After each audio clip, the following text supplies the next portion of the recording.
You know what's really funny? The stream, or not the stream, God, not the stream. the trip, the trip has gotten me so out of whack, and focusing on the little loop railroad, it got me so out of whack that I kind of forgot how to stream when I was setting this up. I am so glad that I gave myself an extra 2 hours to set this all up. Anyways, hello everybody. It has been a hot minute. I was originally gonna just put a trip picture in the background, but there was this excellent moment of the Mount Hood in this background footage that we have. Hold on, let me see if I can find that again. Where's it at? There it is. There it is. Just in the corner.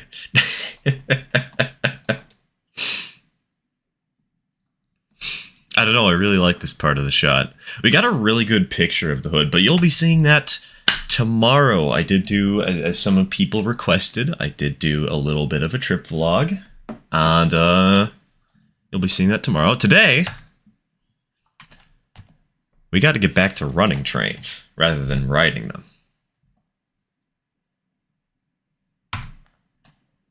It's starting time. We're already back on the puns. Let's go. We're not even 5 minutes in, and we've already got more stir jokes.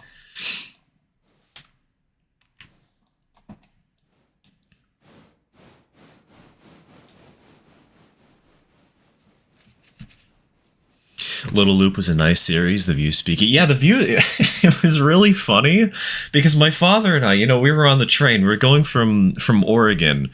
We were going all the way from Portland out to Michigan, right? And we're riding the train because the day that the video went live was the day that we left town to go to Michigan. And basically the entirety of the train ride out was just spent with both of us constantly refreshing the phone to see how well the view count was doing. It was great. It was hilarious.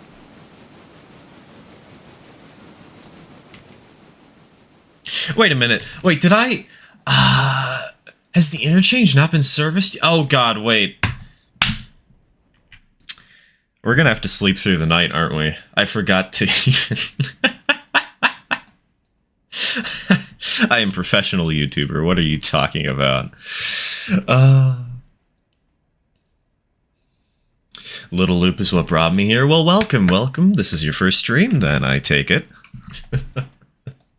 Yeah, the Little Loop was a lot of fun to work on, honestly.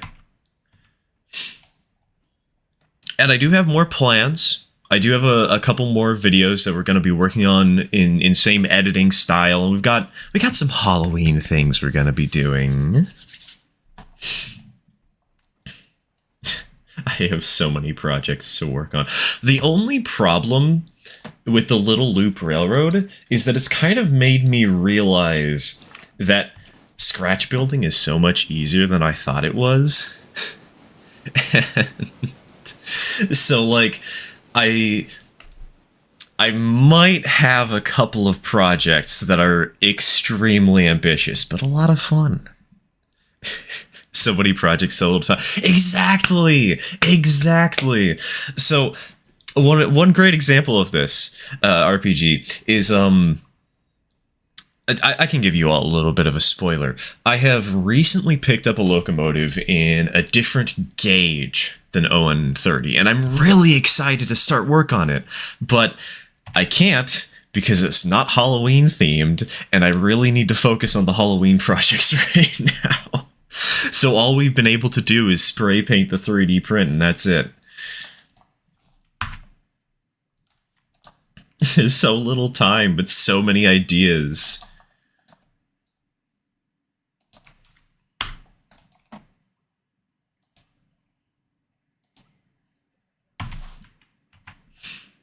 Hold on, finance. Oh, we're barely there. Love how your PNG is set up. Do you have toggles, or do you have more going on? I just have hotkeys, basically. We're just using numpads on the side of my keyboard. Where's the one that is the nerd emoji? There we go.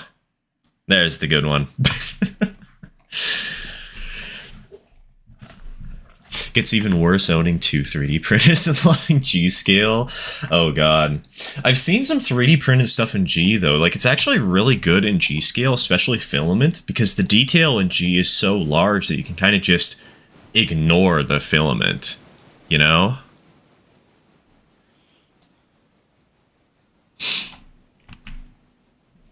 I hear different gauge, but no mention of scale. Mayhaps it's 0 But one of the reasons I bring up different gauge, TK, is because I know I've already mentioned that I have something in a different scale. But it's just HO.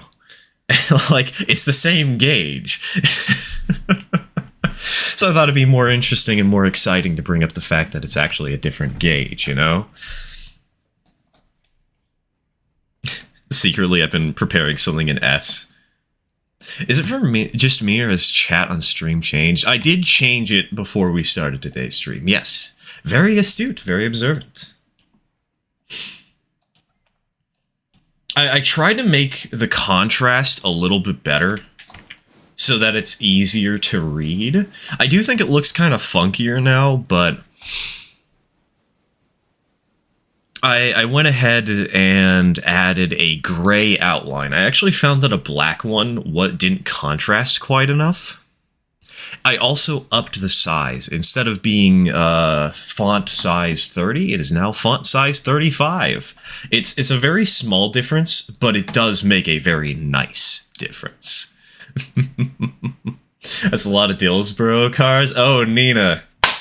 Have you not run the mines yet? I know we played earlier this week, but have you not run the Dillsboro mines? Have you not seen those?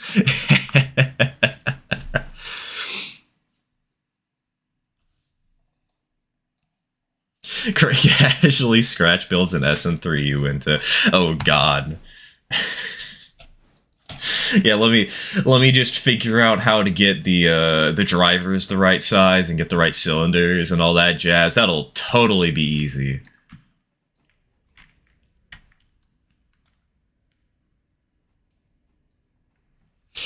Kind of jealous of larger scales because y'all can just use FDM printers down here in N. It's really hard to use an FDM printer for anything except really coarse building details. Yeah, forget rolling stock. God. I understand just enough about 3D printing to know that FDM and N scale is not a match made in heaven.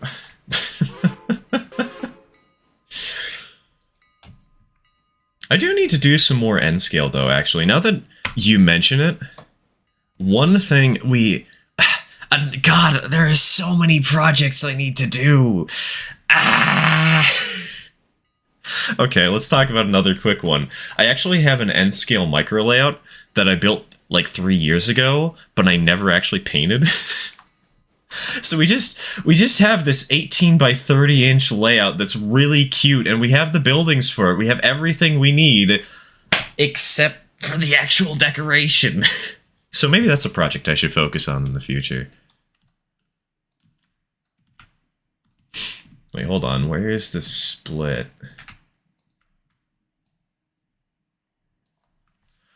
Oh! Oh, that's annoying. So the stuff to East Henderson is either at the back of this track, or it's the front of this one. Oh, that's so frustrating. I'll figure something out. Hey, Celestial. Hey, Gilded. Welcome to the stream. Welcome to the stream. And thank you. It's fun to be back. Even if I'm woefully unprepared. NN31. You know, I actually did consider NN3 for a while, but there's one problem. One of the coolest locomotives is no longer available because Shapeways shut down.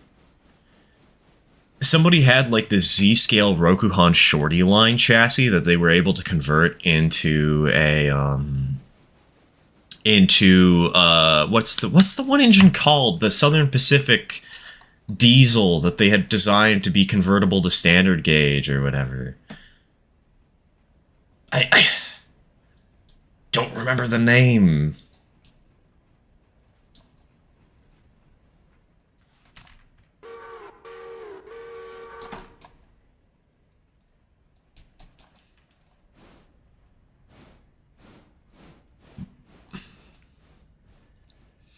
Hey Ginger, welcome to the stream, welcome to the stream. I have some news. I decided to switch to O scale so I can model 150 and trains together. Hey. I've actually been thinking of picking up some 1 to 50 stuff, because it is so close to 1 to 48, you know? There was a surprising amount of 1 to 50. Shapeways shut down? Yeah, Shapeways closed their doors. Go to Shapeways, go to the marketplace, it will never load. Cloudflare will always give you a thing that says, bah, you're dumb. Like, the main page still loads for some reason, but Shapeways is, not around anymore.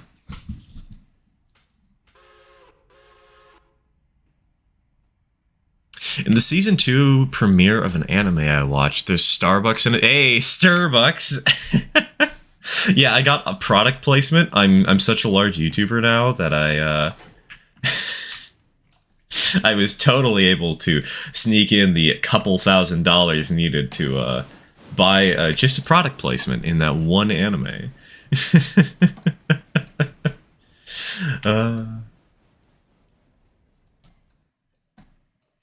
I've been getting into a new sci-fi series recently. Battlestar Galactica. I see what you did there. Man, 3 weeks of being gone just leads to a bunch of pent-up puns, huh?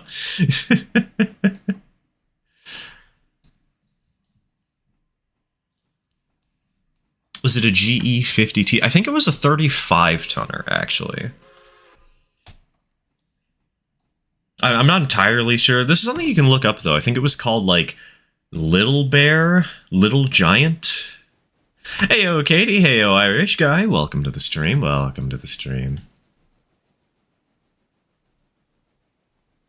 It's really sad. There was a huge number of awesome N-scale custom builds and Shapeways. Several people lost their side hustles for that. Yeah... And don't get me started with how much ON18, ON30, HON30... Dude, HON30 has been totally trashed because of that. Like, I was considering getting into HON30 for a while, and hey, maybe that's the thing I was hinting at a minute ago. But... Shapeways, you know, you could pick up like an 060, a 262, a 260... 280, 440, 2662, a couple of diesels. You know, you had a massive variety of locomotives that you could choose from. And there were passenger cars, there were freight cars, there were cabooses, and now, like, there's still a good amount of freight cars, you know. Mount Blue Model Co. has a decent selection.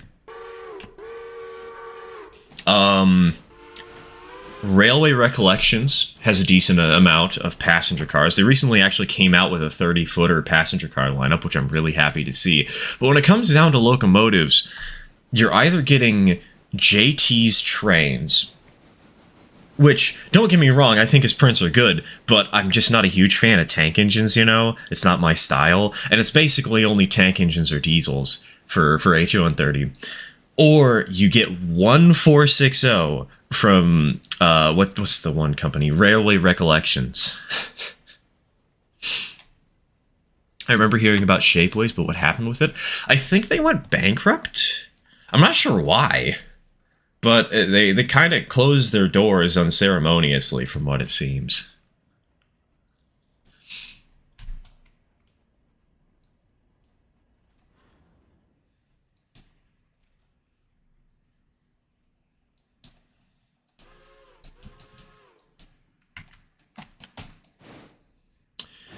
Recently, I've been consuming a lot of railroads online. It's not even been a month since we started playing, and I've already got a Class 70 for Iron Ore work. Hey, Class 70, good. Love that engine. Needs some love. It's so pretty, but it's also so slow compared to the other options.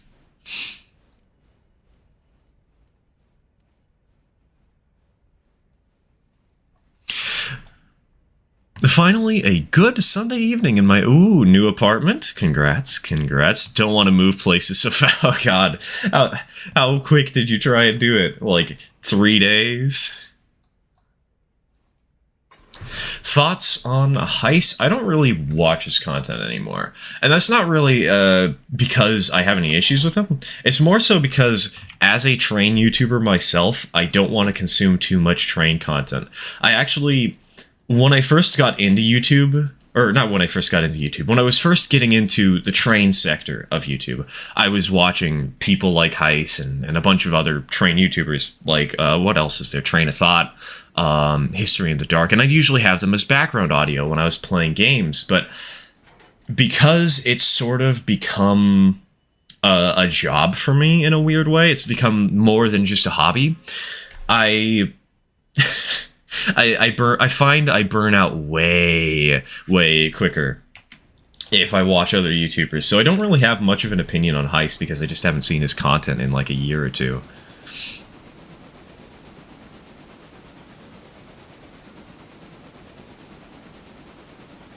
From what I looked up, it basically fell into decline with the rise of home 3D printing. So, okay, speaking of the project that I want to start but can't because Halloween, I picked up 2 3D printed items in the last couple of days.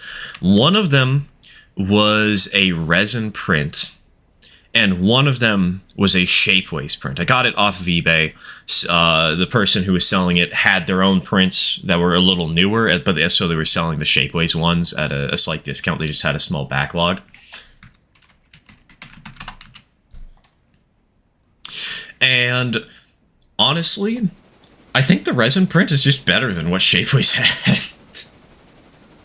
Like, I can more clearly see the lines on the shapeways print at a glance than I can on the resin print. The tech has improved and home 3D printing has just become way more popular, you know? Also, let's change the weather.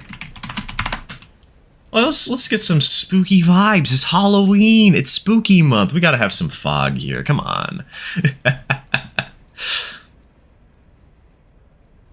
Just don't run your oh god. You know, whatever happened with the Strasbourg incident? Is that engine okay? Is it getting restored? How's the progress on that locomotive going?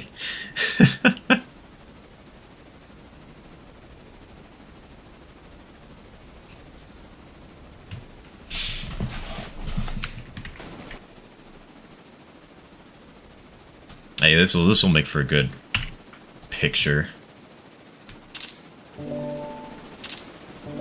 There we go.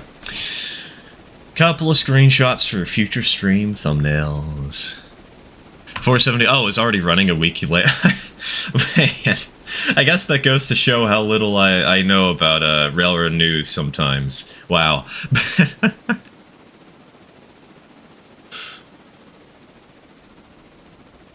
From what it looks like, they had a debt to repay and had to sell off their assets. From what I heard, their parent company was doing sketchy things, so they went bankrupt. Both of those sound plausible. Both of those sound surprisingly believable. When I went to Strasbourg, I actually saw 475's old smoke box store with the hole in it. Nice.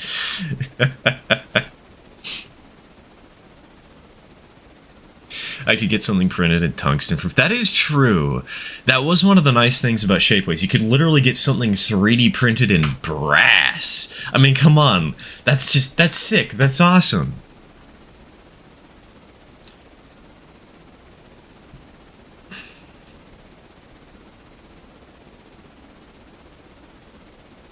Seems that the assets from Shapeways have been acquired, and there's talk of plans of relaunching it as the Manuevo. I butchered that word. Manuevo? Manuevo. Let's do that. Let's say that.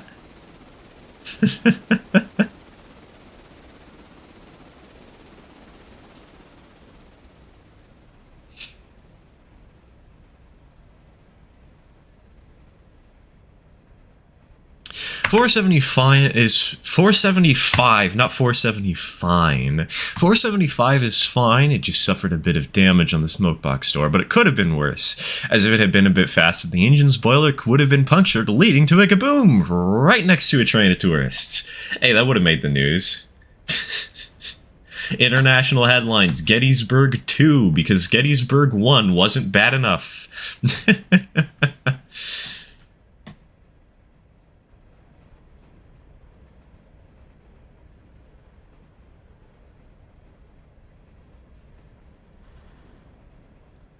What's your favorite fallen flag railroad? I'm a Western Maryland kind of guy.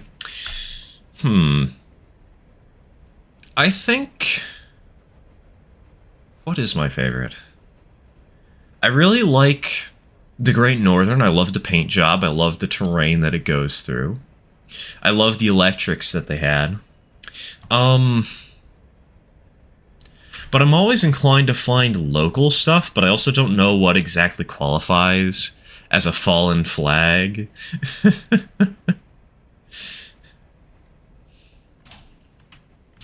Great Northern is a good choice for me, though. I like GN. Current roster is well, of course. I have to keep Betsy, who...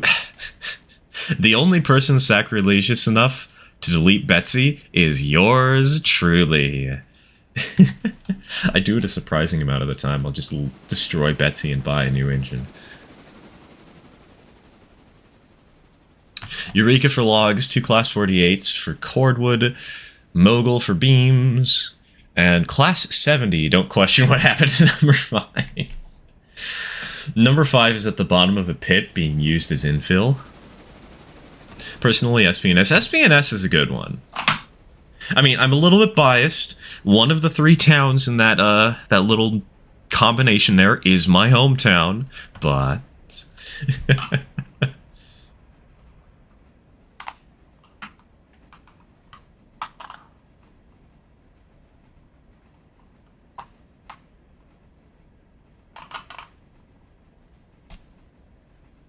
Running in fog it totally makes for a chill vibe. It makes for such a spooky vibe. But now all we need is Choo Choo Charles to be roaming the landscape.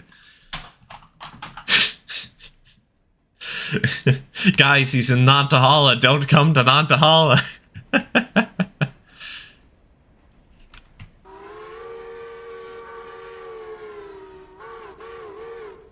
Alright, which mine did I pick up? Wasn't it? It was the West mine?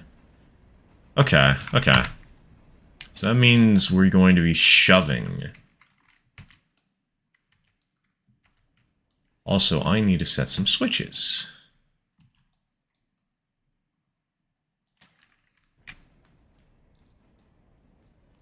Progress in the Heartless and Coin River Choo-Choos is going fabulously. I should have them out before Halloween. Emphasis on should. God, don't remind me of how many plans I have for Halloween. Send to help. You're not the only one working on the Heartless and Coin River.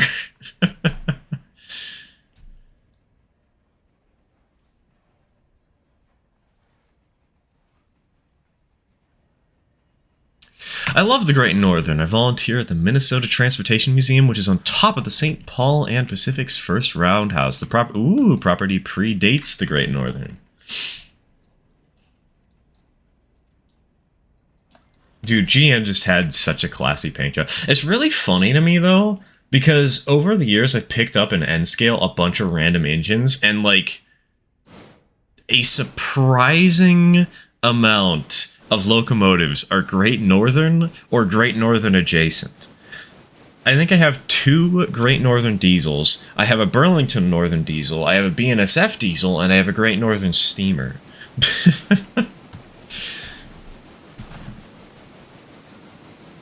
At least you got variety. Most of the trains rolling through my town is Oh, yeah, that is true. We do have UP, we got the P&W, we got the OP. I would say that we also have that one route that runs to Tillamook, but it's kind of been abandoned.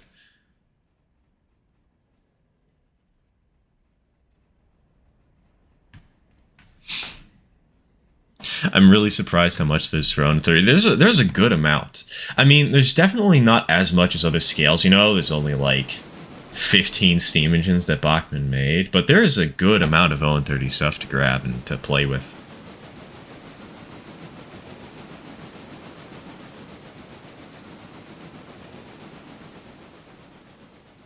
I I'd rather say that during Halloween, every once in a while, you'll hear the sound of a steam whistle that isn't one you can select in customizing an engine. Dude, that'd be so funny.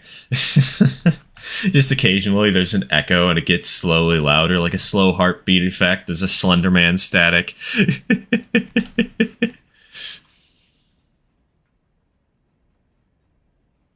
Ayo, White Pass Aficionado. Ayo, Western Maryland Steve. Welcome to the stream. Welcome to the stream. Making a train game. Will you play it one day? Maybe. Depends on what the game's like.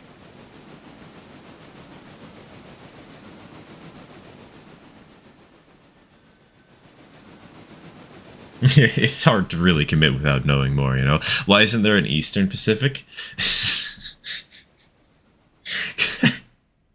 Eastern Pacific is just...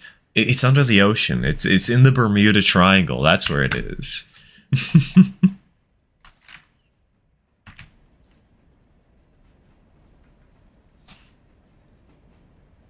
Blue Great Northern Diesel paint slabs. I know, right? It's surprisingly classy. I still think I like the old Great Northern paint job better, you know? It just looked nicer overall, but...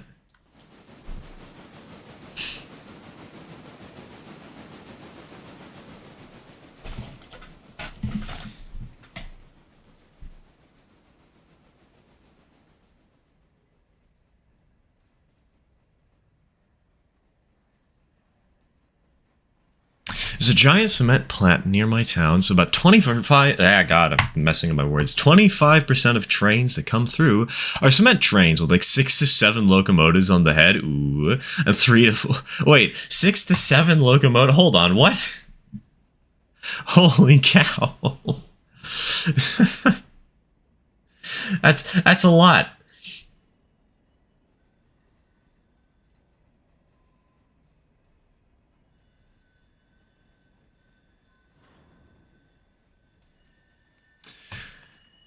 Out where I am, we only have BNSF and a short line, Columbia Basin short line.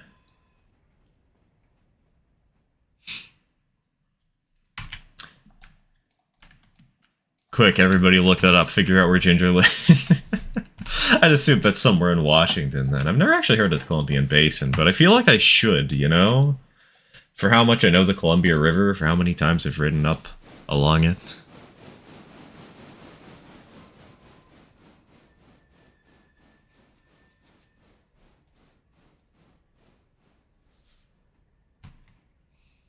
We even have the Canadian Pacific for the Canadians who wanted their own ex-Pacific railroad. Yeah, they should... You know what they should have done? They should have renamed the Canadian Pacific to the Super Northern Pacific.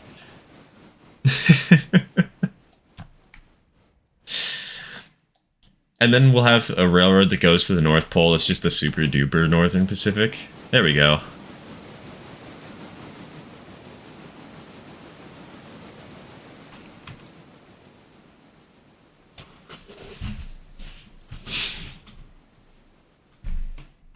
Check out Great Northern 325s. Our SDP 40 painted in original, an original GN colors as it would have looked fresh from the factory. Hold on.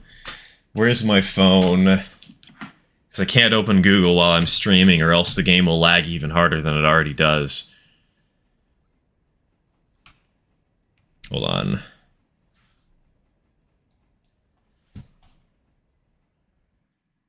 Great. Boop, boop,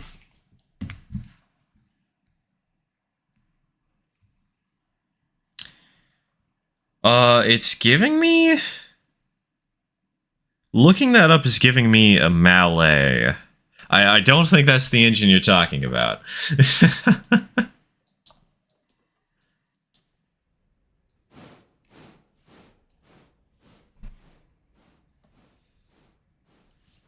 I'm gonna go for now. Alright, take care, Train Applier. Take care.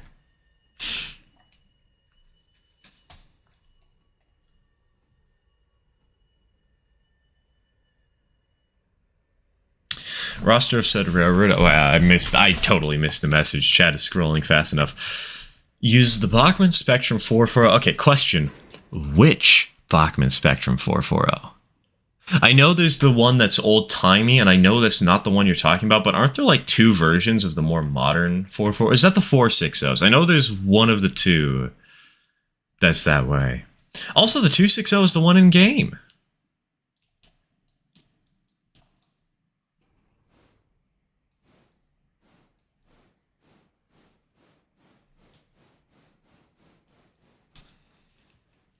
Sad thing about my area, Northern Washington, is that there's no preservation roads near you. Dang. Wait, Nina, your game crashed. What happened?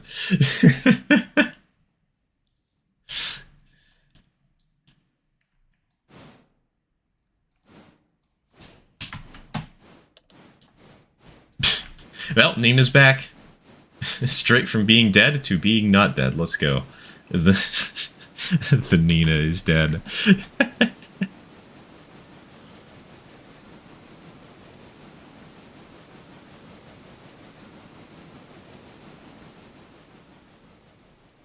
The West Railroad thoughts to what would that be? The West, East, and South Transit Company?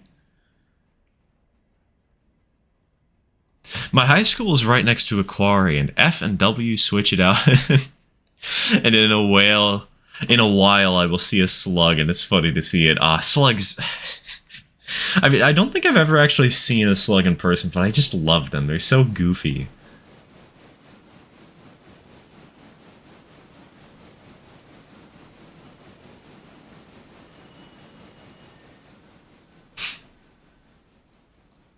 Oh no! Our Nina! It's dead. Now, what you gotta do is you gotta make Heavy is Dead references. Nina only learned about the Heavy is Dead this last week or so. Also,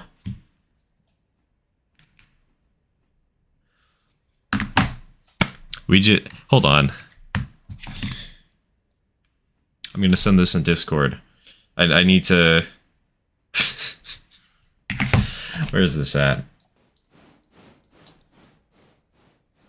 We're not talking about N scale. My knowledge is useless here. I mean, a lot of the stuff that Bachman used in HO was repurposed for N scale, though I don't think the 440s came over to N.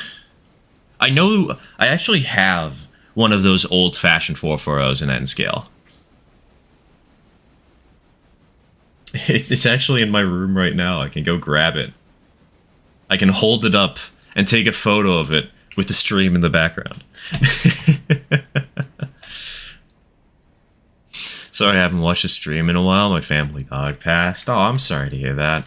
And no worries, man. We haven't streamed for 2 weeks anyways. So it's not like you've missed out on much. Western Maryland H9280 is in the game. It's in a mod, actually. We do have that mod, though. Where is the H9? All the way. There it is. Strong lad.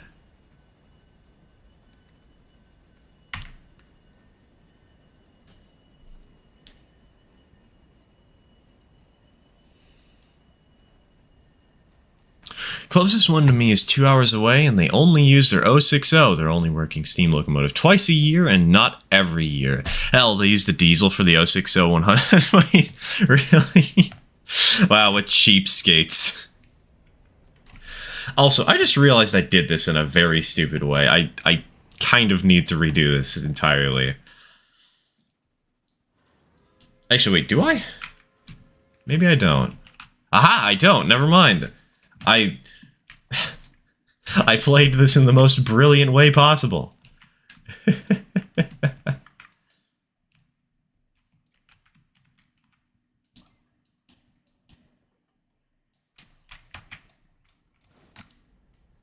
My local railroad has a slug called Larry. Does it have, like, Larry just spray painted on the side in, in Comic Sans? I prefer the Atlas 440. Dude, the Atlas old-timer engines and N-scale, those look so sick. I really want to grab one at some point, but... money hard. Heyo, Wes, welcome to the stream. Welcome to the stream.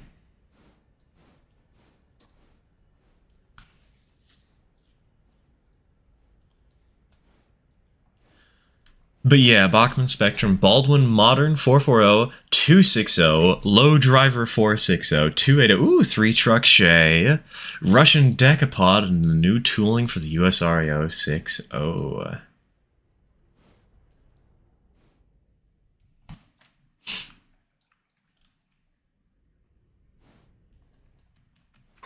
Bonk.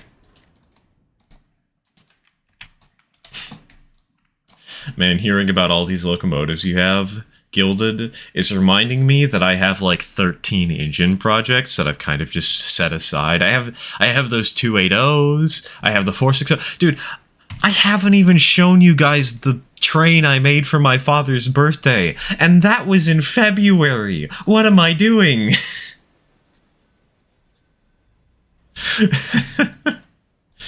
Oh, good lord. I know I've shown it to some members, but... And I think I did show it on a stream once, but...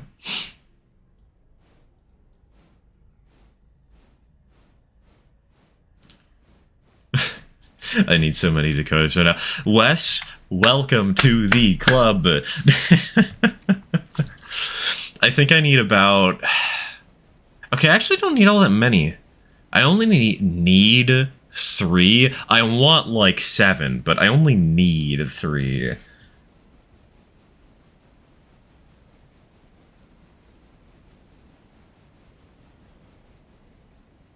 Just joined the Discord, sent a photo of a steam locomotive nicknamed Mississippi. Can I get your thoughts on it? I'll check it in a minute.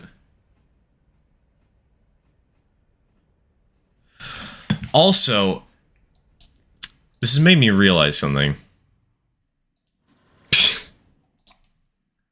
I forgot to save my changes when I was modifying the server the other day, and the welcome messages are still appearing in the super secret chat. Oops.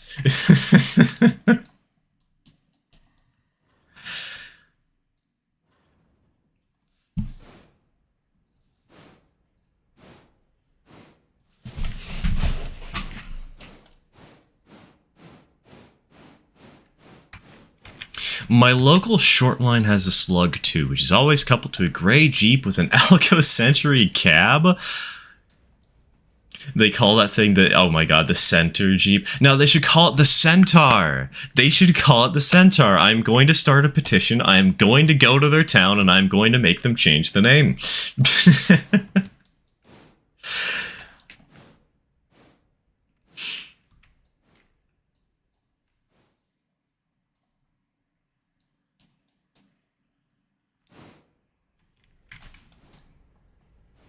Alright, hold on. I'll check the Discord in just a second.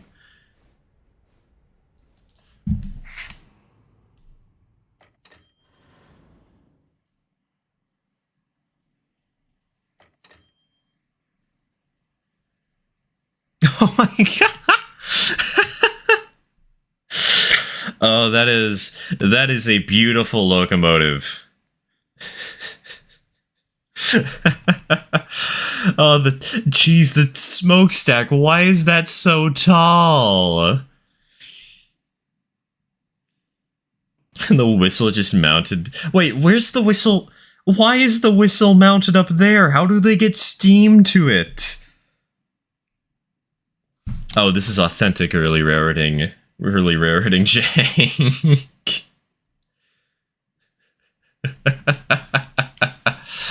Hey, Mario, welcome to the stream. Welcome to the stream. We be railroading. We certainly do be trains today.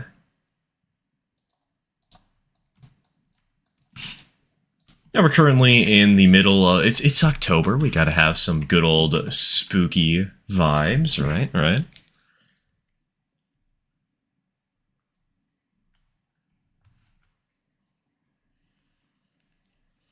Also, hold on.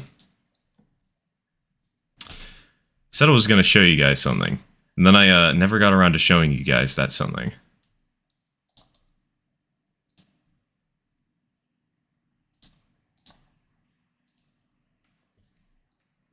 This. We did it, boys.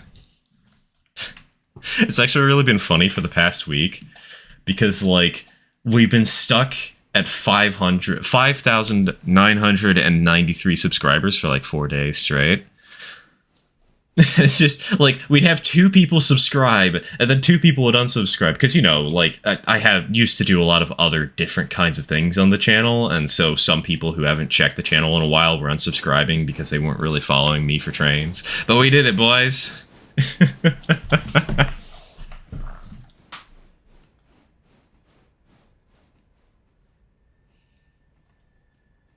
Well, that's just what me and my dad call her, and I don't know about the train crews. Well, you should get the train crews to call her the Centaur. You should convince them. You should go out there, and you should tell them about this really stupid name that a random streamer wants them to call it.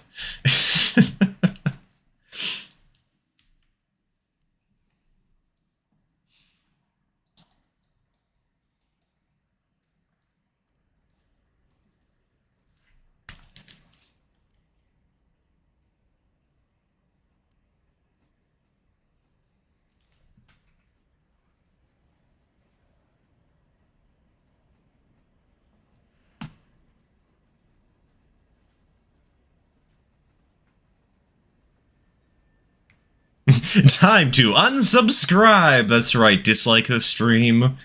Remove any channel memberships that you might have.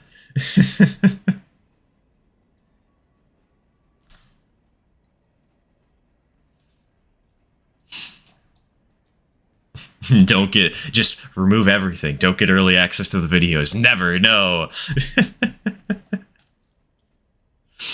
Heyo, Jack, welcome to the stream. Welcome to the stream. I take it Snickerdoodle had a good time. So, something I did not mention in either of my trip videos is Snickerdoodle actually broke. Not much, but on the return trip, we actually checked our bags. And I decided I wanted to try and save some space. And I checked the boxes of trains and put them away in my suitcase. And apparently some rough handling happened because Snickerdoodle did not make it back in one piece. Also, hold on, why is the PNG tuber not working properly? Hold on. Do I need to assign more resources to the dang thing? So she actually, the only thing that broke off though was the linkage that connects to her drivers that controls the direction she runs in. That's it. That's all that broke. So it's very easy to fix. I'm not really that worried about it. I am, however, worried about the fact that the PNG tuber is not appropriately reacting to me hitting buttons. Hello? Is everything okay? Okay, I'm gonna restart that real quick. What the heck just happened? There we go. That's better.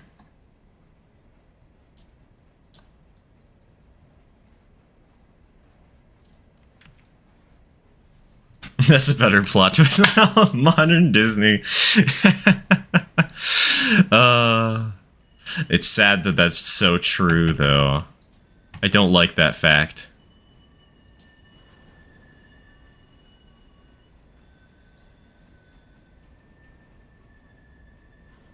Where is it?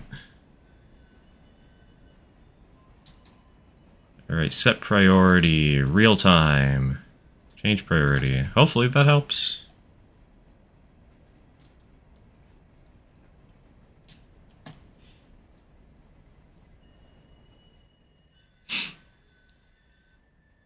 The Mississippi locomotive was built in Germany, and they got sent to the States. And it's in preservation? Heck yeah. So you're telling me we can actually go out there and see that janky little locomotive? Maybe not in operation, but we can actually see it, just visually speaking. Heck yeah.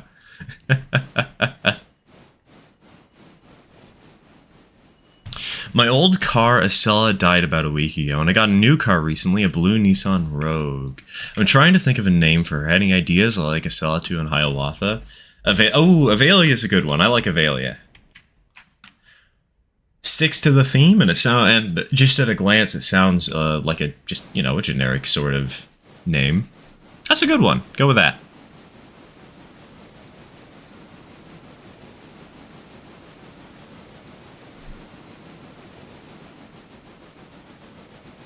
Hey, Olak, welcome to the stream. Welcome to the stream. We have been running in fog. It's terrible.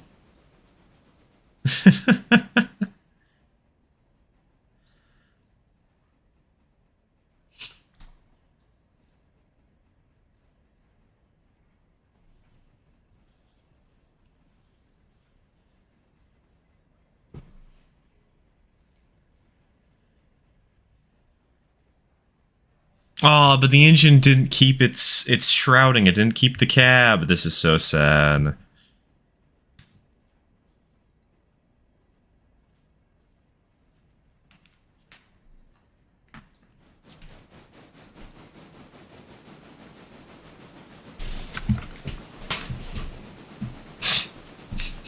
I don't know which one, but once I get a car, I'm naming her after some bottom gear. Yes, good. I love bottom gear. It's so stupid. In the best way possible.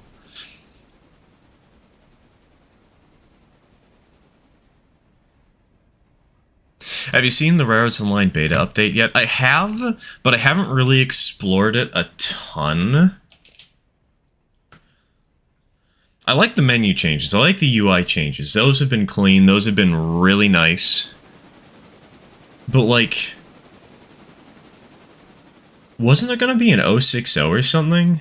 Or is this just the anniversary update, not the update to 1.0? I'm not entirely sure.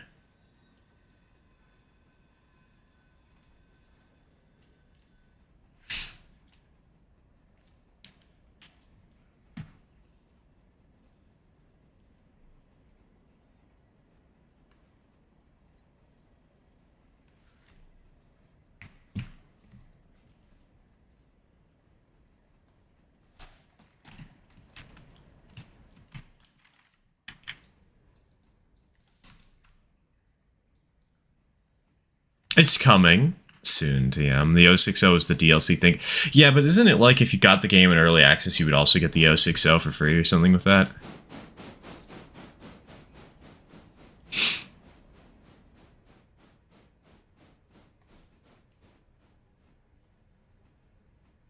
One of my saves have named my engines tree species, my passenger cars minerals, and my caboose flowers. So on this save, what we have for names, our locomotives are named after flowers. And our passenger cars, hold on, I'll have to go check them out in a moment. Let's get this car parked.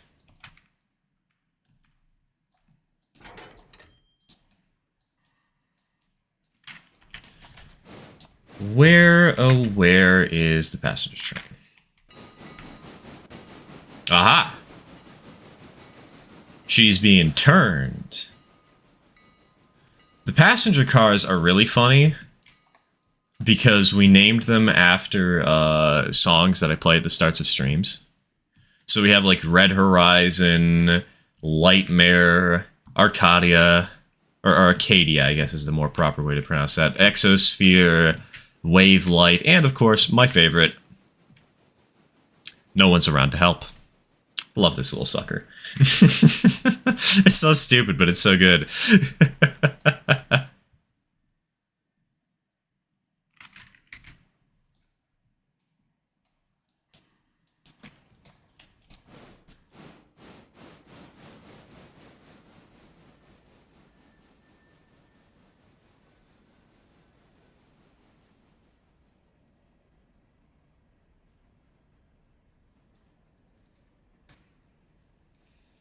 Should give us some early Diesels mod for Rare to give us the Cursed Baldwins and Alcos. I mean, there's the RS3 mod. That's a thing. I want to get it, but I also kind of...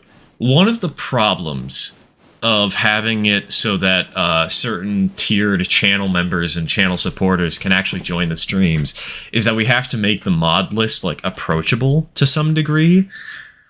And unfortunately, the RS3s, they are manual install at the moment, and because of this, I kind of don't want to touch them for a bit. Want to wait till their Unity mod manager installs.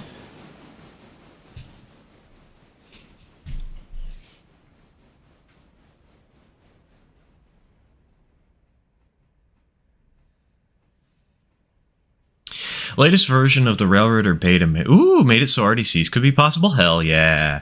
Maybe that means something's coming. Maybe we'll be getting one soon. Get a little doodle bug.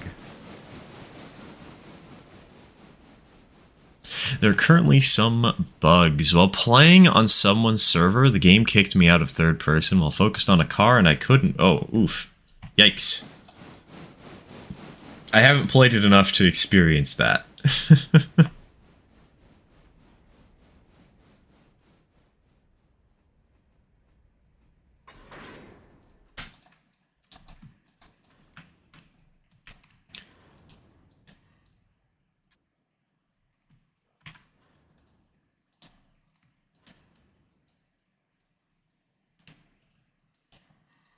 The way patch notes are worded, mail might be a thing soon.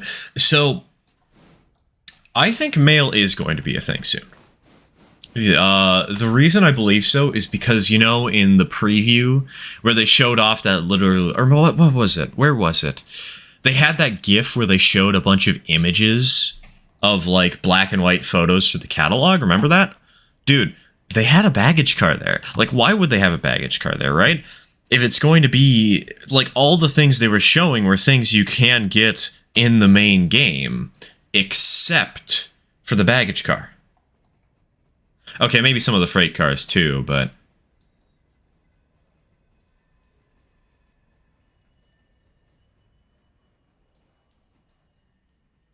Someone already added an RDC modification to a key hit rail car, so we got an RDC 4 now. Isn't the rail car mod basically like you have the engine and then on the back of the train you also get a you get a coach that acts as both the locomotive and the coach in one?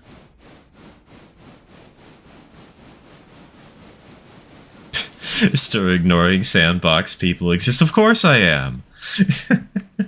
I feel like most players don't really do sandbox long term. I could be wrong, of course, but...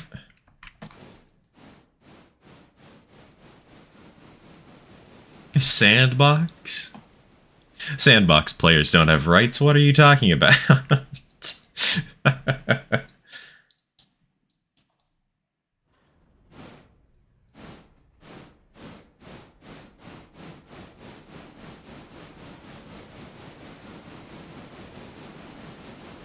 I mean, because they already have a baggage car in game. Yeah, exactly. I do understand they've already got it in game, but it might mean, because it was in the preview, it might mean we're going to buy it. Maybe. Might mean we'll actually have a purpose for making realistic-ish passenger services.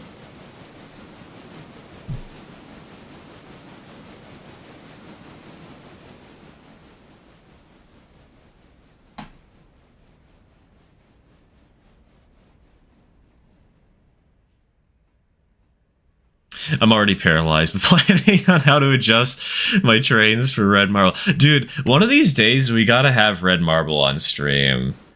We haven't run it in so long. We gotta pull up the Araloma and just do one day with that session. Oh, goodness.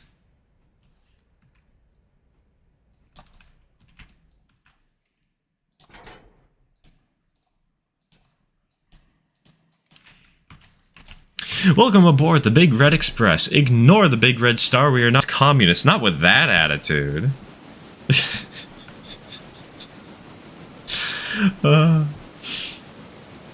got a Russian decapod on the front.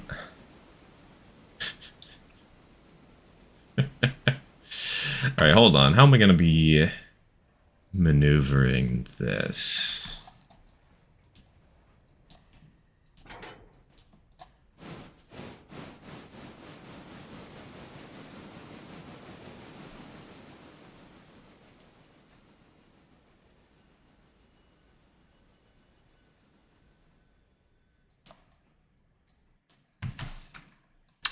My Pacifics are specifically balanced to make it over Red Marble, and adding one more car means they lose passenger access. Nice. So what you're saying is you're gonna need a bigger steam engine. Easy solution, Nina. Just run a Berkshire.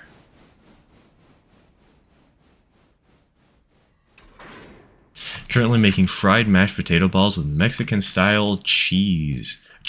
Wait, cheese. I'm going to assume that is cheese. Man, you're making me hungry.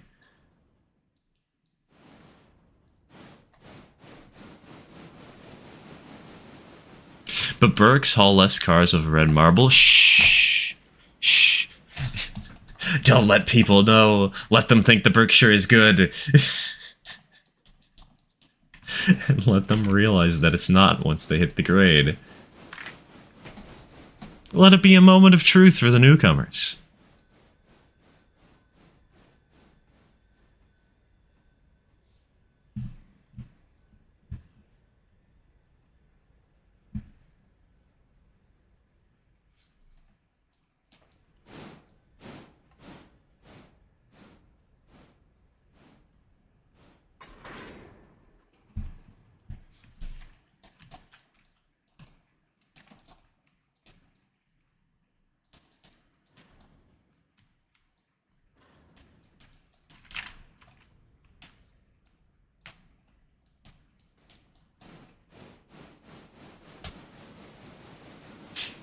Really should have added a different Burke. I do think the Burke is a generally good look, and it was an excellent locomotive back when the water capacity was terrible.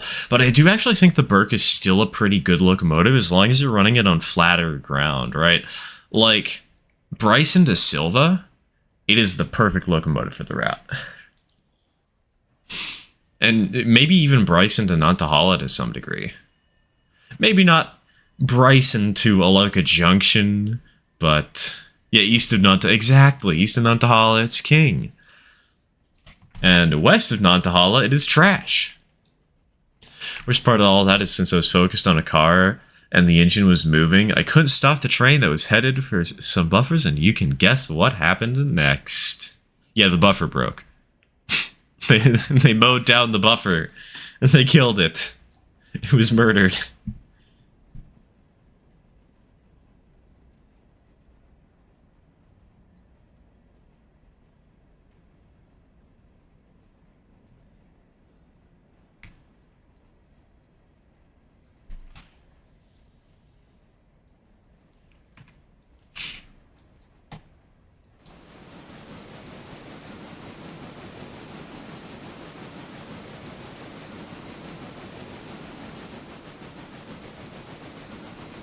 You know, this talk about red marble reminds me, I was actually planning on adding a diesel to this save. But I don't know what diesel to go for. An F unit would probably be not the right choice, but it would basically just be a Jeep or an SW1, and the biggest engine we currently have is this sucker right here, a C25, a 44-tonner. A 44-tonner would be a perfect pick, but is that mod even out yet? I mean, I wouldn't know. I haven't been around for a couple of weeks, but...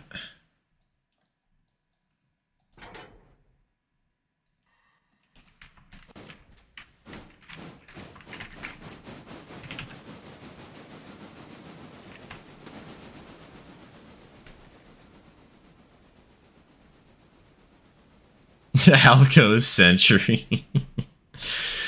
No, what we need the Centipede. That's what we gotta get.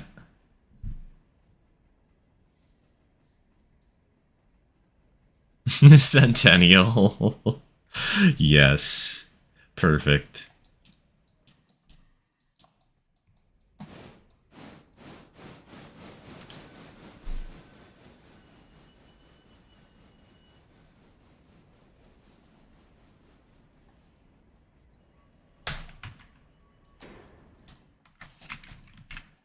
Yeah, it's only been an hour in game somehow.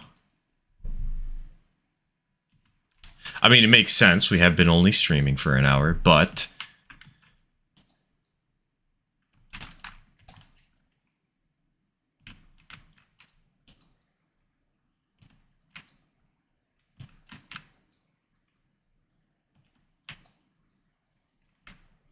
GTL time. Hold on. What's that one electric locomotive they have in China that has, like, more power than 4 diesels combined or something like that? I don't remember what it was. What's that engine?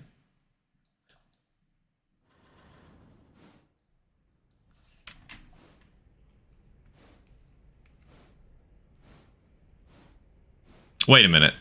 Wait. What button? I forgot what button I put that on. Wait. Is this one? No, no. It's not this one, it's not this one, it's not this one. How did I activate the AFK one? The AFK... Huh? I'm so confused.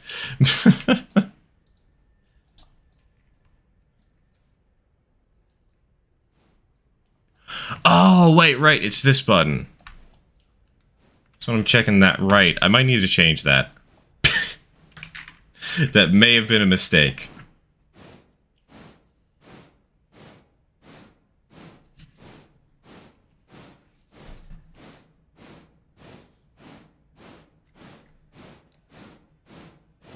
McDonald's or Burger King, who has the better chicken sandwich? I have not been to McDonald's, and actually I went to McDonald's during the trip. Oh wait, no, I didn't go to McDonald's during the trip. My dad did, and we just got soft serve. But aside from that, I have not eaten McDonald's in 12 years. I have not eaten Burger King in probably about 19 to 20. So, I cannot comment on that question.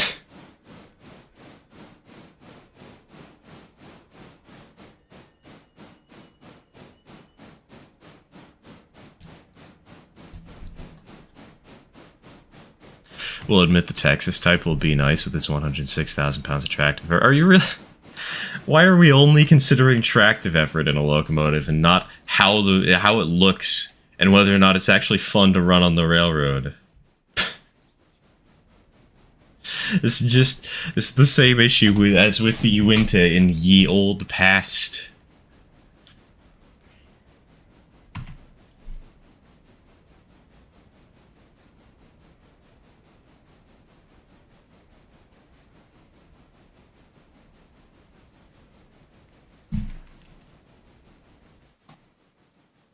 Also, I feel like I forgot a car when I was bringing this out. We might have to come back to the gypsum mines.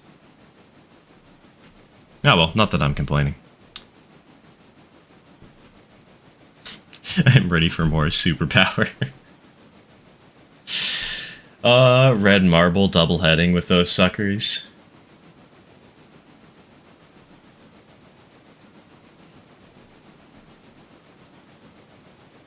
That would be a wild experience.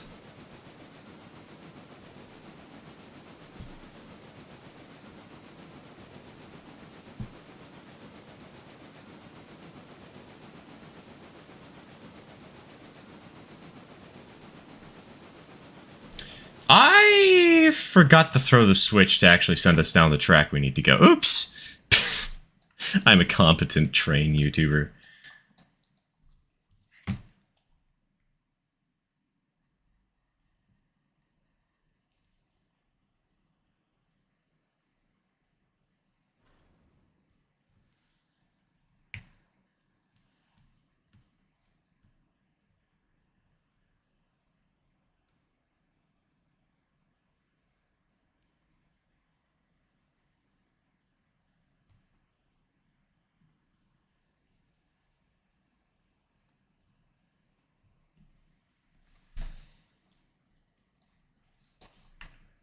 Does an engine looks or its strength to make you money? Looks.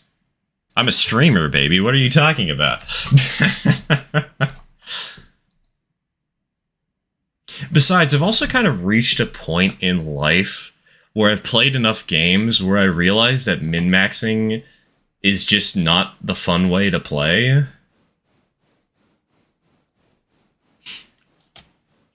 Like, it can be in some circumstances, but after a while it just gets tiring.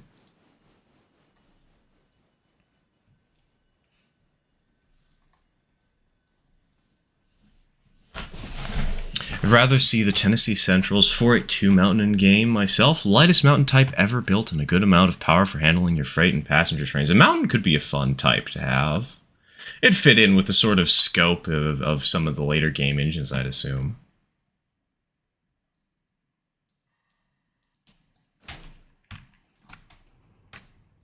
Okay, Switch is actually thrown this time. Let's go. Finally.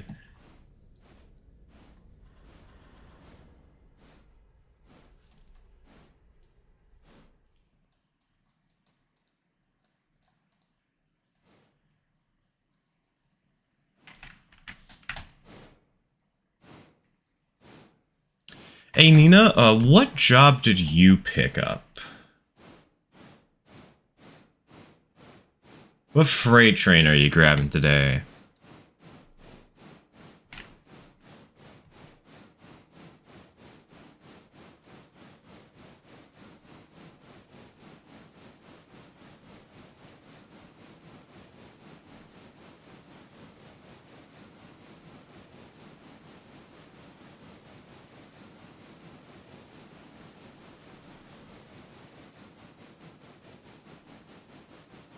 Ela Brewery and the Ooh, interesting. Okay, okay. Usually we put the sleigh stuff on the local, or I guess not really that local of a train, but you know, the train that just services all the industries, and the brewery is its own thing, but...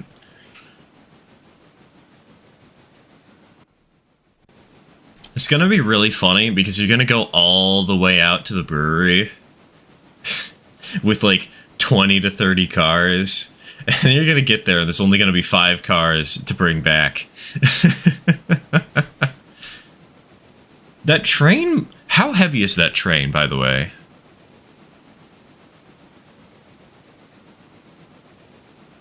Saw a mod that adds 2 mines at Dillsboro. Roberto, we've had that to playtest for the last, like, it's what we're operating right now. It's the mod we're using at this moment.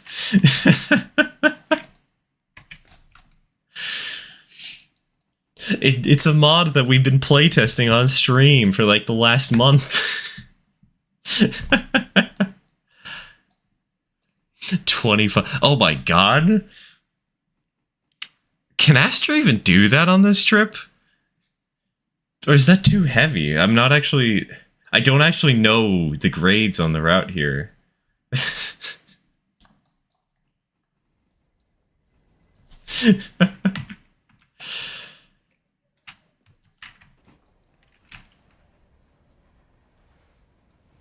the Halloween train or layout still a thing? Yep. I am going to be working on some of that. And hey, I know this is a little bit of a shameless plug, but hey, if you guys want to have early access to that kind of stuff, channel members do get early access to videos. So you'll be able to see the spooky Halloween stuff a week in advance.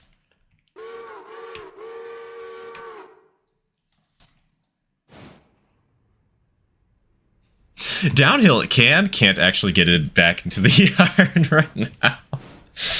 Yeah, that's to be expected, all things considered. Is this gypsum mine? Yep.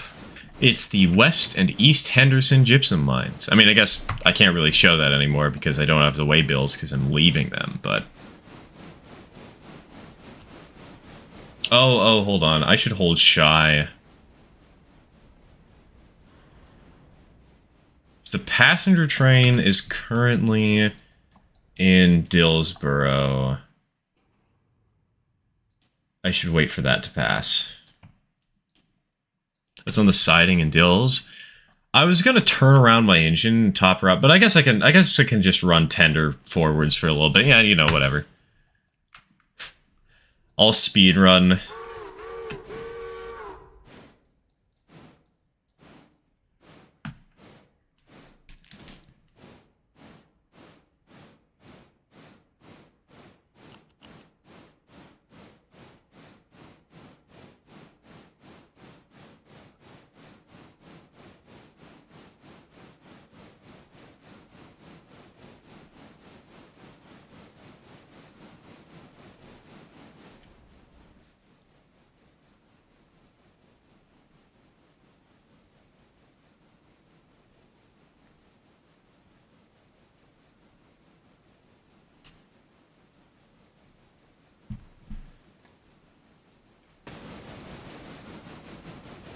God, this train is hard to get up to speed. Astro will wait in Silva for you to pass as well. Save us way for me. Yeah. It's not like that train's gonna be stopping on a dime or anything.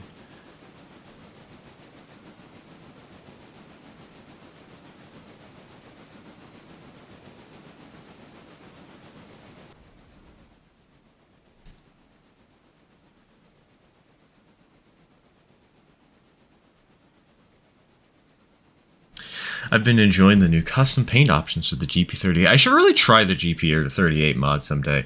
Maybe we'll have a railroad that's like only modern diesels except for one steam engine that just runs a couple of excursion cars up and down the railroad. That could be a silly little save to have.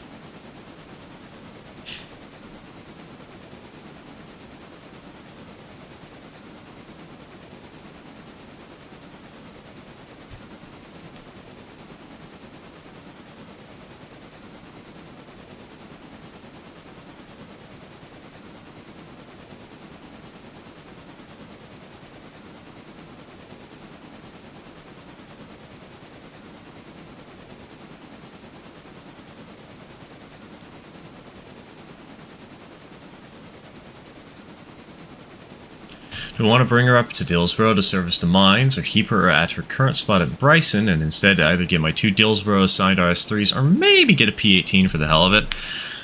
If you're worried about the Dillsboro mines, I think an S51 is about the right size for them. Like, it'll be a little bit of overkill, because, you know, we've been running the Dillsboro mines with a C25, and it's been going okay, but hey, a little bit of overkill for switching on a 2% is not going to hurt. Because the West Mine is on like a 1.7% grade. The East Mine, I think, is actually flat, or in like a 0.3% at worst.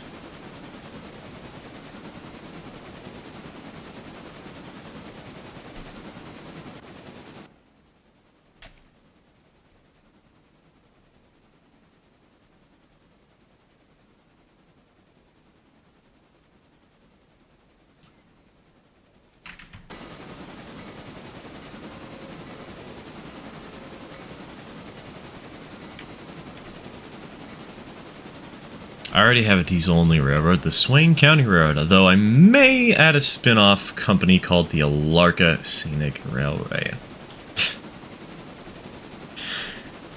Why do a spin-off company? Just make the Scenic Railway a part of the Swain County. Or do it like the Mount Hood does, where the Mount Hood actually just runs diesel excursions.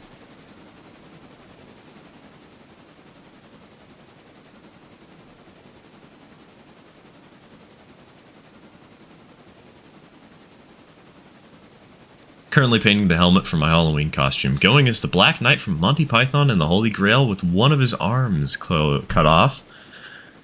Also known as the "'Tis but a scratch" meme guy. Now the question is, Celestial, how many limbs are you going to cut off of him? I'm a little long for this sighting. Don't Casey Jones. Alright, full steam ahead, baby! We're going to reenact the Crash It Crush today on this live stream, including the mortality rate.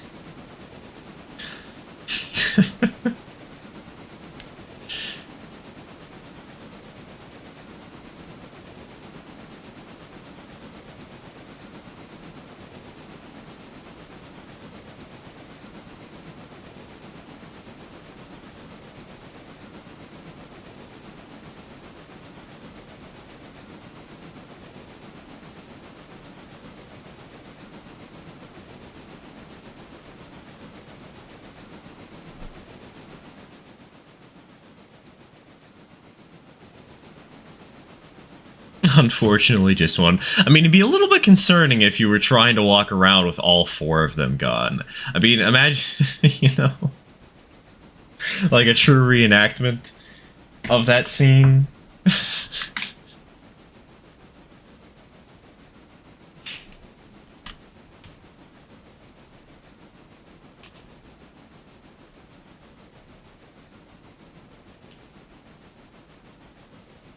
Come back here and fight me, jumping around.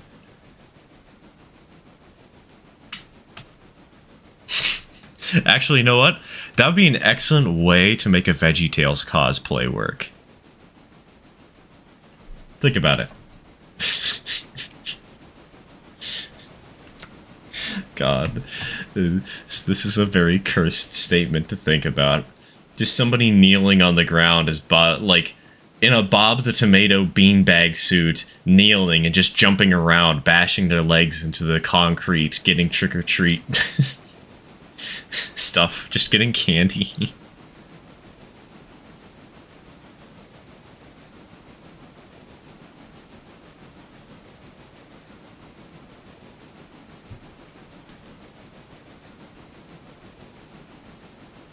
Hey Nina! You want any help on that train, considering how slow I'm going with this consist?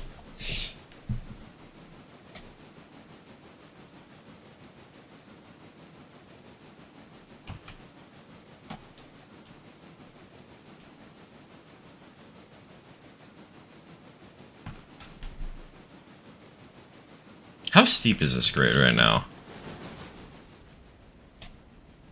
It's only a 0.9%. Oh my god. It's mostly downhill from Ela to... I can never remember which way is the uphill route. Which part is the uphill run? I mean, good luck and Godspeed if you do fail, then. If it does falter.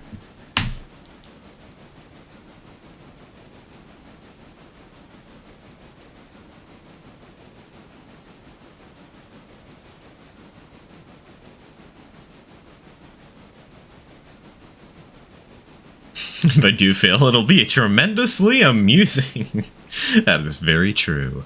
I'm only taking the costume to school. I'm not really a candy person. I don't have anyone to go with, and I'd only do that with friends. It's also kind of scary going out after dark and asking for candy from people at random houses. I'm not gonna lie. As somebody who's not a kid anymore, and has not done that in years, I question why that's the tradition of Halloween.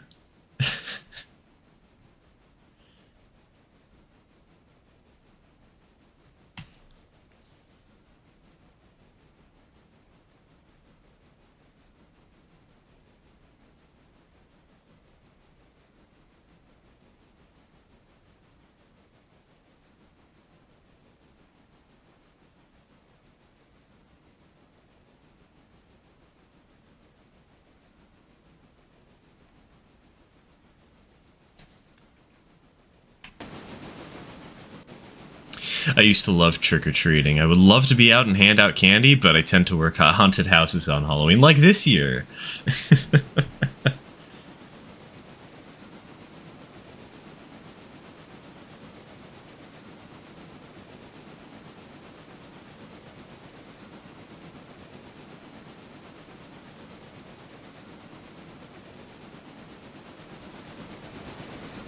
Everything hurts from the last 2 days. Oh god. Back pain 101. How much heavy lifting have you done actually? Hold on, wait.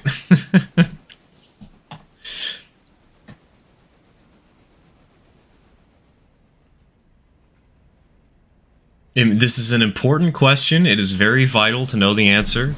Totally, 100%.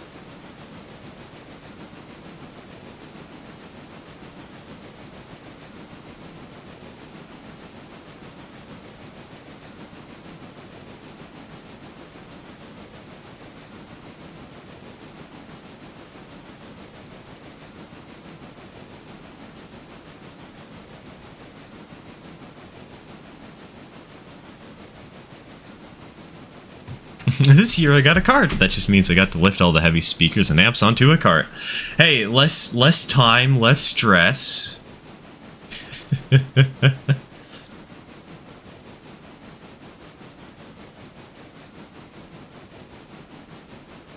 Speaking of pain, while you were on your trip, I pulled a chest muscle. Yikes. Somehow, and God, it was pure torture just to breathe without feeling that pain. I am very grateful that I did not have to endure such a thing. I've never had to endure such a thing. I'm sorry to hear that.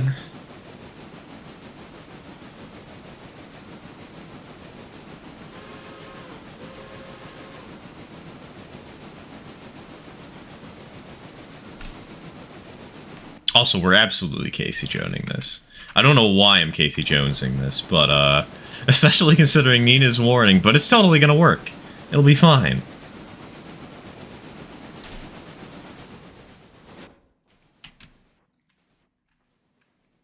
Anyone else here randomly get pain in the chest? No, but now that you've mentioned it, I've got this weird pain in the back of my throat.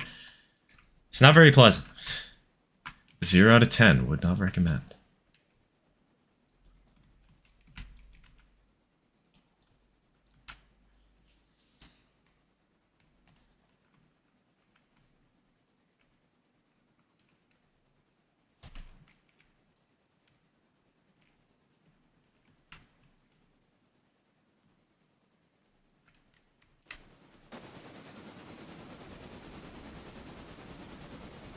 My allergies came back with a vengeance today, and I've been sniffling. Oh, and sniffling and sneezing till 6 a.m. Not till, since. Jesus. Wait. That means that you've been sneezing for about 9 hours and 30 minutes?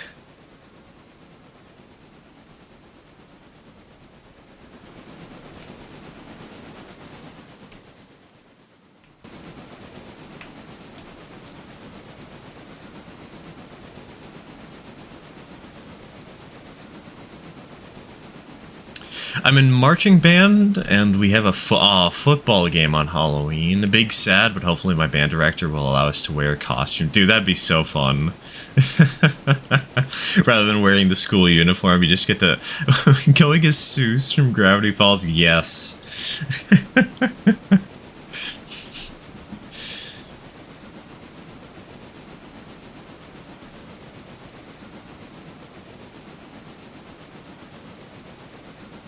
That would actually be really fun to see.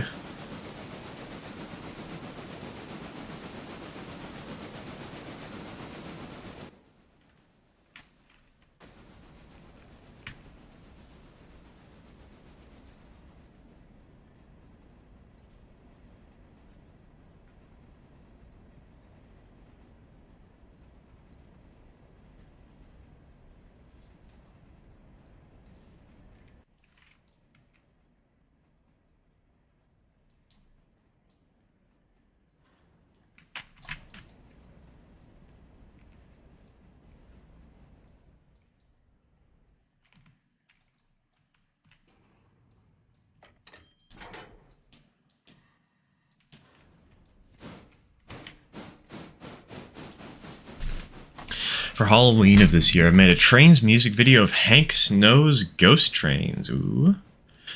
I'm actually not sure what I'm going to do for Halloween of this year. I know what I'm going to do for the month of October this year in Halloween spirit, but I don't know what I'm going to directly do for Halloween, you know?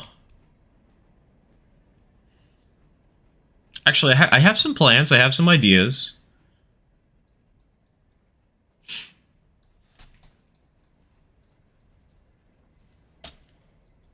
We'll see if any of them come to fruition.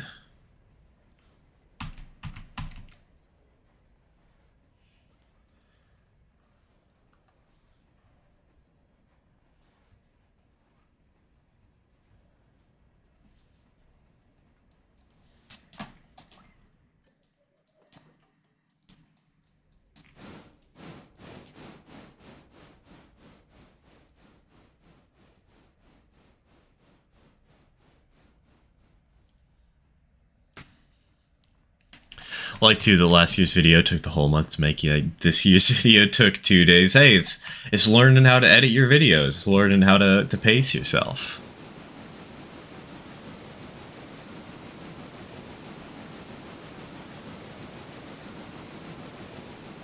Just remembered why I might not want to get that mine. Since I have enlarged the Silva interchange with mods, I'm going to get all 120 plus cars in one go. Good luck!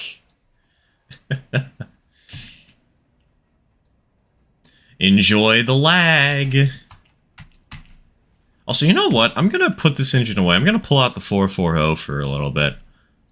Haven't touched that engine in a while.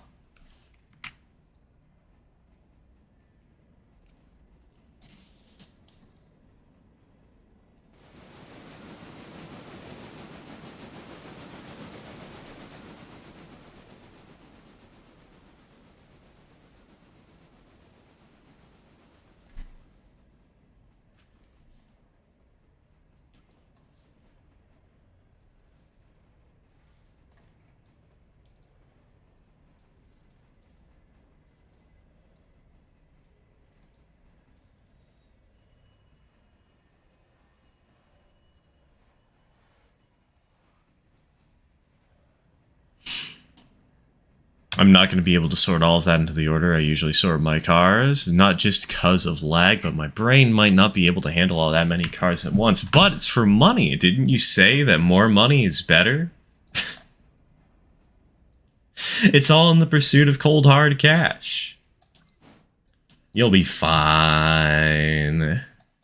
Just subbed, you make great content, man. Hey, thank you, thank you. Been trying my best. Hopefully I'll be able to keep the stream going. So far, I've been actually doing pretty good. Like, as soon as I got back from the trip, I kind of landed on my feet and got back into the content creation groove, which is really nice because I've actually got ahead of the schedule that I usually try and have for getting my content ready. Hopefully I can keep that steam going. Which is really funny to say because it's Steam, you know? It's a train game. I'll show myself the door for that bad pun.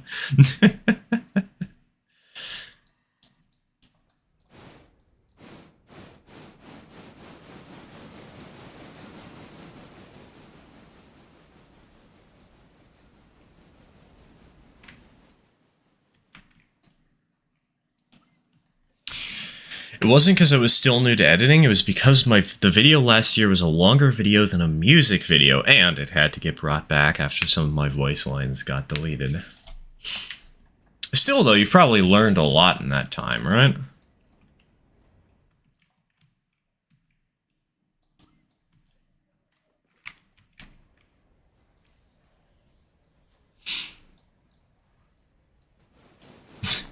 I certainly have. For me, it would take me a week to edit a video that was only 10 minutes long, and now it takes me a day to record and to edit and to publish it.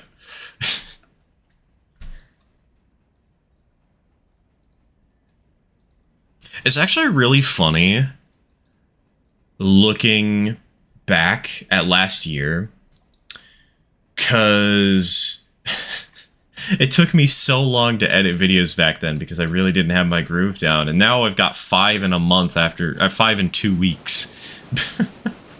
Are you gonna get the 0-30 Heisler that Bachmann announced? Probably. It depends on the pricing, really, because money hard, you know. I don't always have the funds to do every kind of dream I want to. I would love to get one. I would love to get a Heisler. They look so cute, but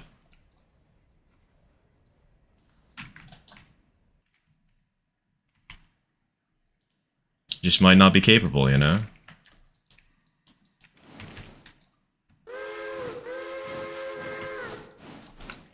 Also, they're surprisingly small, aren't they? Aren't they, like, about the size of a boxcar, like a standard length Bachmann boxcar? 6.5 inches or so?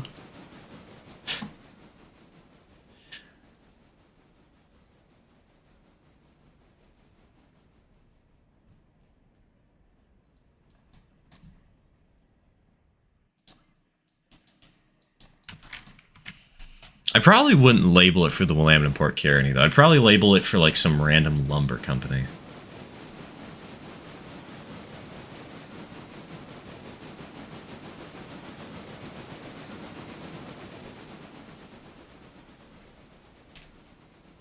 What I'm really excited for from this year's announcements for what's coming next year, dude, I can't wait for that tank car with the track cleaning device on the bottom of it.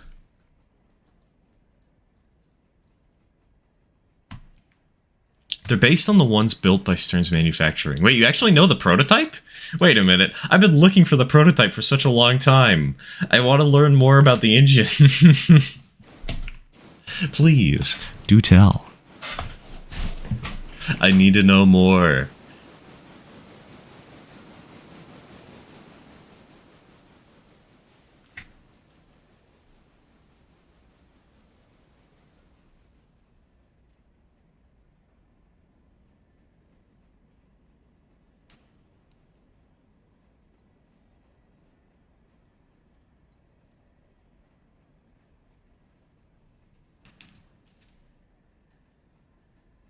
What's the whistle on this? It sounds kind of nice. Let's find out. I don't remember. This is 1361S.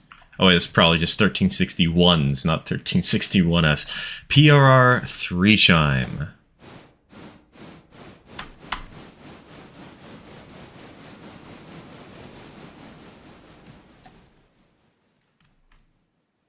I do not remember what mod that's from, and admittedly, we only have one whistle mod, but I still don't remember what it is. I never bothered learning.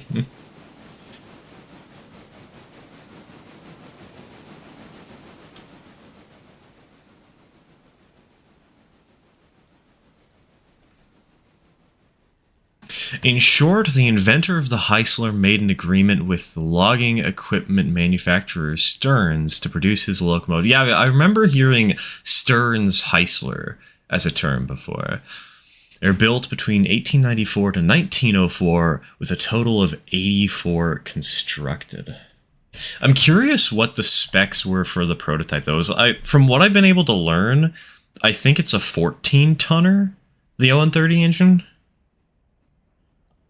But I cannot find, for the life of me, how much tractive effort it had, or like what boiler pressure it ran at.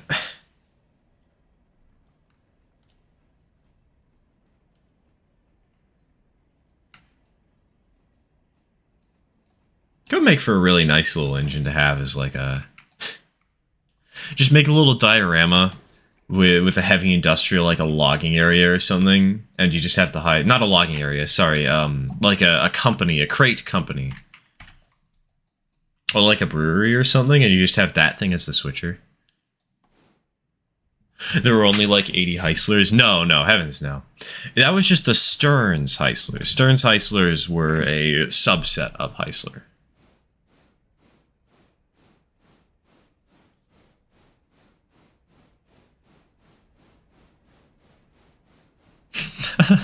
A subset of Heisler.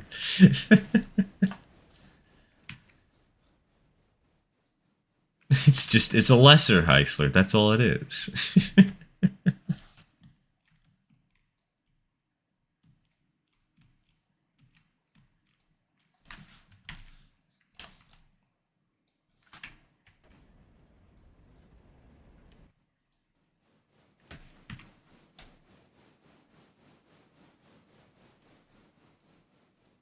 They were made before the... Oh, okay. So basically...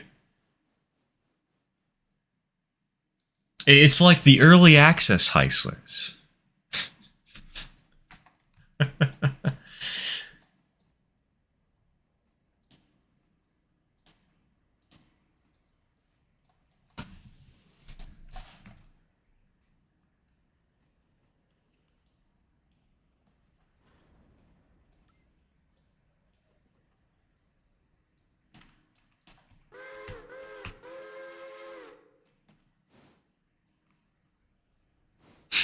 'This thing has so much momentum. I can basically take a nap off the throttle now.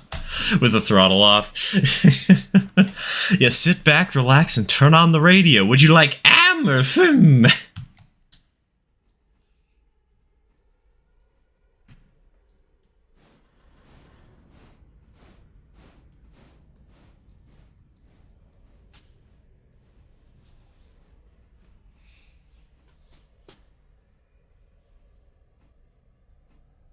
14-tonners, yeah, I think they were the Heisler that Bachmann is producing in 030. I believe it's a 14-tonner, yeah.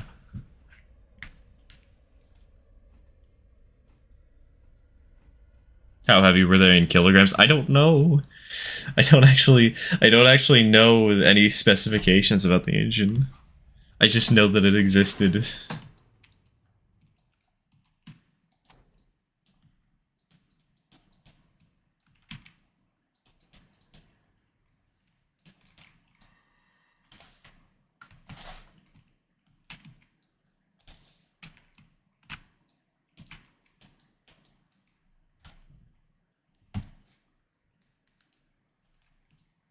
Google type. Trust me, Google is not going to help with finding the specific prototype of the engine I'm looking for.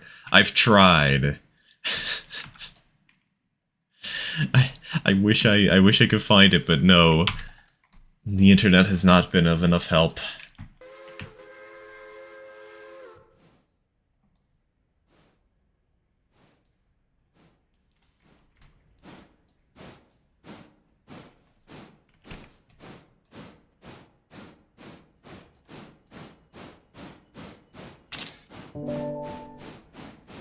Let's get a couple of quick screenshots just for...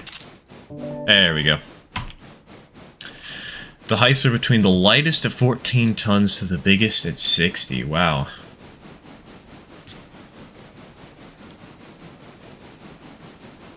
Largest was only 60 tons? Interesting. Fascinating, you could say.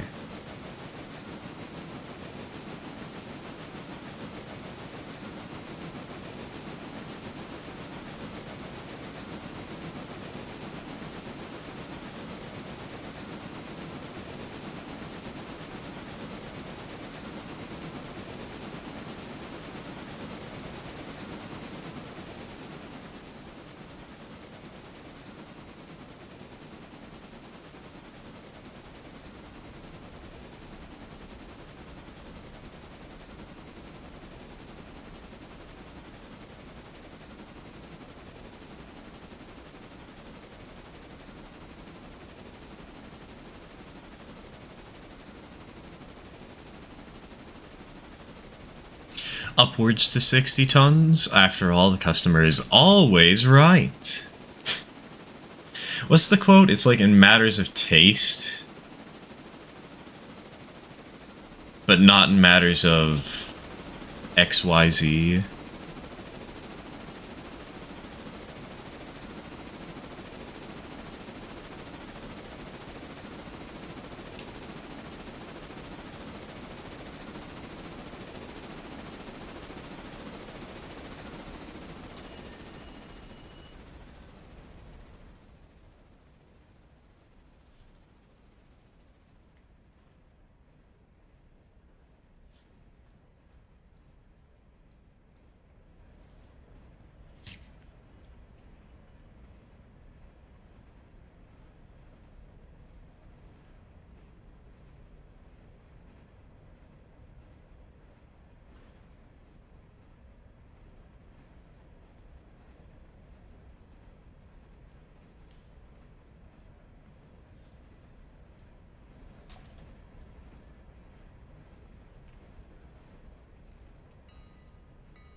Just have the helmet on for more than 20 seconds for the first time, and I just know between the way it sits on my head and having my left arm in my shirt all day, I'm going to be so disoriented. Good luck! When I take the costume off after school. It's going to be the best kind of headache. Also, I'm an idiot. I forgot to drop the car to Silva off. Oops. Whatever, it's fine. 1, 2, 3, 4, 5 cars to Dillsborough, 2 to the repair tracks and whatnot, and 1 to Silva. Okay.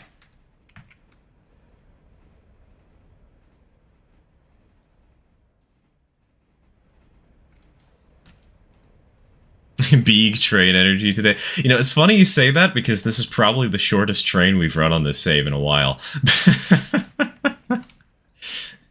What is this? Only like 8 cars? 1, 2, 3, 4, 5, 6, 7. Yeah, 8 cars.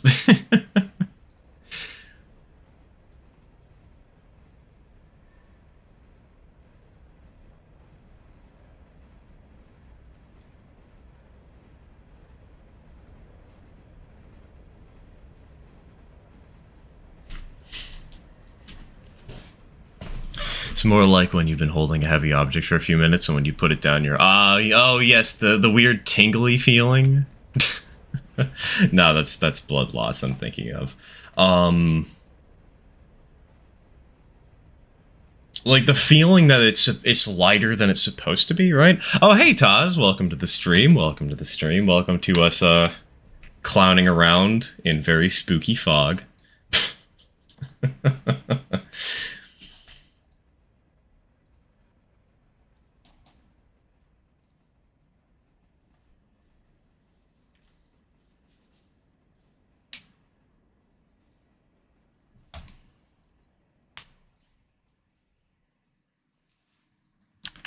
I, for one, might buy one of those Heislers, though I might change the origin of that one, as it could be a knockoff built by Sturz Manufacturing.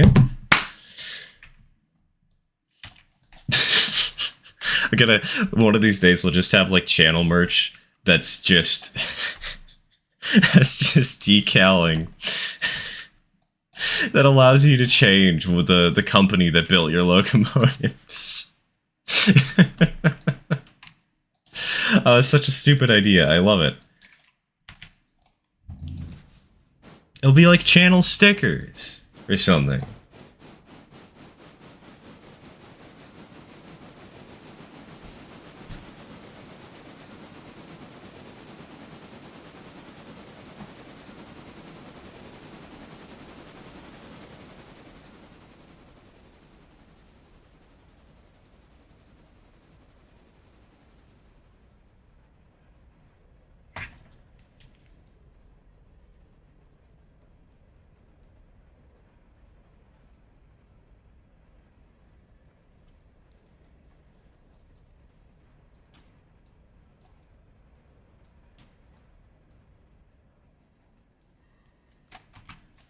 Where the heck is Nina? Oh, you're all the way at the other end of the line. I have nothing to worry about. For the court record, Nina, I am fouling the main line with this maneuver, but, like, you're all the way in Ela. I have literally zilch to worry about.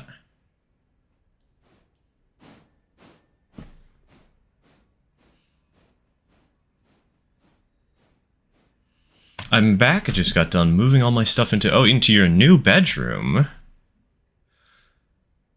Did you, like, move houses, TK? Or is it just like a room got opened up in your house and you have more space now?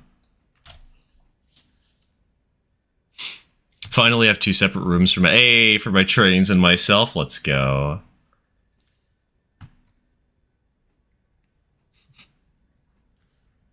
The Stir Manufacturing Limited GG1. Definitely not all tunas in GE, guys. Please, trust me.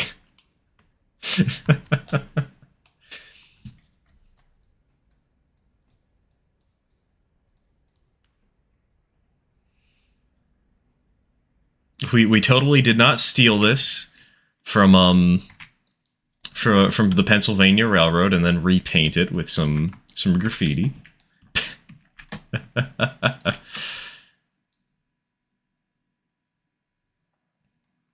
I bought a Stearns Heisler, but I got a Sturz instead. So like the fat controller. Very shitty Thomas the Tank Engine AU.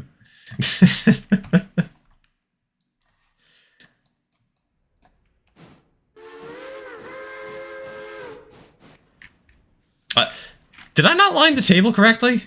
Are you kidding me? How... Oh my god, that's like... an inch off. No. There we go, that's better.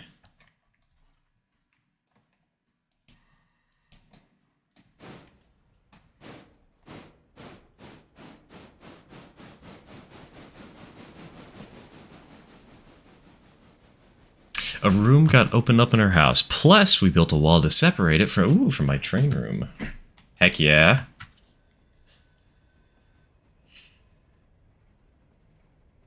Now just make an around the walls layout. Make a donut that you operate from the center.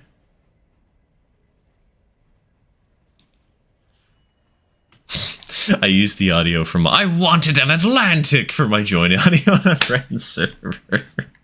Nice.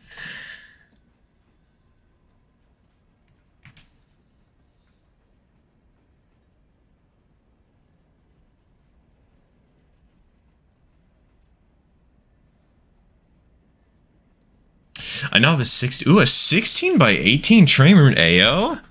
Nice. That's a good amount of space.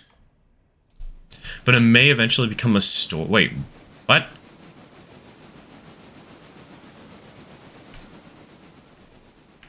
Do you like live in one of those buildings that's like in the heart of the town where the upstairs is where your bedroom and like where you live is, and the downstairs is like the store, like a coffee shop or whatever?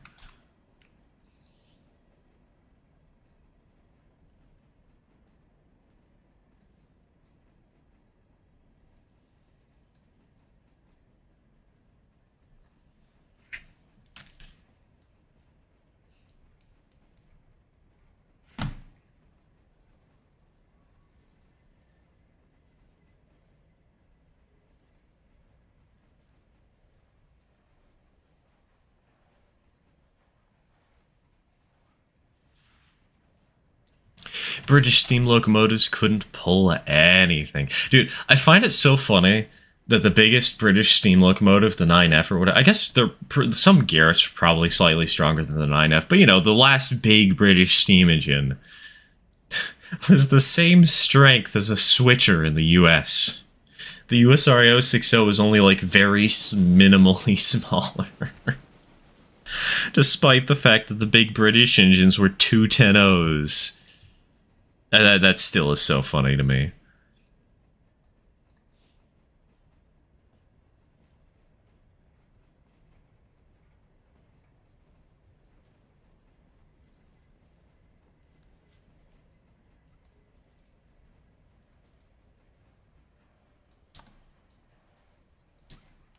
Bro, I would die to live in those. Have a little shop downstairs and want nothing else, man. Dude, it would be so convenient. Imagine the commute time.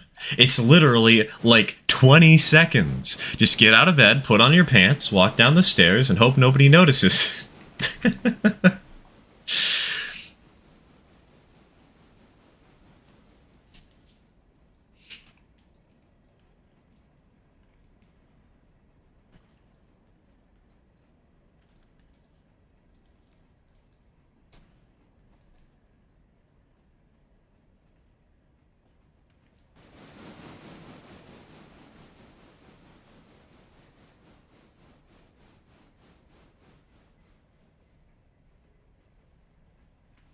The living space is behind the storefronts rather than above them. Interesting. Apparently that Heisler weighs half as much as our 490 080s do. I mean, they're very tiny little things. I mean, you gotta remember, for logging locomotives, right? And they were trying to build them super lightweight, because the tracks are so terrible that if you made them too heavy, they would actually break the rails or whatever. So...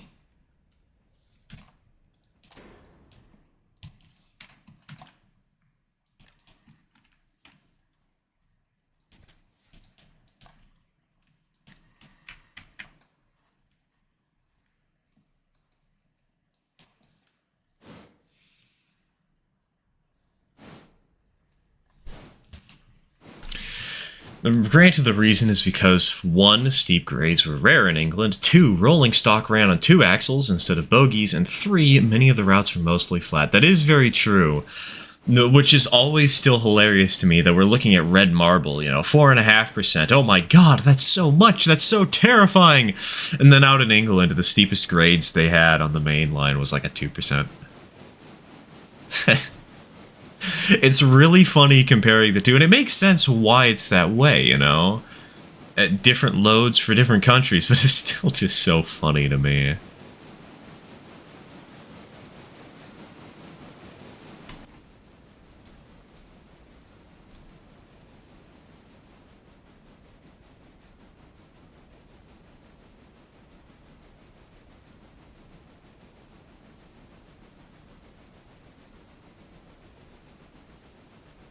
There's still some steam engines in service in Romania. Nice.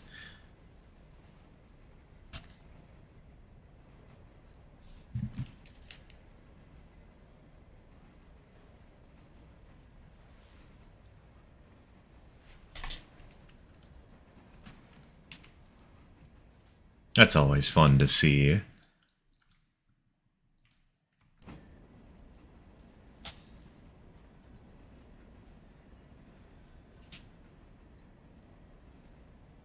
Alright, this is going to be a really strange maneuver, but I think I can make this work.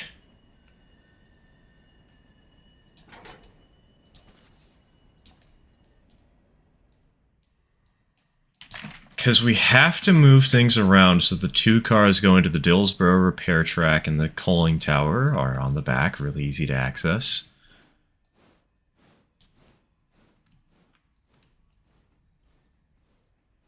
And we got to figure out how to sort this out so the locust pin stuff is fine, because we've also got this locust pin car to worry about.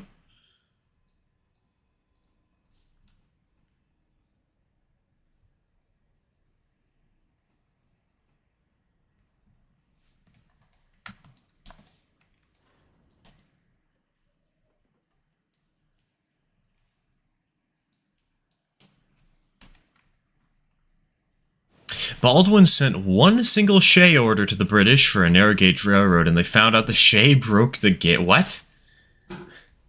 Like, did it shake so violently that the Shay would, like, actually push the track apart? Wait a minute.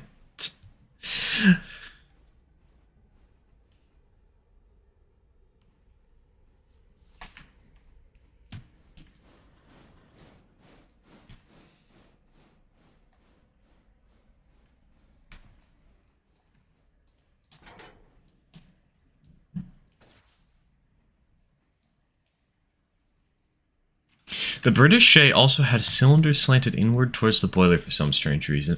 That might be because Baldwin was the one building the Shays. And we all know that Baldwin's Shays were jank.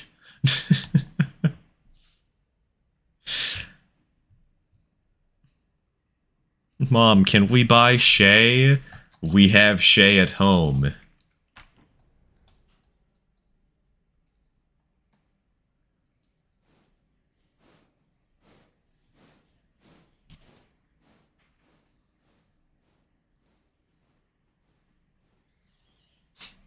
What obsessed me even more is my parents specifically didn't have a kid until they could live out here with the horses, and I literally have never enjoyed it, not even for 20 minutes.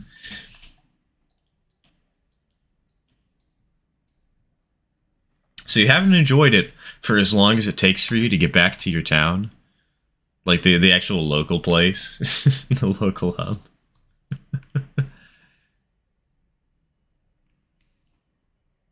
Best Shays were on the west coast, the Willamette design being the heaviest that were built. What's really sad is there's no Willamette in Portland, Oregon. I know there's more Willamettes, right? You've got a couple preserved around the area. You've got, I think, 6 of 33 got preserved. There was going to be a 7th, though, but when they got there to pick up the Willamette, they had started cutting up a Shay. The problem is, they weren't cutting up the Shay, they were cutting up the Willamette. And that's how Portland got a Shay. I mean, it's still a West Coast Shay design, you know? It's one of the ones that Willamette's existence kind of pressured into the creation of, but it's still just sad. A little miscommunication cost us a piece of history.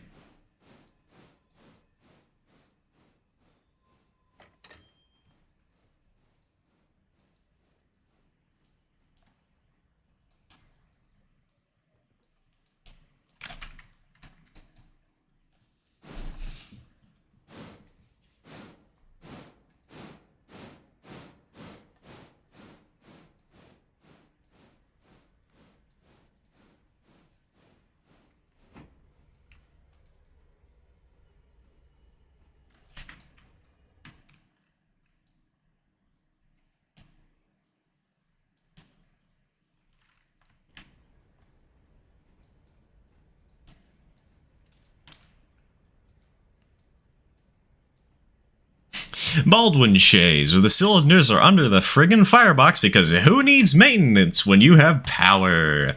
Did you hear about the story of the Shay that was working at the docks in Portland and derailed and sank into 85 feet of the harbor with loads of uranium and oil drums? Excuse me? I have not heard of this. No. This one's news to me. I think I've been in the cabin the Shea in Portland. I was like 4 with my grandma. I think there's actually 2 Sheas in Portland. There's one on static display up at the zoo, and there's one that's going to be down here that they're operating. Though the one that's been on static display might be the one they're repairing and restoring.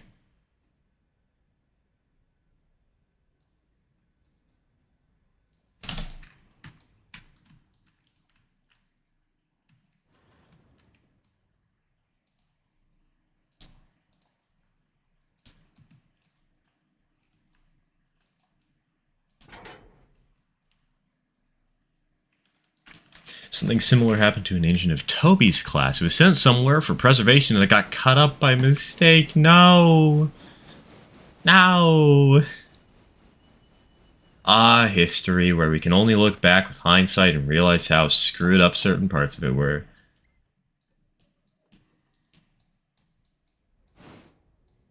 Static display is the one I got to visit. It's a fun one to see. I've been out there to see it a ton of times, you know. It's right at the zoo. And also right outside the International... Oh, actually, it's not outside the International Rose Garden, is it? Dang. I should really visit the Rose Garden someday. It's been a very long time. And I probably didn't like it very much back then because I was a kid. And I didn't really care about nature.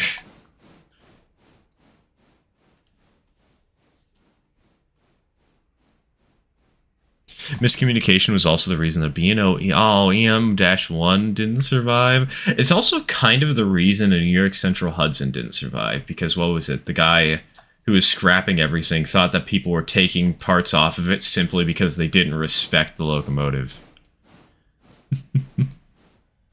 Is anyone else on the spectrum? I am a part of the Club Autism. I feel like 90% of the people here probably are at the spectrum, just considering how much we love trains. Just a sneaking suspicion. Yeah, I was diagnosed in the 1st grade. If you ever want a really good story of a great example of how autistic I was at the time, I say at the time like I haven't changed, or like I have changed. I got diagnosed, right? And I come back home, and my sister asks me what the results of the test were, and of course I tell her that I was diagnosed. It took me a second to realize what she was asking me about, but that was probably just because I was a kid.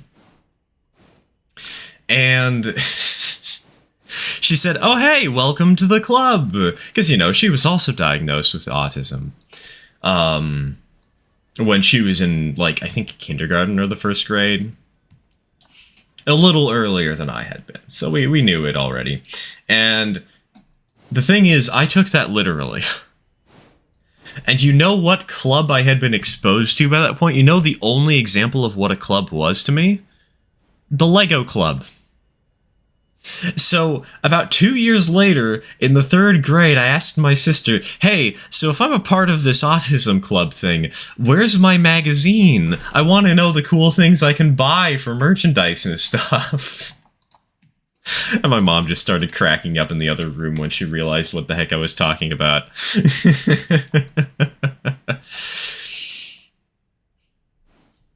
That's always a fun little memory.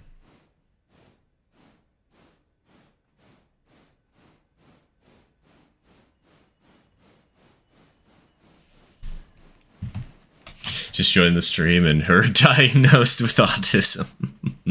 It's me, baby.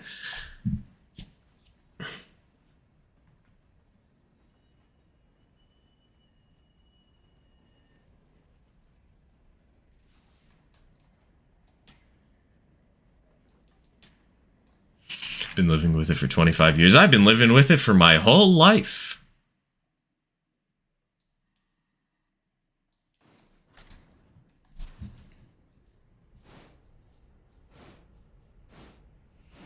Girl who's nearly 3 years younger than I, but still wants to be my girlfriend from the conservatory, has ADHD, I think. I feel like a lot of people in this day and age have ADHD with how computers have digitalized entertainment to such a high and fast-paced degree.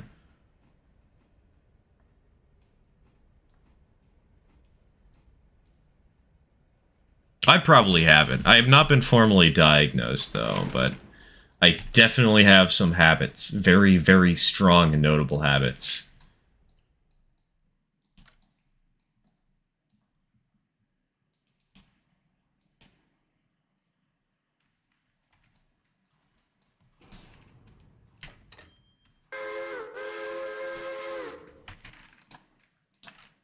My god. Wait a minute, hold on. How much money do we make? Jesus, the Ela Brewery really is the moneymaker of this railroad, huh? I mean, I guess the gypsum quarry kind of is too. But wow. That's a lot of money.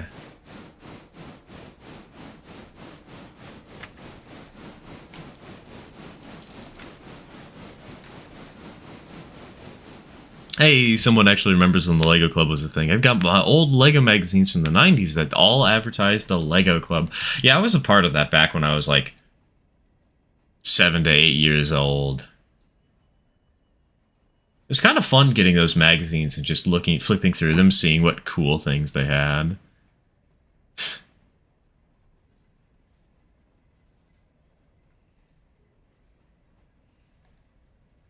Club Penguin. I miss Club Penguin.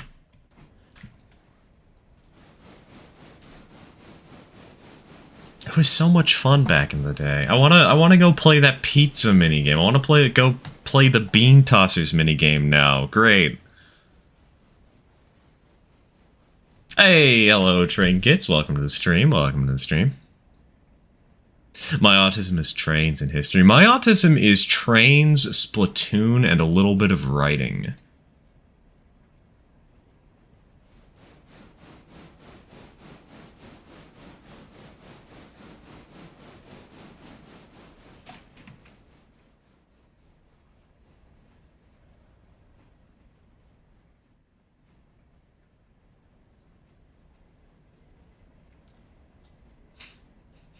You like George Carlin because he's a philosopher. I like George Carlin because a guy taking a shit while running at full speed are words that came out of his mouth. We are not the same. Do you remember Brain Pop from school? The guy with the robot. Is that the one with like the orange robot? It feels kind of like an early Flash animation. I don't think we watched that much at our school. We mostly watched Bill Nye for our supplemental chicanery.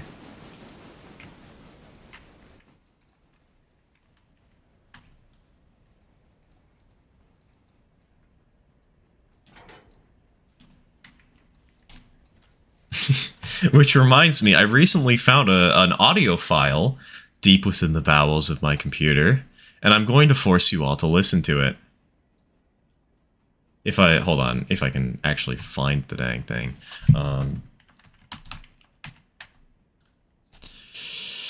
I hope this isn't the one that's going to burst our eardrums, because I do know I have a version of that.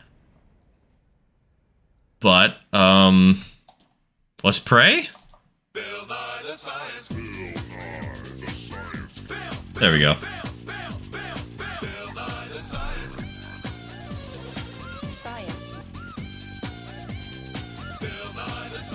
Inertia is a property of matter.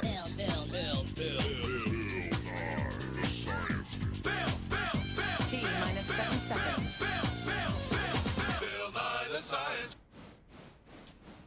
You're welcome.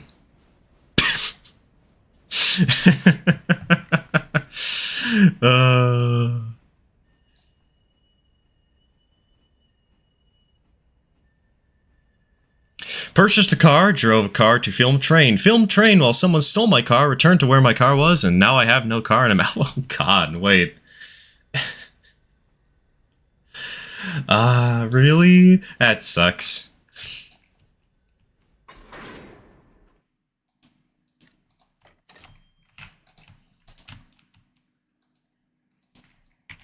Also, I love the fact that none of you noticed that Guy was missing from that song. It was just Bill Nye the Science. Nobody's pointed that out yet.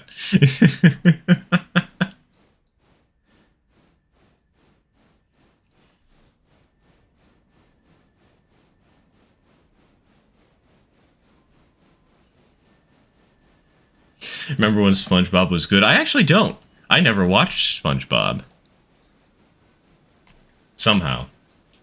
The only time I remember watching SpongeBob was it was in Chicago Union Station, and I was extremely young. We got a hamburger from McDonald's, and it had pickles on it. I hate pickles. And apparently there was an episode on TV with Mr. Krabs, and I think The Rock, that's Patrick's house.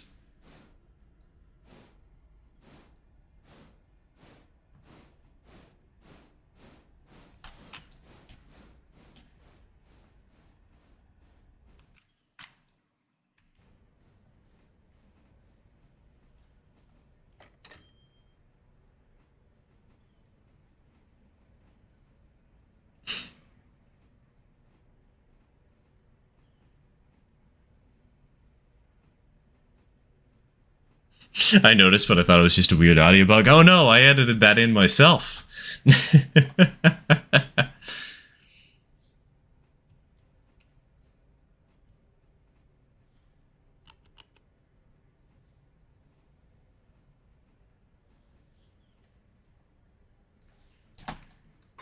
Alright, bonk.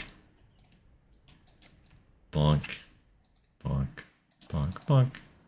Bonk.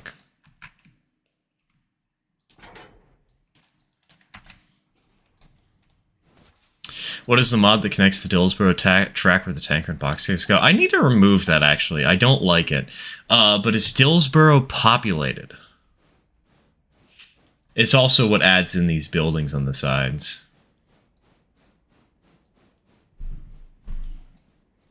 Should edit out Nye and Guy, so it just becomes Bill the Science. Bill the Science. We have another version that's slightly better. I don't remember what it is exactly, but it was something along the lines of...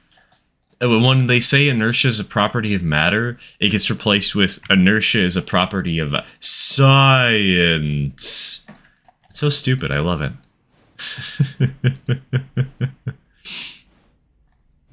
Since we're talking about nostalgia, here's something to make us feel old. The first Trouble with Trains is 18 years old now. I don't actually know what Trouble with Trains is.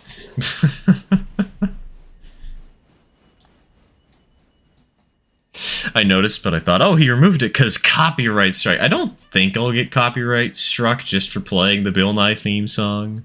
I hope I won't be.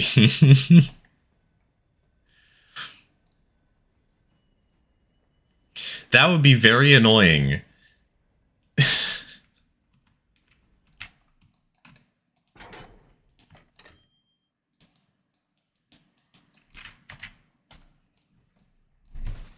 There's a climax. Ooh, a climax in general. Ooh. Hold on. Oh, that just feels wrong, seeing the Pistons facing so forwards. What the heck?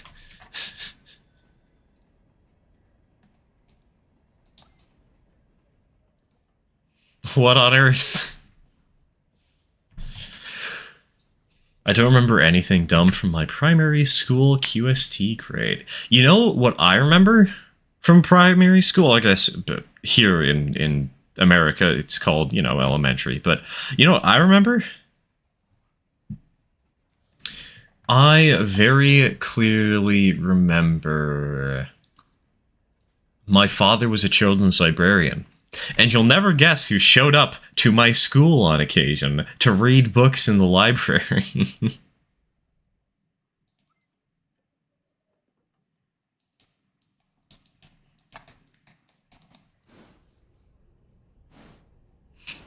And you'll never guess who would actively point out that I was his child whenever he was here.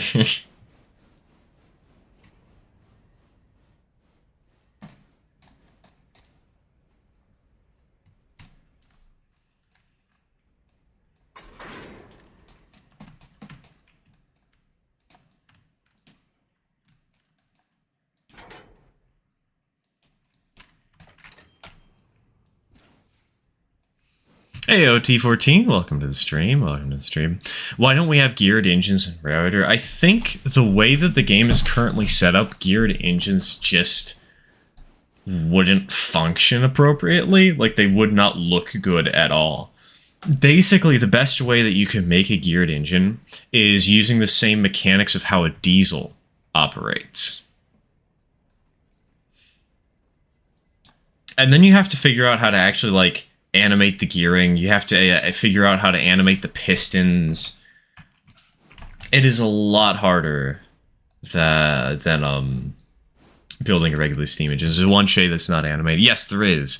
And it is very goofy. It's like $500. Has how many tons? Has like half a ton of coal storage and can produce more power than the K35.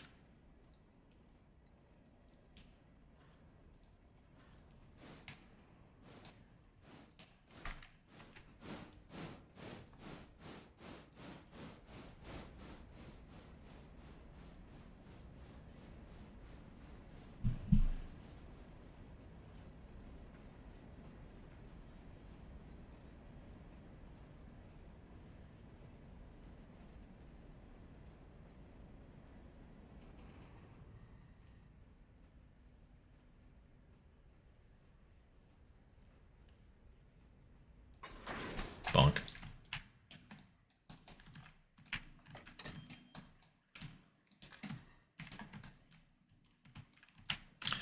Alright, with that... Man, this train is going to be so short running back home. We only have 4 cars between here and Silva? Goodness gracious.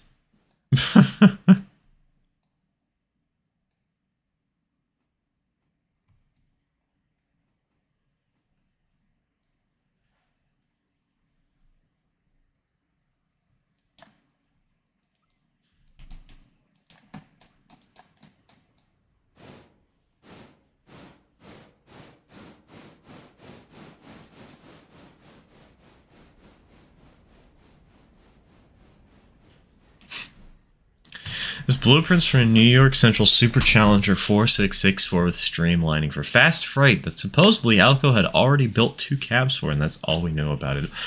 Why would a railroad build an engine specially streamlined specifically for freight? That feels wrong.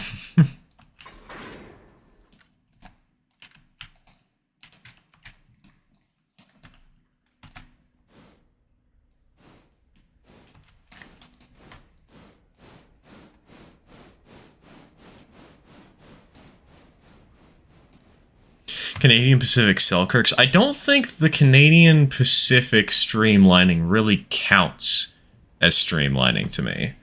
That's more like fancy trim. When I think streamlined, you know, I think something more like the Hiawatha. I think something more like the streamlined Hudsons. I think of something more like 4449 and less like 844, you know? I wouldn't count 844 as a streamlined engine. Pax is just about to enter Dill's yard. Yep, I've seen her coming. I am mildly aware of my surroundings. Wish me luck. I have to make it to Silva, and then I have to immediately run around the train as to not get in the passenger train's way.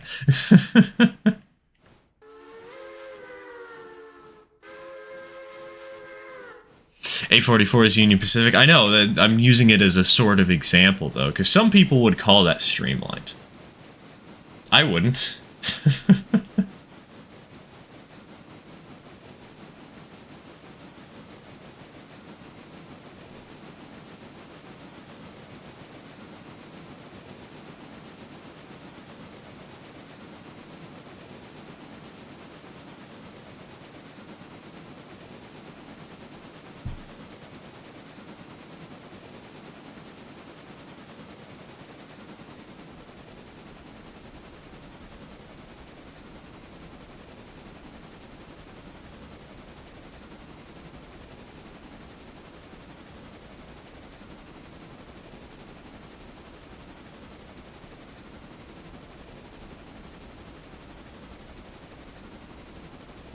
Over here in the UK, we had goods trains that went up to 80 miles an hour. Dude, that'd be so awesome, though. Imagine that here in the US. Actually, high-speed freight... High-speed freight could be fun, too.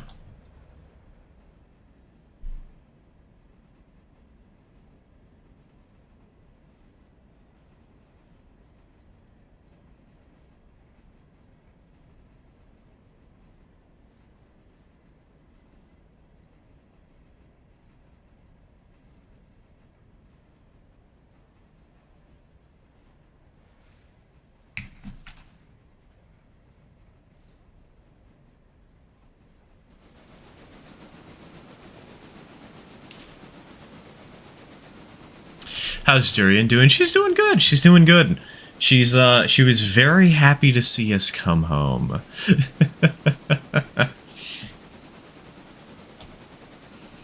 Didn't Canadian Pacific streamline a 444? I feel like they might have. I feel like there were streamlined 444s here in the U, or maybe, I guess maybe not streamlined by my criterion. Where did the welcome tab in the Discord go? Dead. Deleted. I decided to trim a couple of excess chats out of the Discord, and I figured that welcome actually was one of those, because what it wound up doing, instead of actually getting people to really interact with the server, it just got people to immediately go there and just use the wave emotes and nothing more. And it didn't actually foster any conversations, and it didn't actually, like, foster community, you know? It was more of a sort of tradition than it was of actually engaging, and so I decided to axe it.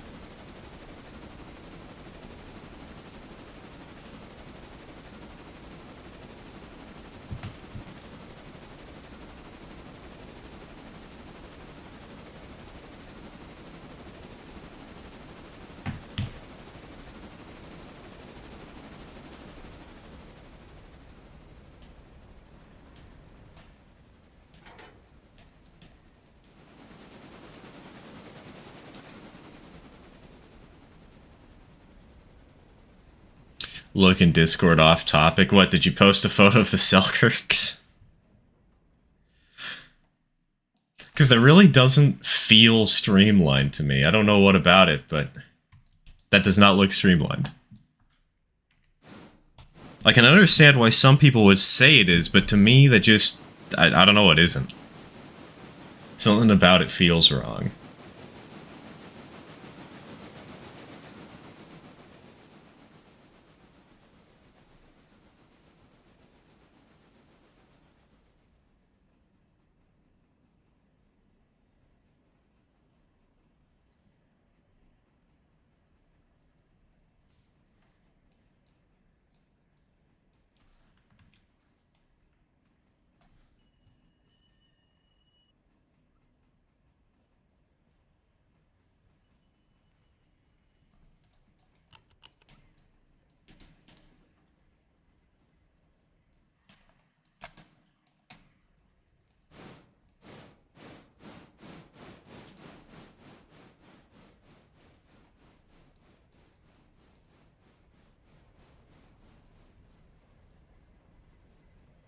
Called a bullied light Pacific streamlined? I don't know what that one is off the top of my head.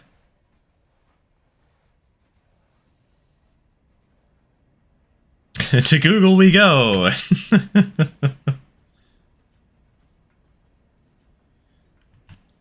Bullied... Oh my god, what the heck is this thing?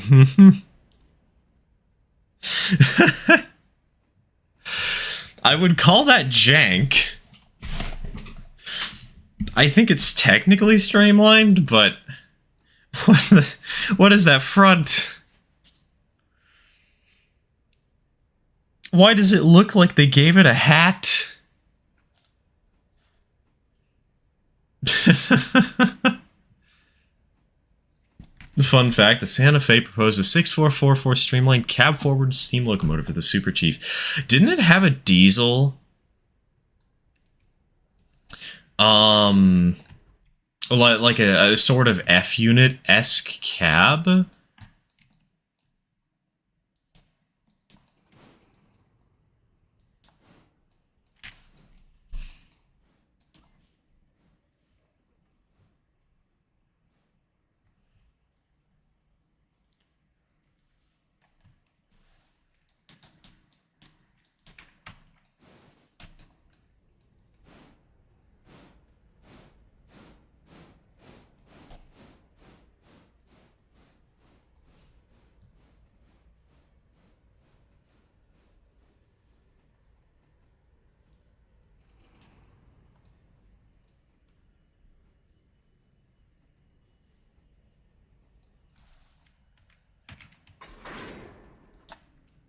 Alright, bonk.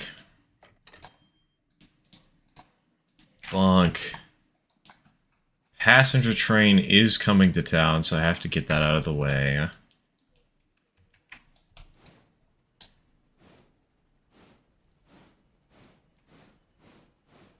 There was a model built with an F-unit cab, but since it was a Baldwin proposal, it would have likely had a shark nose type cab.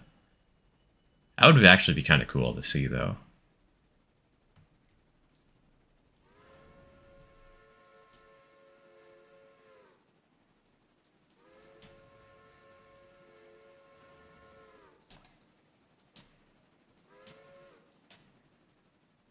When you say smoke deflectors, are you talking like the hood on the big boy or something a little different? Yeah, it's kind of like the big boy. But the one I was talking about personally was it was actually a top smoke deflector, I think. It was something that was sticking out over the roof of the smoke box rather than something that was sticking out on the sides of the smoke box.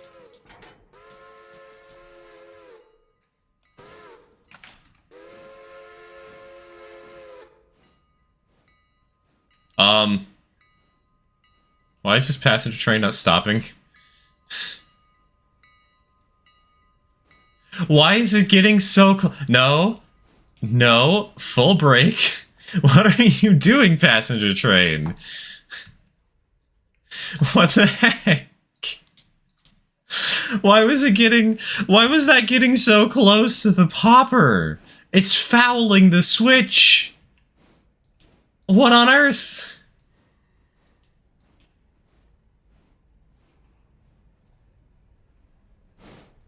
Nah, back that thing up. Back that thing up. Oh my god, that was concerningly close.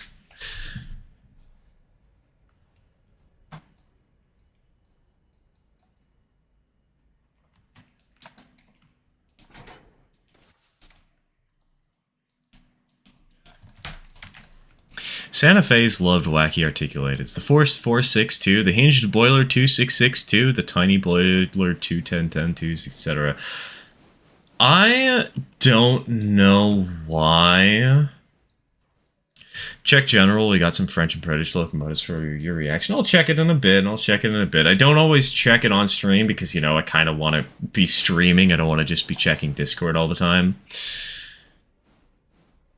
But the mention of articulators reminds me, does anybody know about the progress on Sierra number 38's restoration? I feel like I should know this, considering that it's out here in Oregon, it's out here on the coast.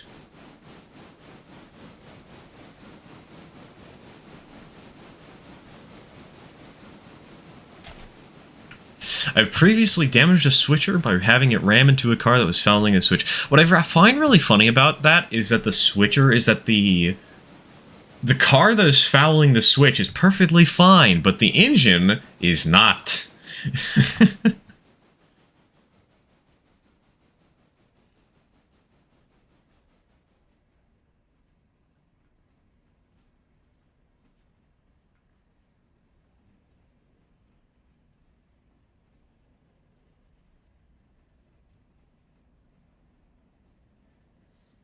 I believe the locomotive is being restored based on my limited evidence. I know it is because I know the Oregon Coast Scenic Railroad picked it up out of the Fred Kepner collection.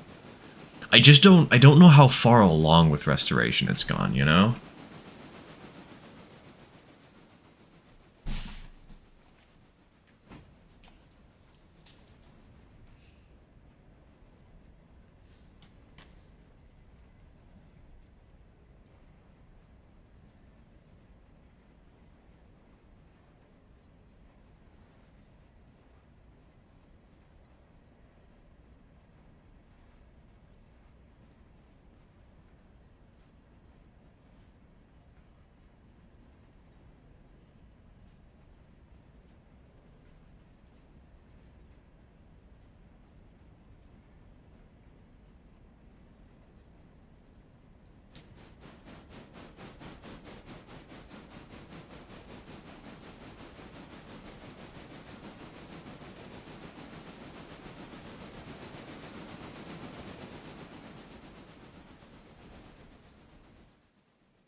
It's kind of funny that I'm just shoving it the rest of the way because I don't want to have to deal with dancing around the passenger train.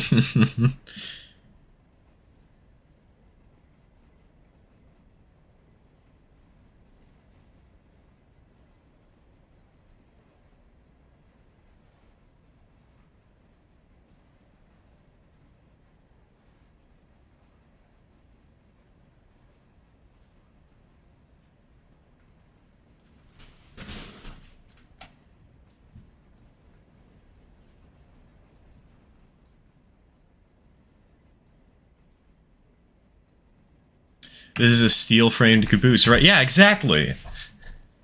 You can see the beds. They're right here. Why do you think there's this little straight block there, right? And it's clearly that's a bed. Marker lamps, we don't use them on this railroad. It's fine. It's fine.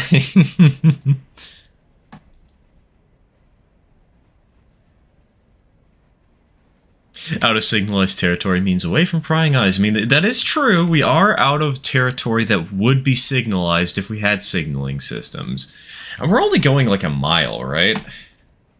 Yeah, we're going from milepost 40, a little past 46, straight up to 45, so... And we have a caboose on the end of our train, guys. It's at the front. We're just shoving with the caboose for safety. Actually, hold on. I can make this even better.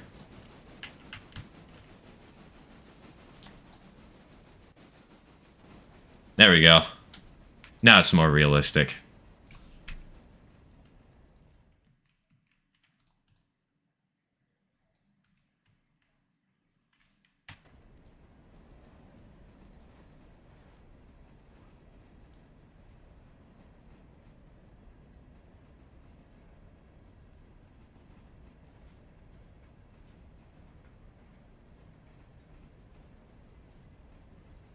The caboose is now a shoving platform instead. Exactly. We're reenacting modern techniques back in the 1950s. Or, I should say, we're reenacting modern techniques for the 2000s back in the 1950s. That's totally how that works, right?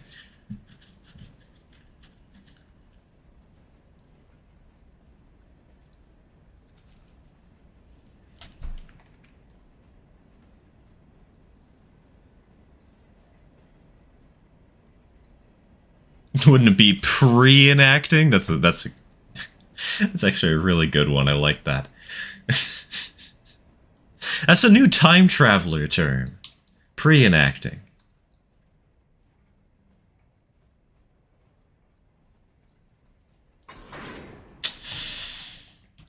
That was a very hard bonk. It's okay. We didn't kill everybody aboard the train, just 5 people.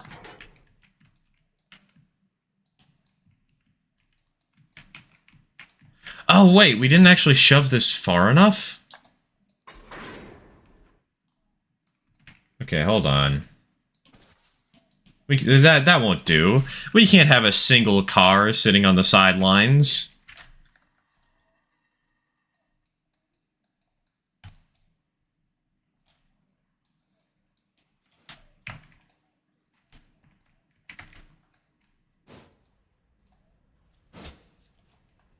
You know, you think I would know where the interchange boundaries are. I'm the one who made this mod.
How much coal and okay, we got enough. Alright, chat question. Do y'all feel like seeing the East Henderson gypsum mine, or would you rather see Upper Cowie today? Because those are the two jobs we have left to do.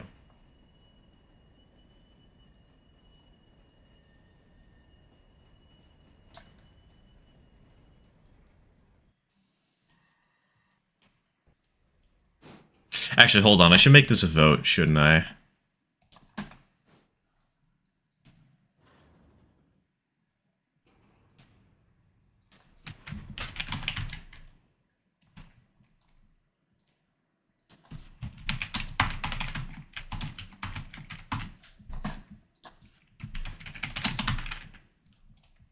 There you go.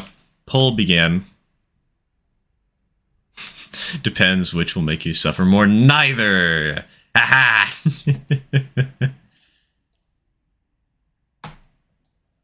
I say to hell with it and wrong road all the way out to the Frisco.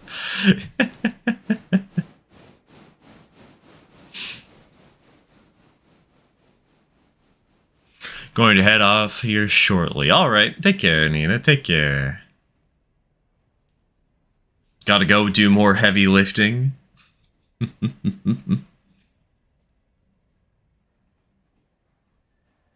I'll never call it anything other than top cow. You cannot stop me. See, when you say top cow, all I can think of is cows being stacked on top of each other. It's like one of those tabletop board games, you know?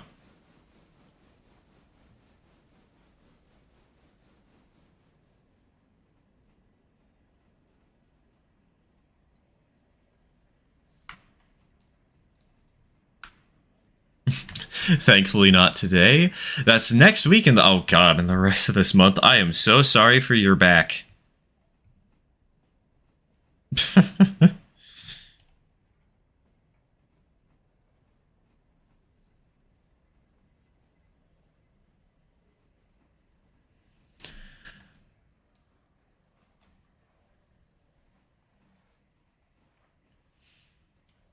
Actually, it could add a third option. We could pick up the job that currently Nina is doing. That's also an option. Finish that off. We'll figure that out later. We'll consider it at another time.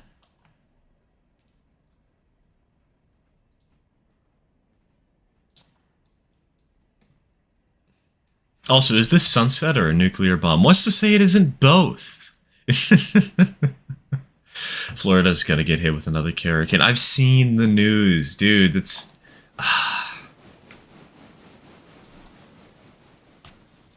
Two back-to-back natural disasters. It's really annoying because there are some content creators I watch from that sort of region. And, they can't do content. They don't have Wi-Fi.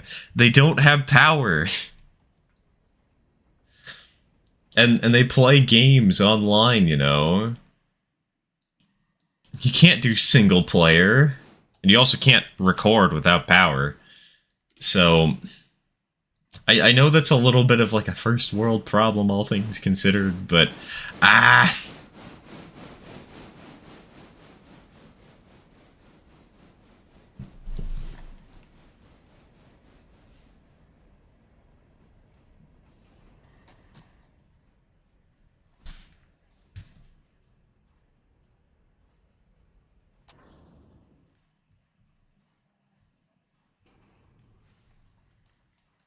Technically it is both. The sun is just a nuclear bomb.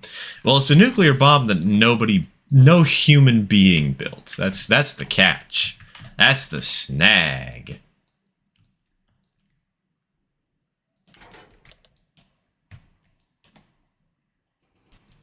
Alright, I'm gonna treat this for now as if we're going to Upper Cowie.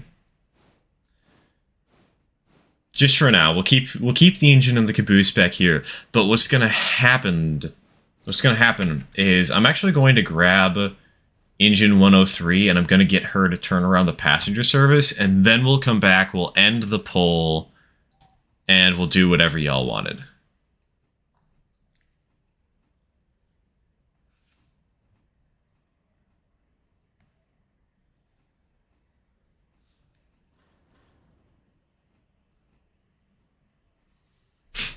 Hop on Discord to see the zero we have. What the heck is that? What is that extra wheel there for? What is that? That is terrible. That is cursed.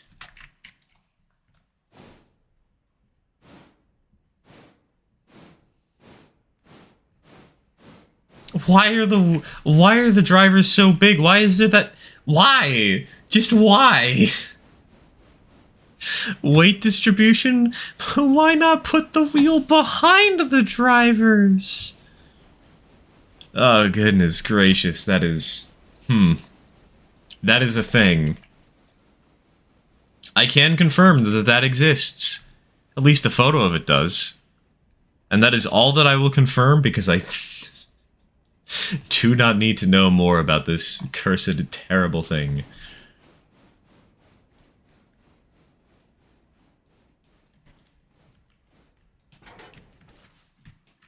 Alright. So now, as I said, we will go and turn around the passenger train.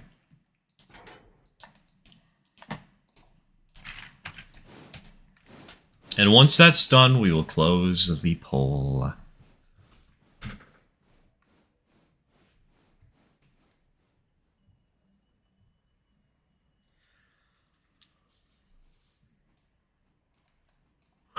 Cursed train stream would be fun. God. Well, we'll just have a shorter stream one of these days where I play Splatoon and you all send me the most cursed trains you can find. Splatoon will be there just so I can turn off my brain and not have to think about the game I'm playing. And then we can all suffer together.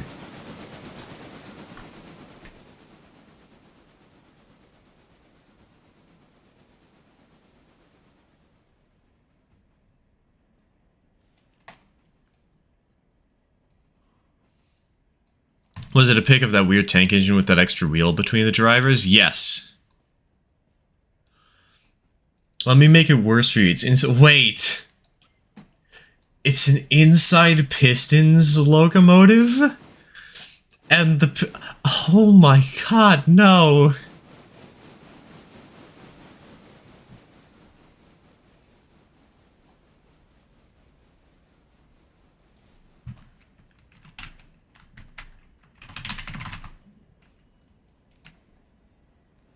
There we go. The nuclear bomb has been toned down.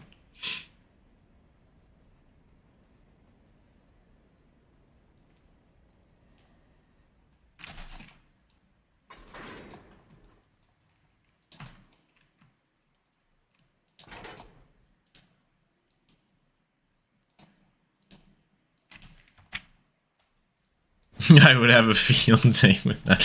Yeah, we'll just have a stream. We could also just have an 0-30 rutting stream where you send me that. Though, admittedly, I do get surprisingly tired on the 0-30 rutting streams. Maybe we need to make a donut layout for my bedroom. Make one that's like 6 feet square where all I have to do is sit in the middle and run trains. And then you all send me the most terrible things ever.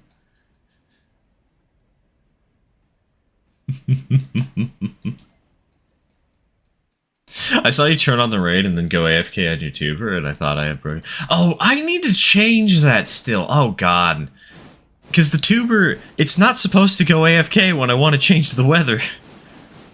I chose that because it's a mute hotkey that I use on Discord, but it overlaps with the hotkey in game. That's a bit of a problem.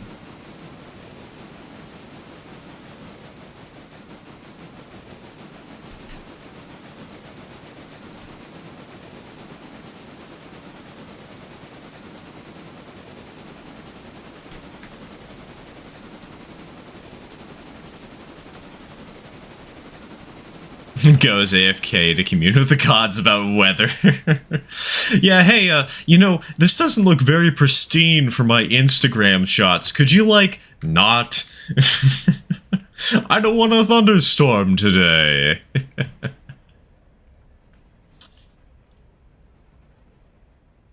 British also had a locomotive that burned Culm Witch, which is hard soil. It wasn't there a locomotive that also burned peat? Like, hey, if it could be burned, it was probably used for a train at some point. There was sugarcane. I'm sure there was a paper burning locomotive somewhere. I saw the cool Belgian locos and people call it BS in Discord. It's so confusing. What is it for?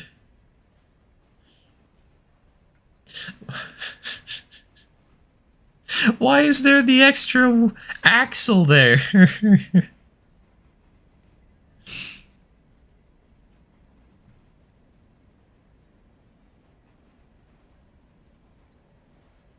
Gotta say though, the Bulgarian engine looks kind of cool. The 212-2. 212-4T, sorry, my bad.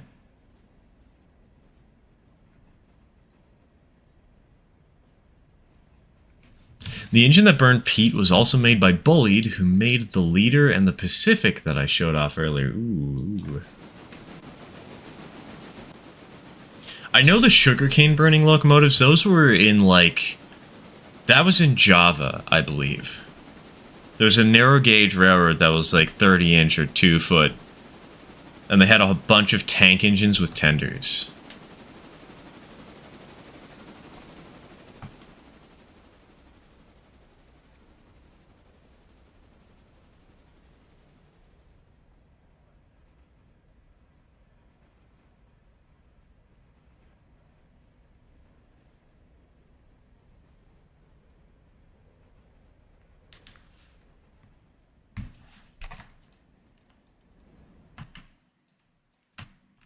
Alright, we are aligned for the Y.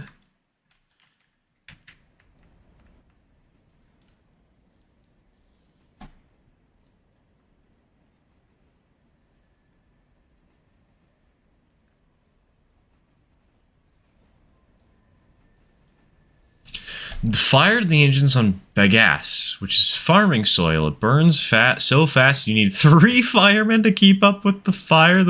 Oh my god! I knew that whatever they were burning, it burned super fast. But 3 firemen?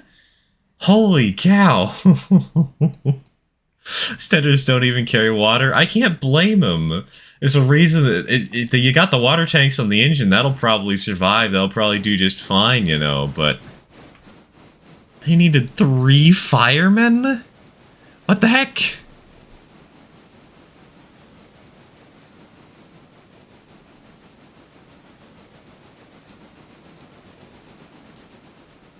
Also, chat, reminder, put your votes in.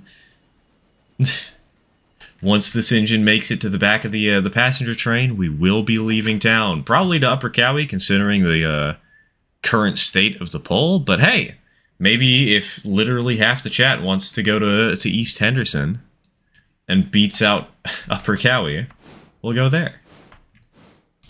So place your votes, people. Engage.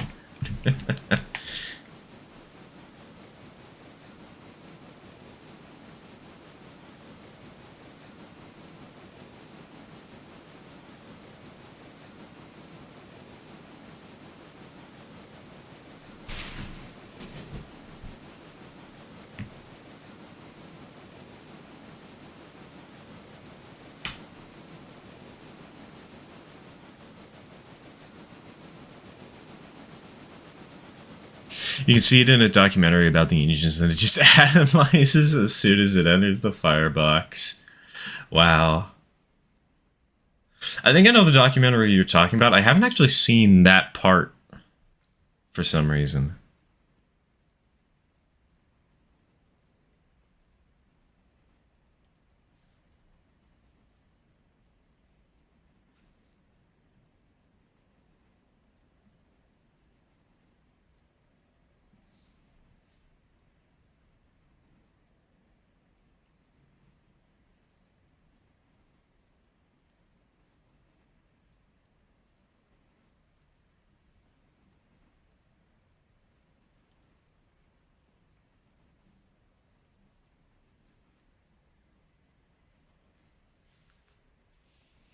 I'm fairly sure you can still see the grates of the box in that shot. Birds that fast with 3 firemen. Dude, which fireman is going to be the one making sure that the water's fine then?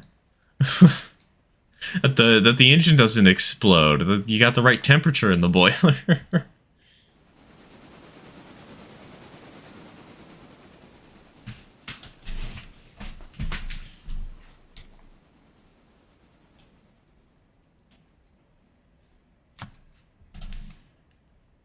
The secret 4th fireman. Ah, yeah, the one who's actually in the firebox itself.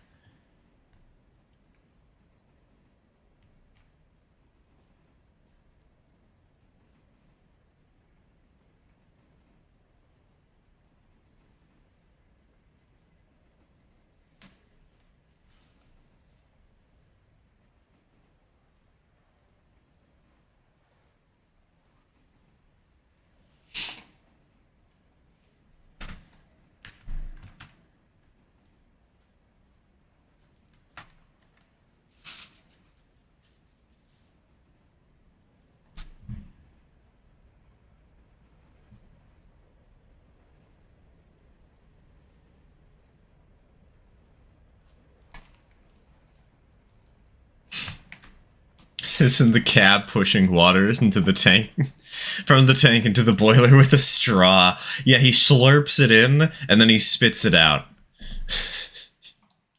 Very unhygienic,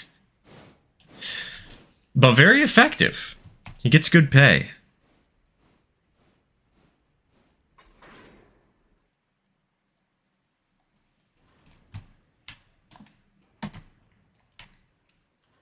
All right, hook. Release, apply, give it a quick shove. Oh wait, no. I have to wait to apply, hold on.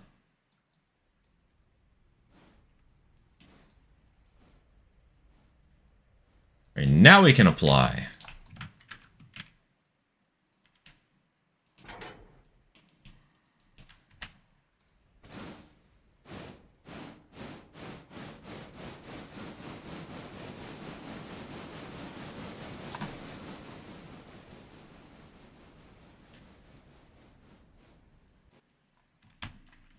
Also, I just came to realize something about the idea of having a stream for cursed trains, right? I've kind of seen so many. Because there's one website that just has a bunch of narrow gauge, janky locomotives on it. Like, have you guys ever seen a tender that is literally just a flat car? With, like, stakes on the side? Have you ever seen the body of a tender on a flat car?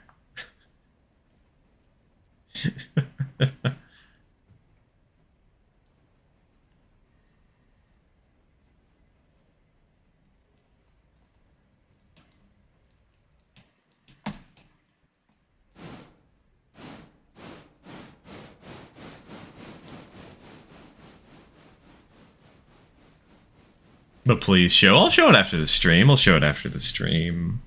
I'll grab a picture eventually, TM.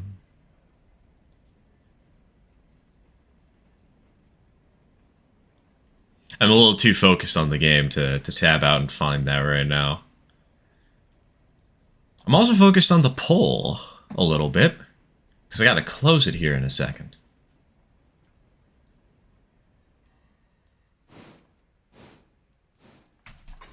Alright, bonk, bonk, bonk, bonk. Let's get this thing oiled up.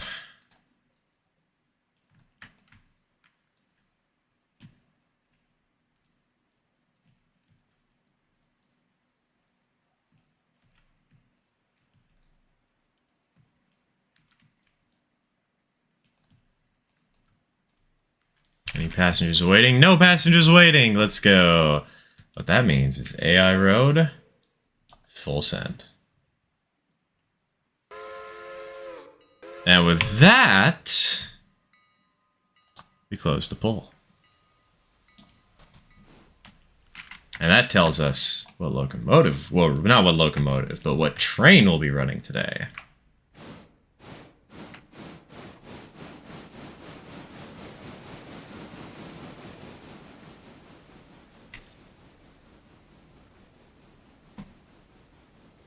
Polar Express runs on a flux capacitor and bends time and space. Guys, it's 11:59. We are so desperately behind schedule. I love that part of the movie, that running gag, where he just keeps looking at his pocket watch and keeps saying that they're not gonna make it in time, and then they finally do. It's so silly, but it's so perfect.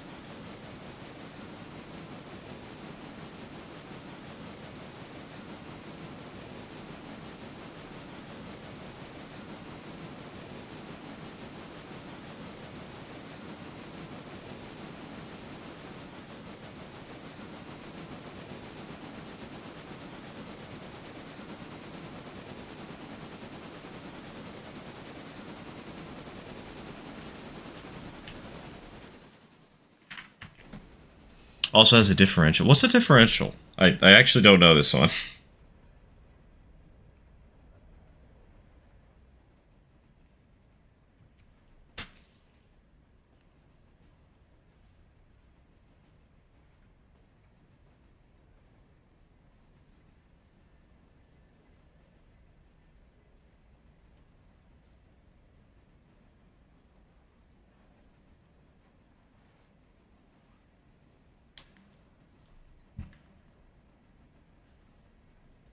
Carp part. Carp? Where'd the fish join?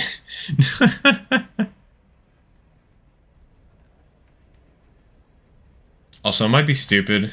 I don't need to leave town yet. We need to actually go back and pick up our cars.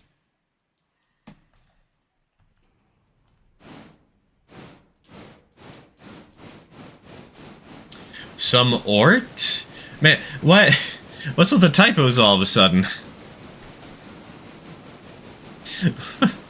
Are people getting infected with the typo disease? Basically allows two wheels to... Oh, interesting. What? Wait.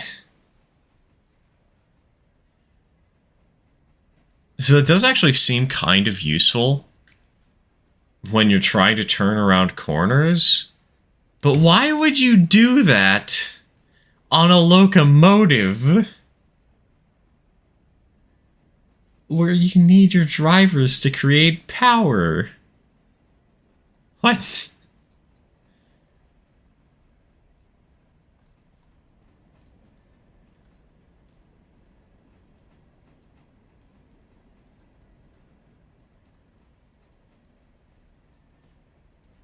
You wouldn't. I know, but movie logic, movie logic.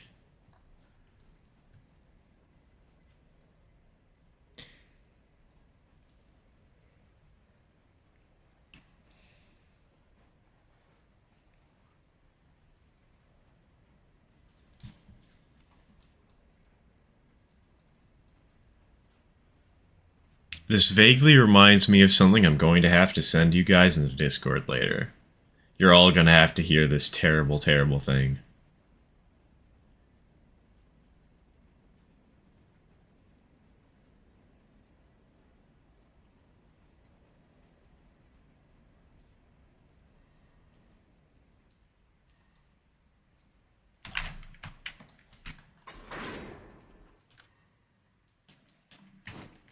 Alright, how are our... Okay, marker lights are set.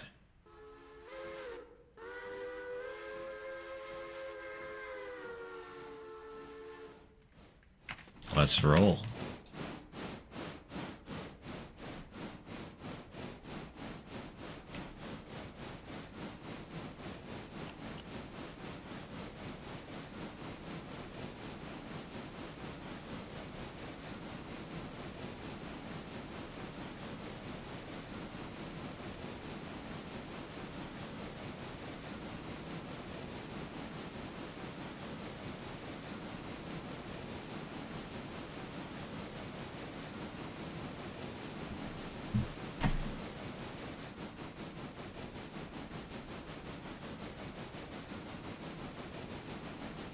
Fun fact, locomotives running across frozen lakes isn't actually unheard of. There is, and I'm not joking, drawings of a locomotive that had skis in place of its front wheels for crossing a lake. I think I've seen that picture. I've also seen pictures of people laying track across frozen lakes. That's always a fun sight to behold.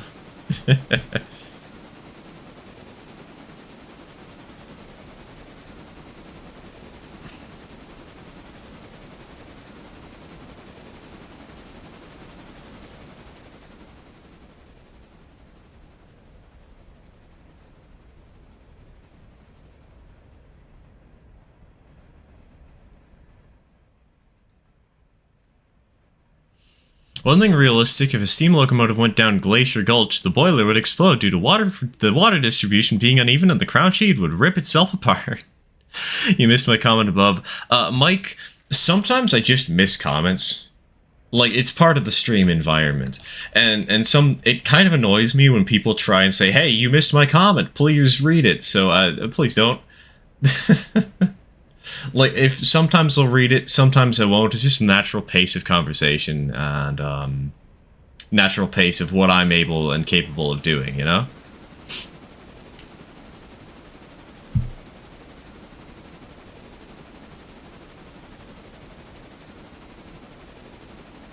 It would not explode if it was going backwards. That'd be... You know what? We need to make a parody book, the Polar Express, but it's running tender first. I'm sure they'll give us the rights to do that, right, guys?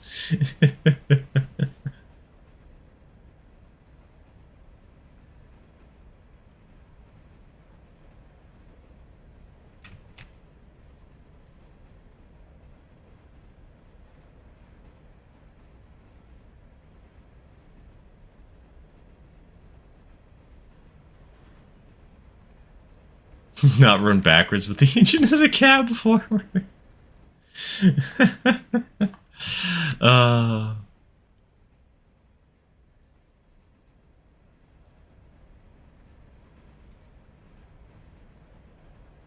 Actually, what if we ran a cab forwards tender first? How would that be?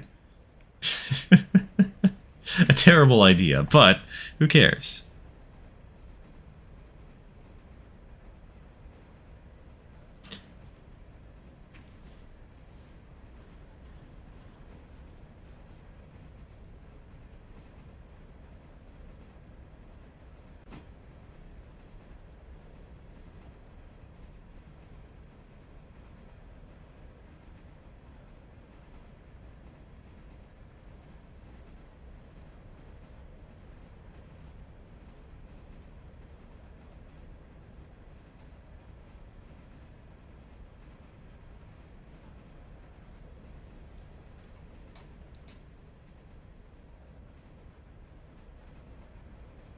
I mean, tender first, but at that speed, the G's would probably suck all the water into the smoke box. What a wet and meaty slapping sound as the engine rolls down the line.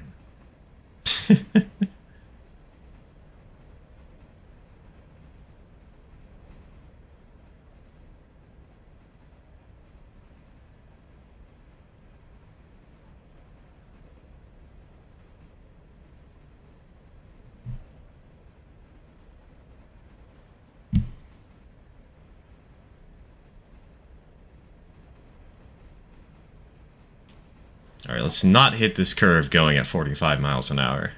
Otherwise, we are going to be very dead.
Garrett's are super pretty. Garrett's are fun little engines. I know I'm not the hugest fan of British locomotives, generally speaking, but the Garretts are silly. I like them. They're very fun to see.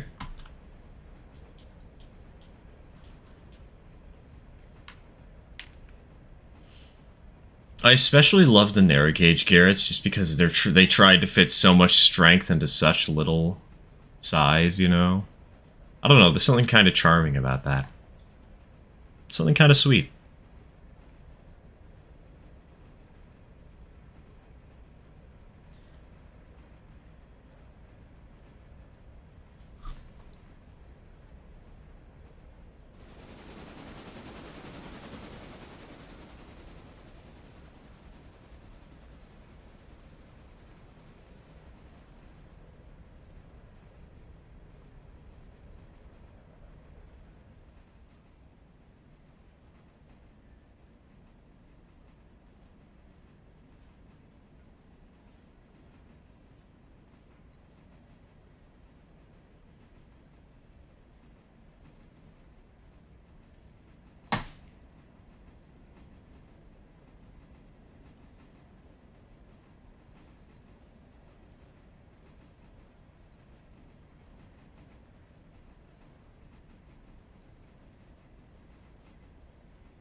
They're more of a South African, South American, and Australian thing, but okay, I think PLM had a streamlined one. The thing is, to me, I mentally associate them with Britain, because I do know they're more export models, but they were built in Britain. Yeah, locomotives built in Britain for export generally followed more international practice, except for that one Aussie Baldwin they unbaldwined in British. Wait, what? Huh? Excuse me.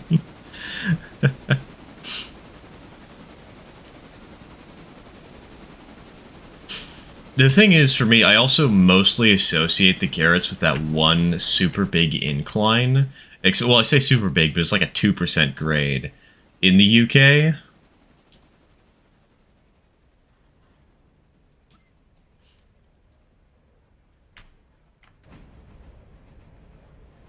Should I? Probably not. Do I? Absolutely.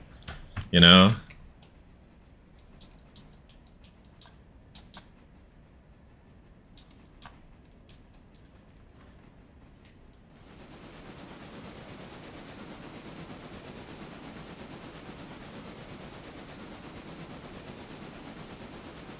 Do you mean the Lickley incline? Because it's not 2% as far as I know. I'm not sure if it's the Lickley or not. I mean, I can look it up. Hold on.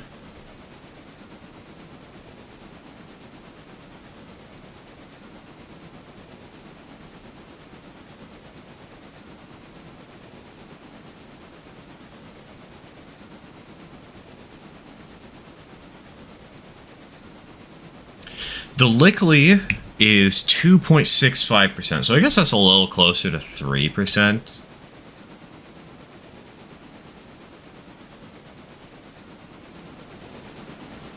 That might be the one I'm thinking of. I don't remember though. I don't pay much attention to this stuff. Why is there a Google AI recommendation for this?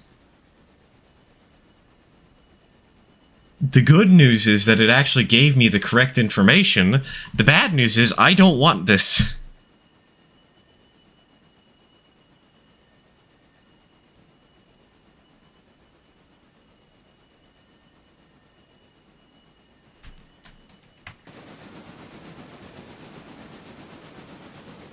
How do I disable this?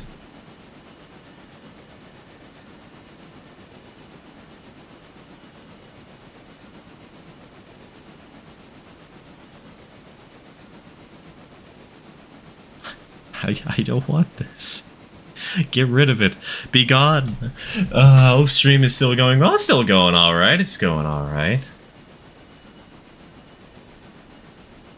This will probably be the last stream of the train. This will probably be the last train of the stream, though.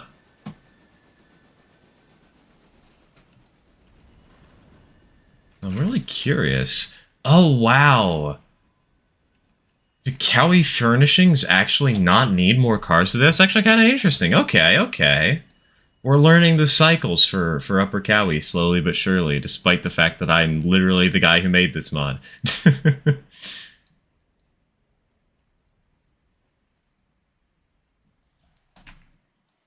That's the fun part. You don't. Oh God, please end my suffering. I think I saw something on Matt Rose's channel where Google AI said some politician was the same height as the Burj Khalifa. You know, I would not be surprised by that. That sounds like something it would say.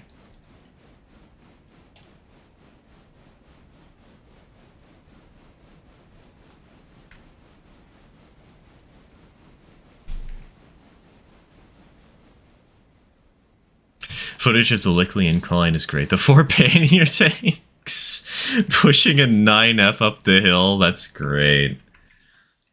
Just pannier tank bankers.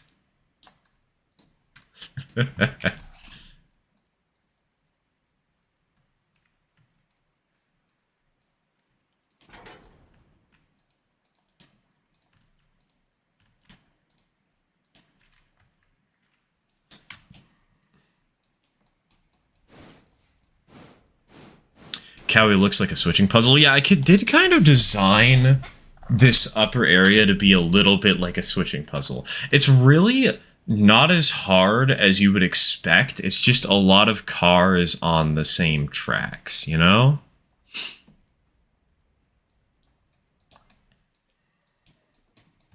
How y'all doing today? We're doing good. We're doing good. Welcome to the stream. Welcome to the stream.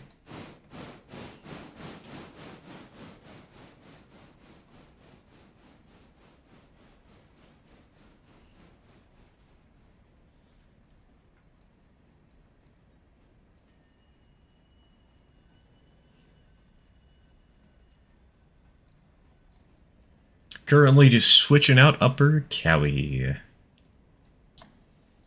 Bonk. Alright, so what do we need to grab? Okay, so we need to grab this. So we literally, we need to exercise the entire area of all freight just to get this one car at the back.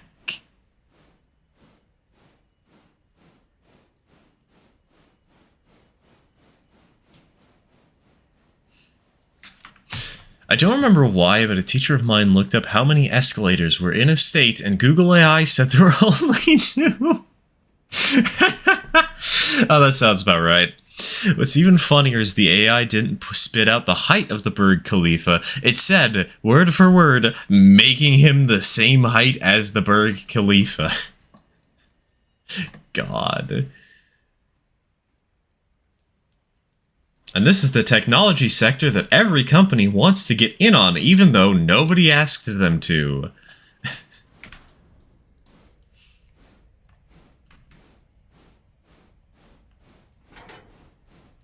Alright, we'll give this car a little bit of a kick.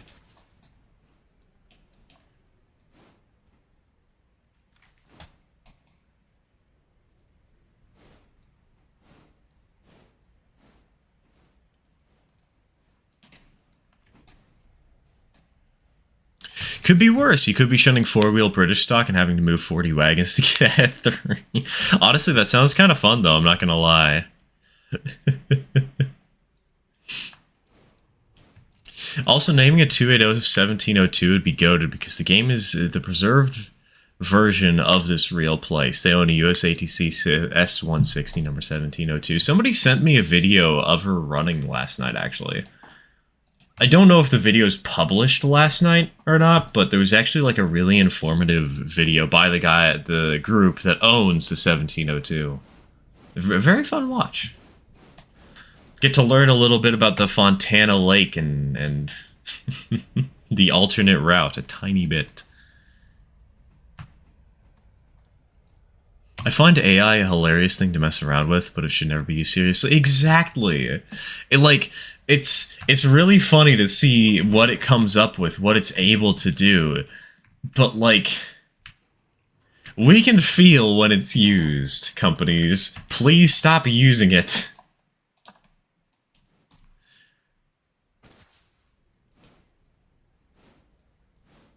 What's really funny to me is just how they're all... How so many things are such cheapskates that they're unwilling to actually get the talent, and they just use AI instead.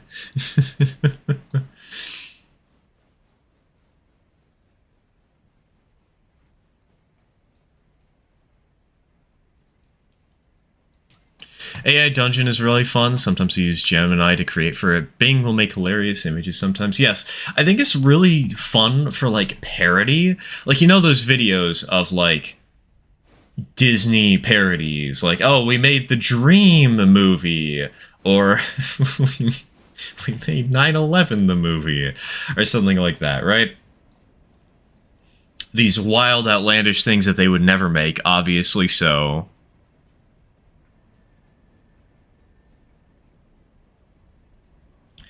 But, you know, eBay has an AI feature, right? And I use eBay a ton because, you know, I'm trying to find good deals on ON30 trains. I want to have more content for the channel, right?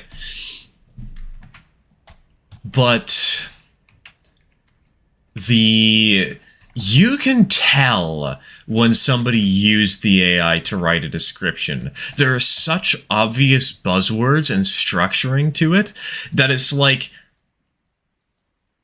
you just look at it for half a second and, like, you don't even read the whole thing. You look at the first sentence and you can immediately tell whether or not the entire description was AI generated. Admittedly, you know, I am a writer at heart, so I kind of have a little bit extra talent in identifying that kind of stuff. But still, stupid grades in the downfall of the railroad was caused by that. Like, yeah. The stupid grades are really funny to play in this game, though. We need to do more Red Marble. Red Marble is so fun. He says, having only done Red Marble 3 times.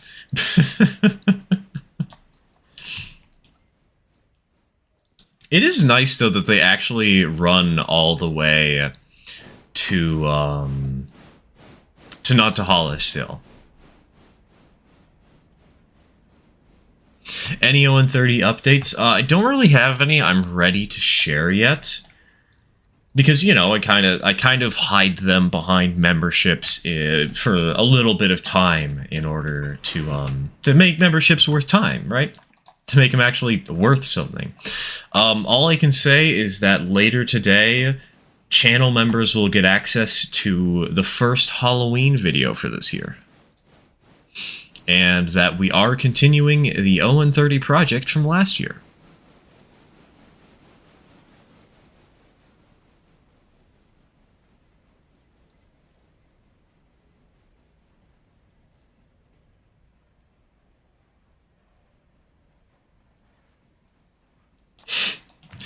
I remember I saw something where an AI artist tried to prove they drew a drawing by putting a white layer over the drawing and erasing it with the drawing underneath in a way that might have convinced you that they drew it. God, no. Just no. That's so funny. Ah, yes, I drew this because I revealed it by erasing the layer that I put over it in the art program.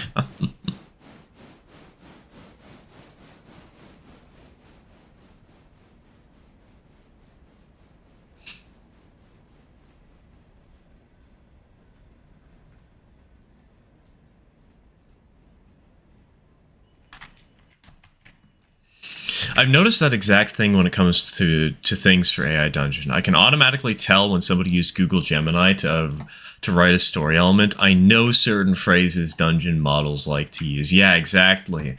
Like, it's predictive text. It's trying to learn what we would say, right?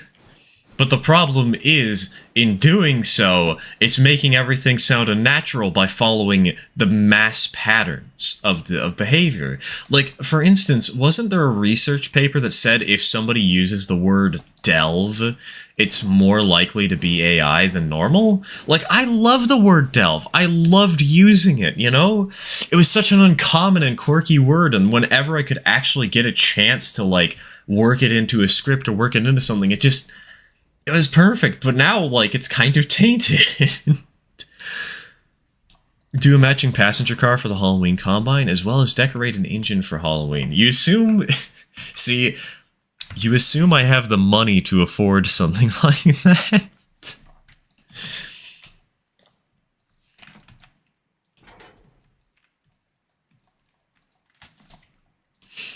But I already have plans, I already have some ideas, and I think they're actually more ambitious ideas than what you've listed here.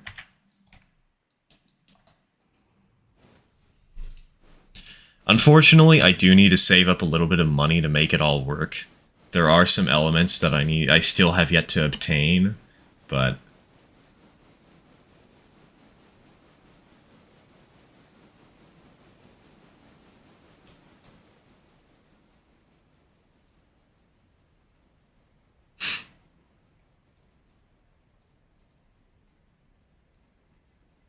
Best part is, I looked at the rest of their account, and everywhere else they openly admitted that they were a AI artist, and but so even if they convince you all of a sudden they're actually drawing, wow! But what about the rest of it?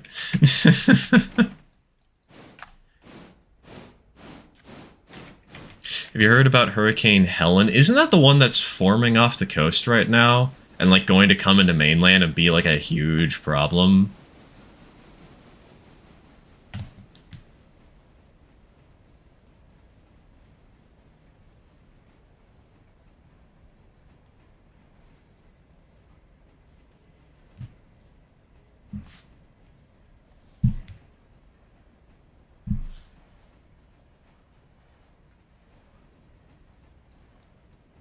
Last year for Halloween, my brother and I made ghosts to put in our front yard by using our bodies as some kind of mold.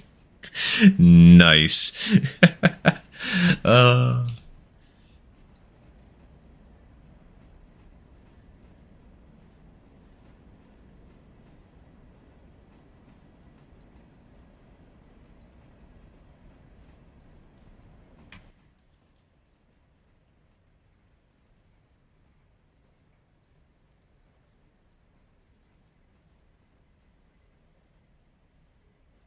I can spot AI art 9 out of 10 times, even when everyone says I'm wrong and I have to use a detection tool. But text is a lot more iffy due to our brains not being wired for text recognition. That's probably why I am so good at it, though, because of my writing and literature upbringing.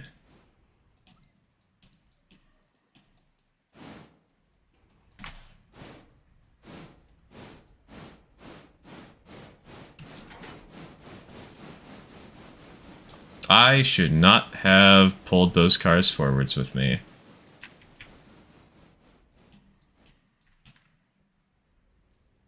Speaking of Halloween, today I helped my buddy 3D print his helmet for his costume. Ooh, fun. What's his costume?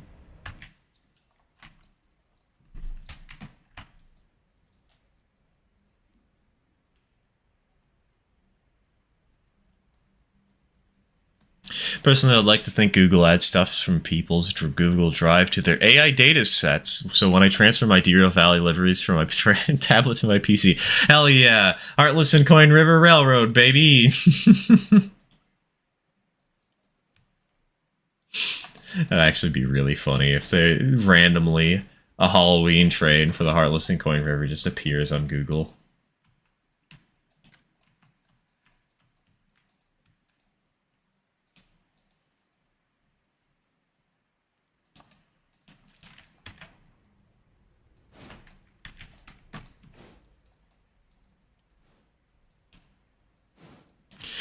Seen the damage the hurricane did to CSX's Clinchfield route? Now that goes to the Cringefield 311 will have nowhere to haunt. What's the Clinchfield 311? Do they just have like a fake ghost train that they run around?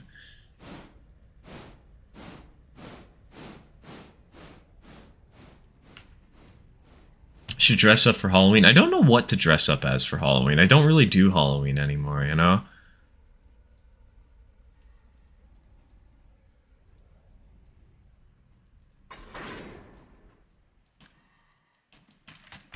Same, I'm fairly into writing and literature, but I'm mainly good at recognizing AI writing just because I play around with the tools a lot for my own entertainment, so I know what it likes to say. That's fair, that's fair. That's the big brain play. Use it enough to a point where you actually understand what it's like so you could recognize it and call it out.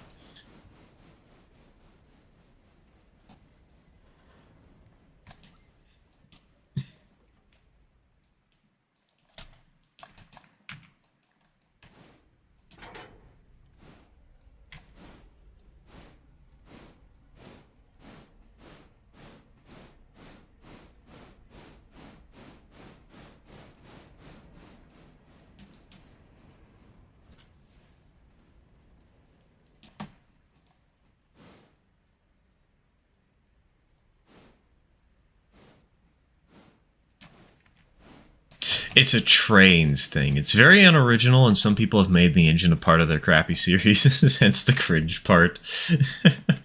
I may be cringe, but I am free.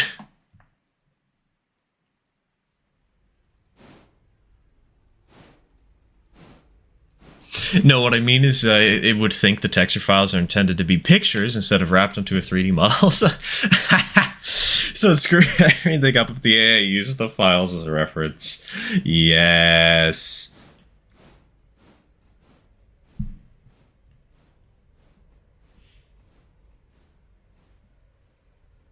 That'd actually be really funny. Generate me a train, and it just gives them a random pattern.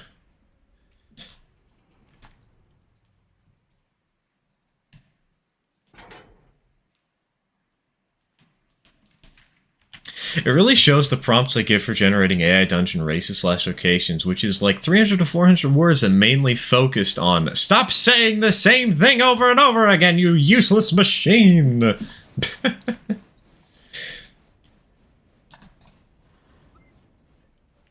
And yet they keep claiming that it'll get better and more believable and more and good, and you should use it. Guys. Use it to propose to your wife. Use it to file your taxes.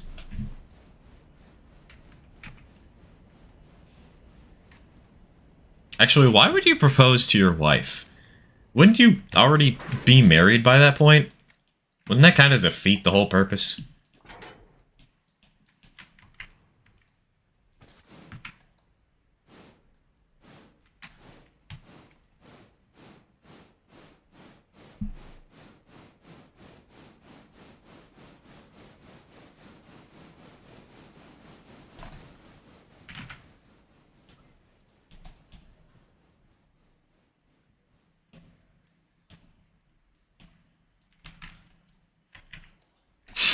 Me proposing to my wife so we can get Marriage Plus. It's just like Hulu Plus. It costs you even more money. It's just like real marriage, but you spend more money on us. Therefore, you may your marriage is worth more, right? Clearly, that's how that works. Surely people will buy into this scam.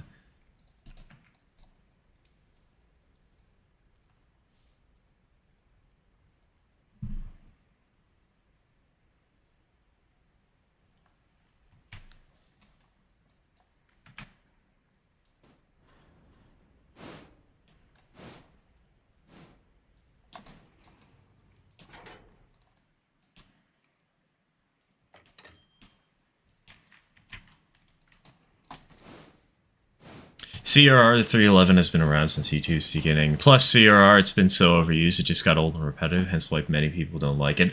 It probably doesn't help that a lot of people probably grew up with it being sort of nostalgic to them, and so they tried to add it to their own works, which just made it even more overused than before.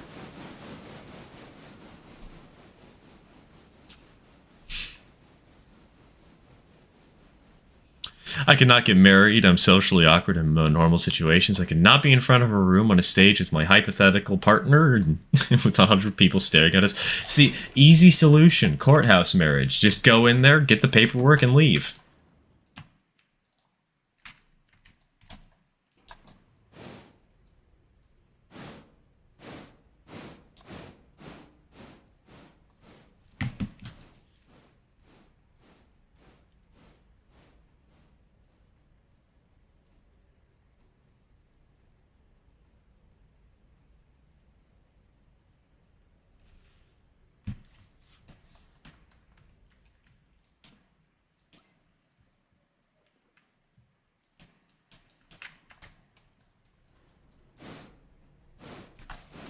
Oh god, I'm doing it again. Hold on. Brake. Brake.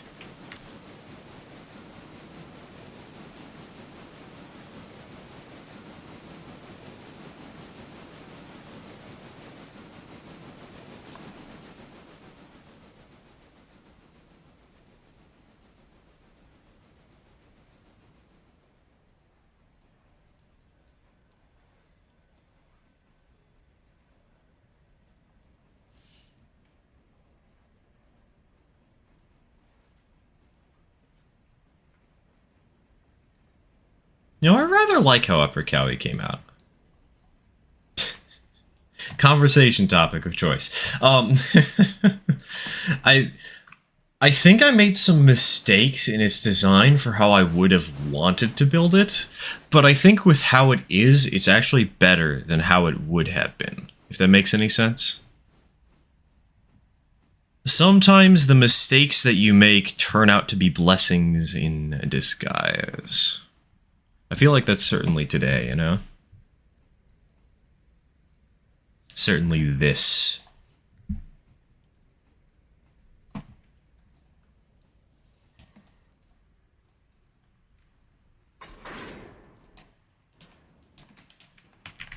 Because one of the things I've come to realize is how many of the sidings and industries are all facing the same way. Because you have the copper mine, you have this little tailings and supplies track, and then you have the oil industry and the furnishings place. They're all facing the same direction. The only one that isn't is the Bermuda grain, but I think that works, actually. I think it works in the favor of this little switching area. I like it.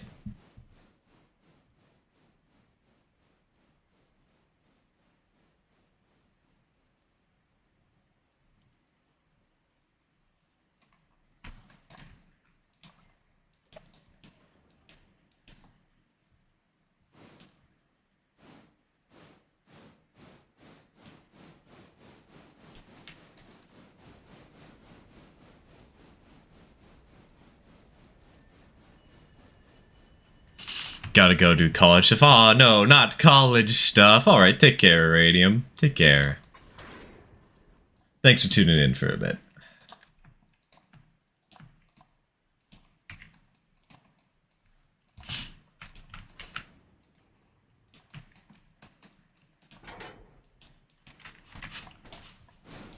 Oh no, not college stuff. Says the guy who never went to college.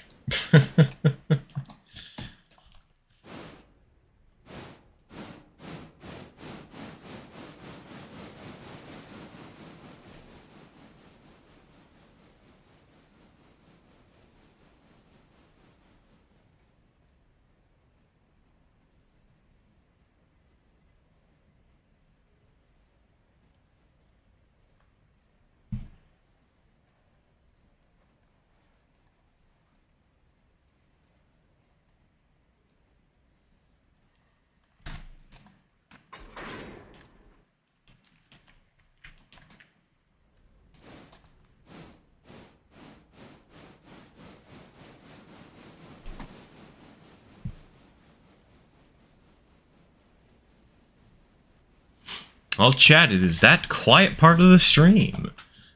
I don't know. It always feels like once we reach around the 3-hour mark, we reach this zone where chat slows down to a snail's pace. It's kind of funny watching the social behavior of these live streams, you know? Ah, that better? Sure. Well, nah, we need more cowbell.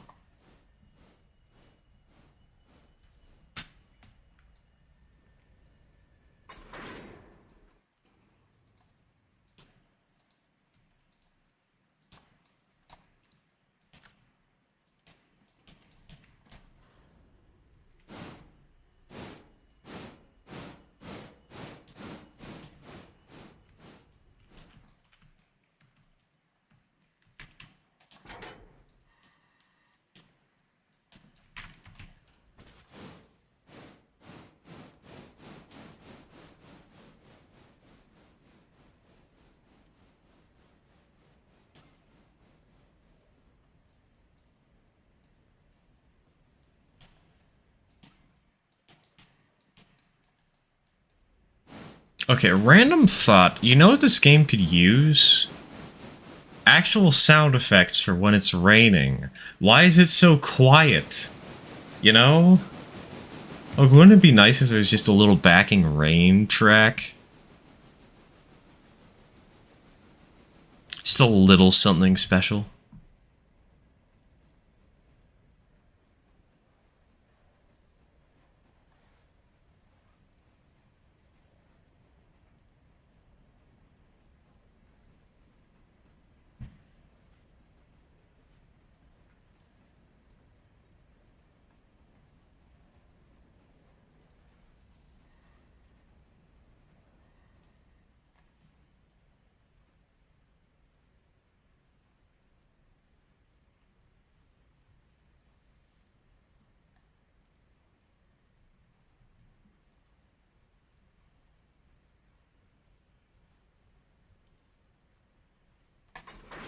Plot twist, the rain doesn't exist, it's all in your head! I mean, I could see that actually being a plot twist, kind of, though. It's all in your computer!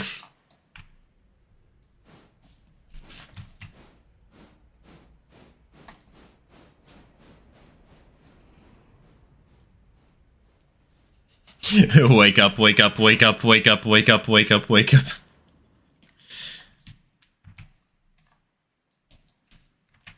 Why wake up when you could wake car? Come on, we need a knockoff caboose.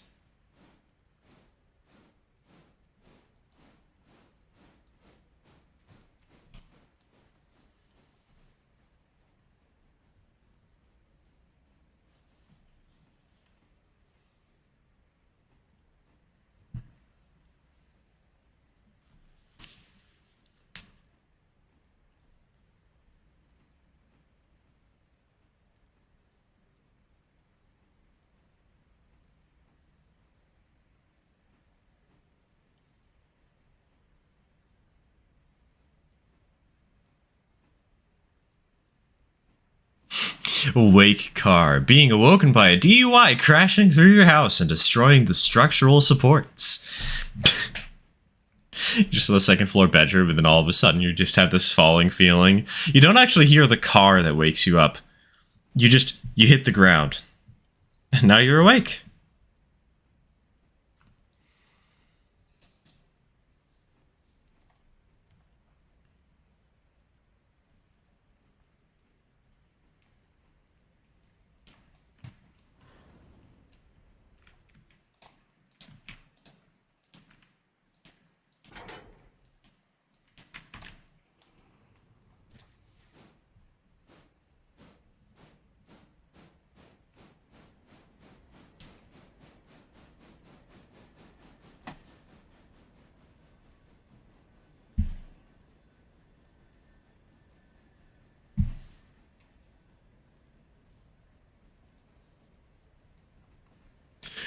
So you're telling me a knockoff Big Boy is a challenger, even though the challengers came first? I think a knockoff Big Boy... What would be the best knockoff Big Boy? Because I feel like the knockoff wouldn't be a Union Pacific locomotive. I feel like it would be a, another railroad.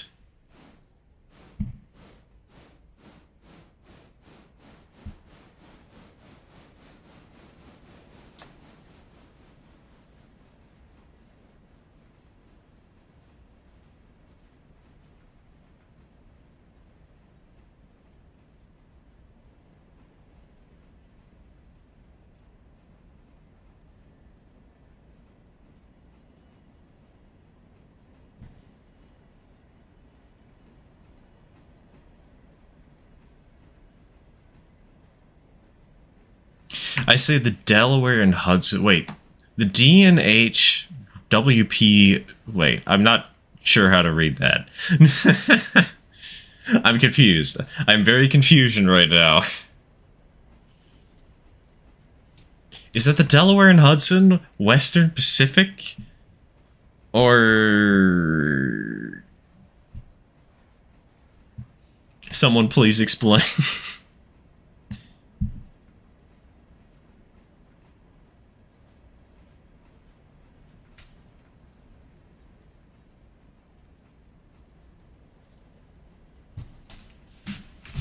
I genuinely wonder how general consensus is the big boys were the most powerful locomotives.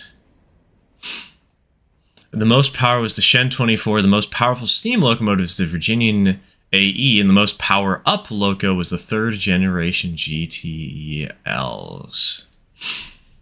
I think it's probably because we don't have a Virginian AE anymore. Like, but even then, isn't the 2882 that the Norfolk and Western ran, isn't that like a stronger engine than the big boys?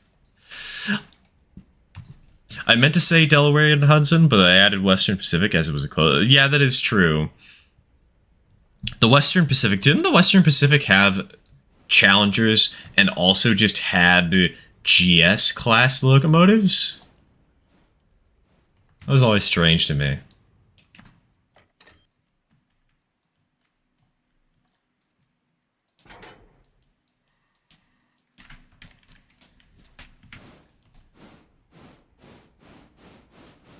TGV is cool. TGVs are fun. TGVs, especially the orange ones, those are iconic.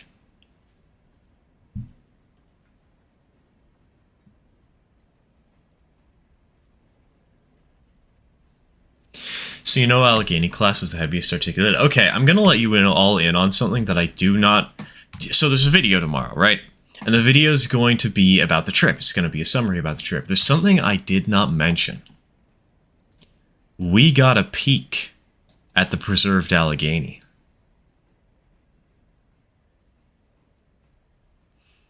Unfortunately, it was only a peek because we didn't get to actually go into the room. But...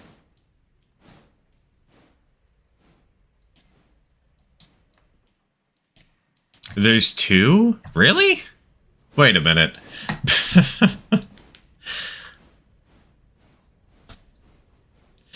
Wait, is that the one is that the other engine? Wait a minute.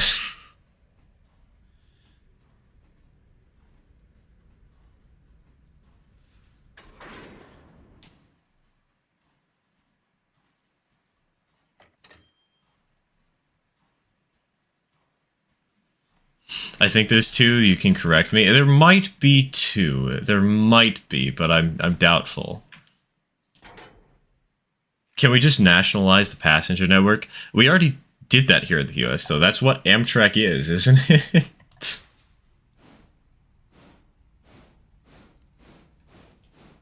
Okay, nope. Two were preserved. Okay, okay. I think I've seen both of them, then. Hold on.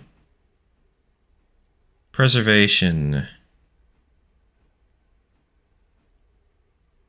Yeah, I've seen both of them. I saw the one at the B&O Railroad Museum back in 2019, and this year I saw the, Hold on, I didn't actually clear that switch. I saw the one at the Henry Ford Museum.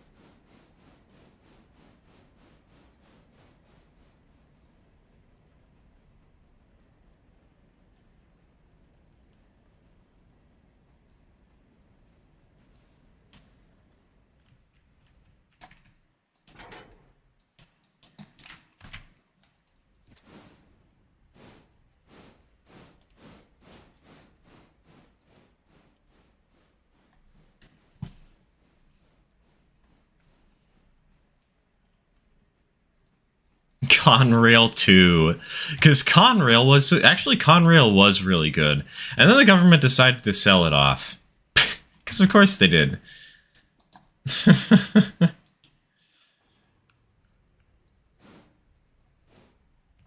Technically, Conrail still exists.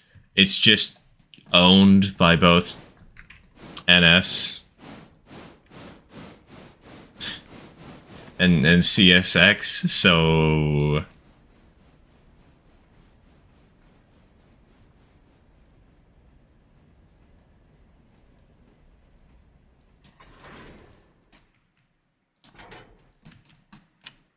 Bring back Penn Central.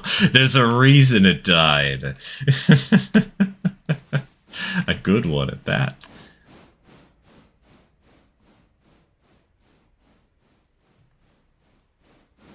Also, you know what? I'm gonna turn down the render distance on my game a little bit. I feel like I'm getting a little too much lag. Make it so the draw distance is only 1K.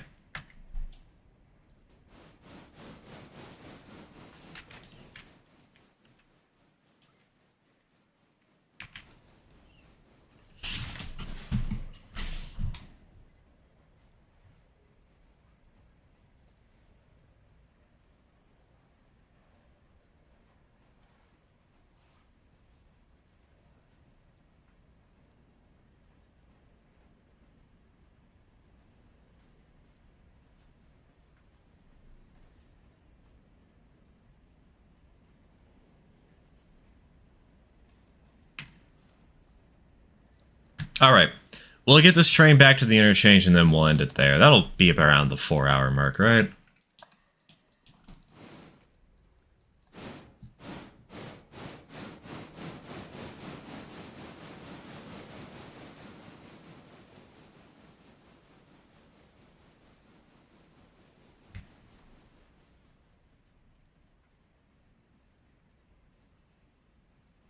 One or two runs a photo chart at the Cowie interchange. Oh, you mean...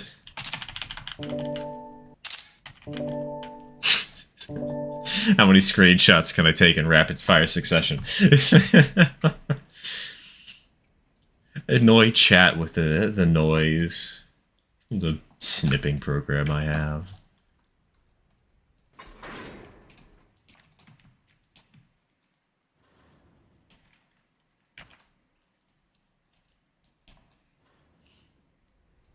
When I think of these railroads, I think Norfolk Southern, accident prone, Union Pacific, big and yellow, BNSF, north, CSX, blue.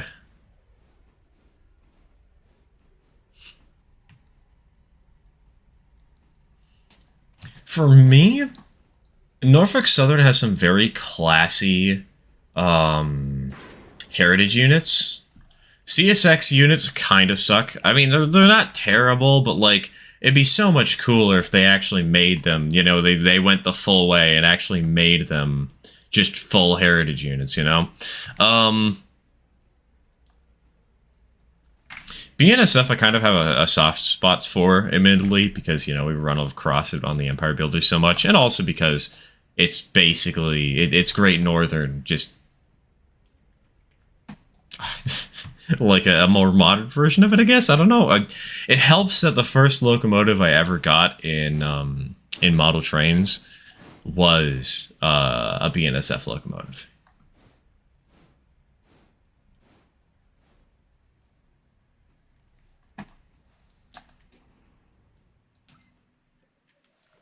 CPKC is an odd merger. Yes, it is kind of. Well, I mean, it's good to have for business purposes, I'm sure it is good to have a railroad that goes from between 3 countries. Especially when the countries are as big as Mexico, Canada, and the United States.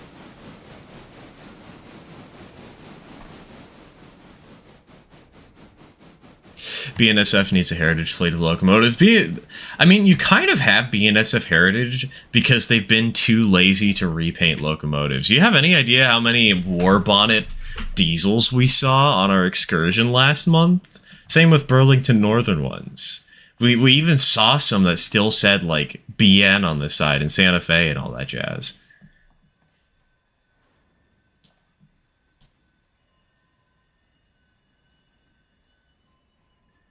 Personally, I don't hate the CSX heritage units. I like that we have them. I do like that we have them at all, too. It just feels like they kind of were trying to push their brand too hard into them, you know?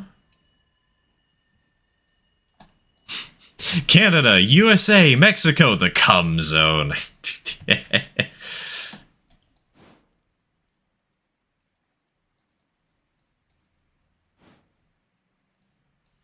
Mexico runs both narrow 3-foot gauge and regular standard gauge and one... Wait, they run a broad gauge line? Really? I knew about the 3-foot gauge stuff, but...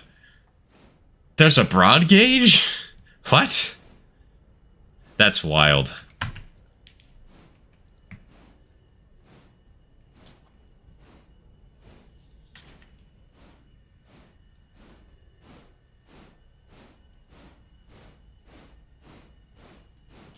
It's probably only 5-foot gauge or something, though, right? Right.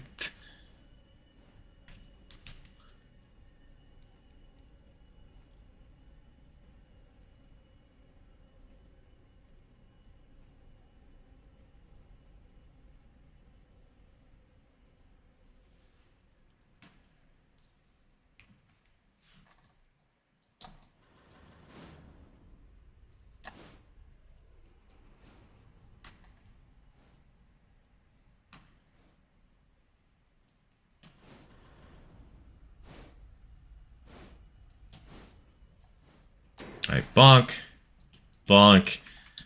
Let's go to the interchange. Let's get this session over with. Proceeds to be 10-yard a gauge. Oh goodness. That would be concerning. Where would you even have the space for the right-of-way for something like that in a big city? Holy cannoli.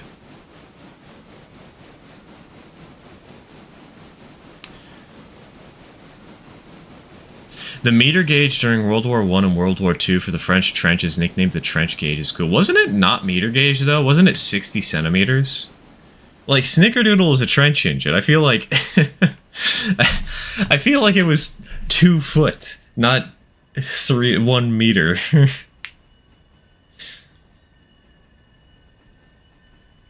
I guess technically it was like 1 foot 11 and a half and 5/8 inches technically, because 60 centimeters, but...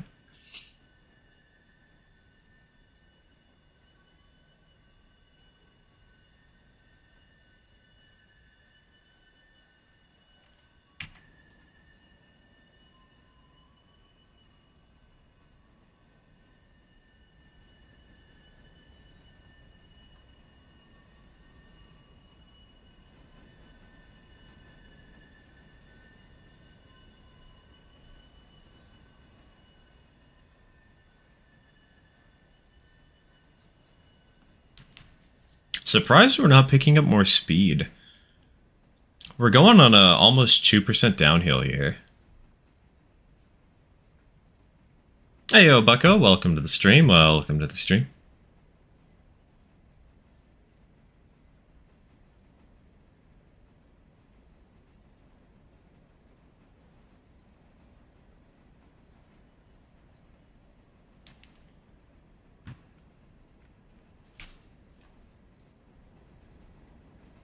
If you like cursed American train lore, look up the Mount Tamalpais Railroad. I think that's something that would be better to just post in the Discord, you know, like a link to a Wikipedia article. Is it possible to buy the parts for a discontinued engine from the Bachman parts store and build up an engine from there? Like a massive building kit? Technically, maybe... But more likely than... Sometimes on discontinued engines, when they run out of parts, they don't redo them. So there might not be all the parts in the store. It depends on the locomotive.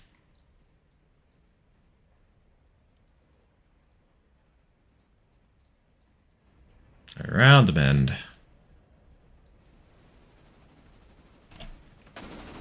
Because, like, I recently looked up the Bachman gas mechanical in 0 You can't buy that. They don't sell all the parts for it in 0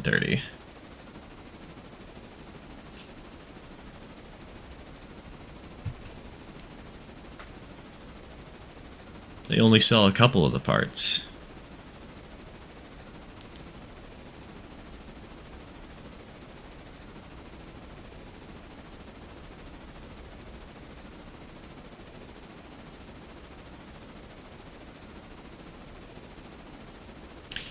Gonna put some of the pics of the locomotive I'm making a new Discord. Alright, I'll check it out after stream.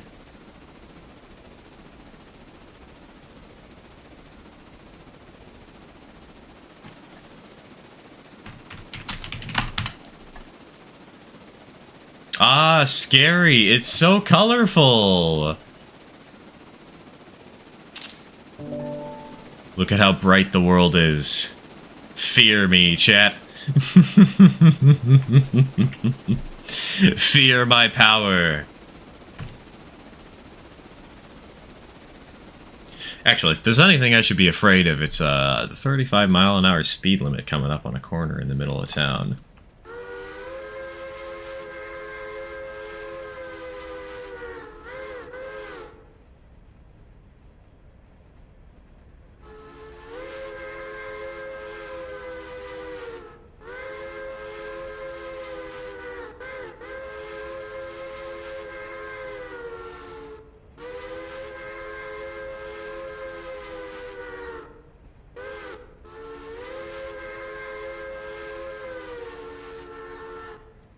There we go. Stir actually whistling for railroad crossings? Unheard of.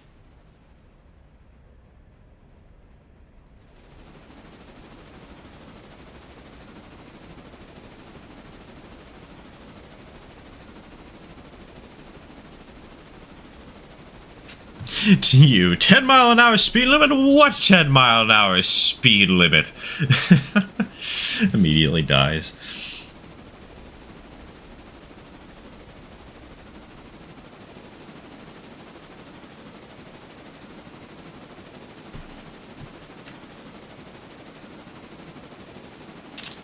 Oh, we were so close to the river there. We could have gotten a really good screenshot, but nah, that last one we'll have to do. Oh wait, hold on, we got an opportunity. Kind of. We gotta get those photos before we end the stream.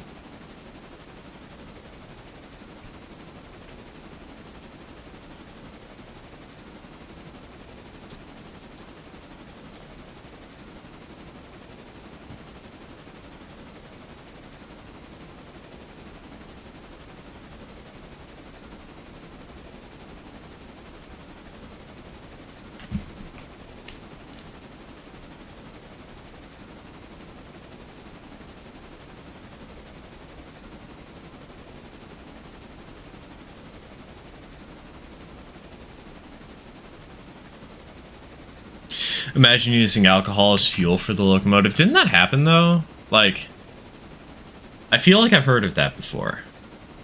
I wouldn't be surprised if that happened at a brewery.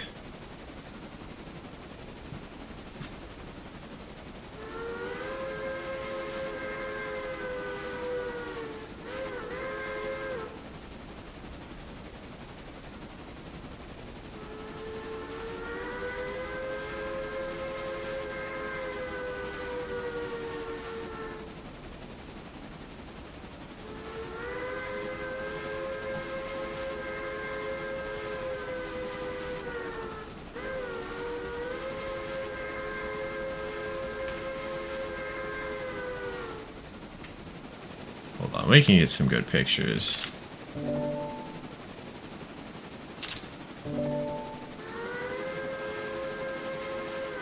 Oh, I forgot to whistle for that crossing. Well, screw those people. They're dead. They'll just have to suffer.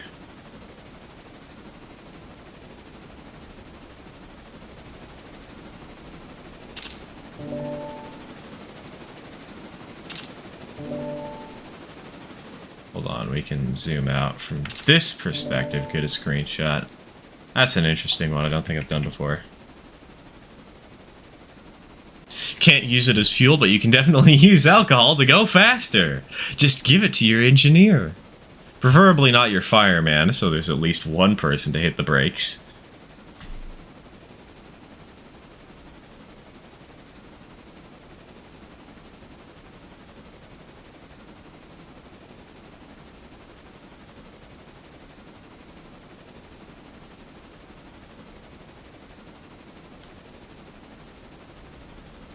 Here's another good screenshot opportunity. It's kind of interesting seeing the brewery so empty. Like, we could do it. We could run, not the brewery, sorry, tannery. We could run the tannery, but we just choose not to on this save. Give alcohol to the conductor, then we'll be on schedule.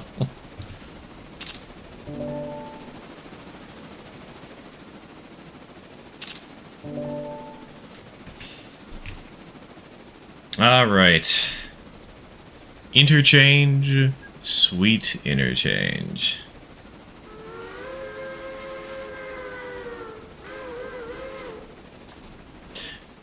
It has been fun, folks. As it always is. It is nice to be back from my vacation and able to actually, you know, hang out with people again. But it is time we bid each other adieu. Or whatever that French word is for goodbye.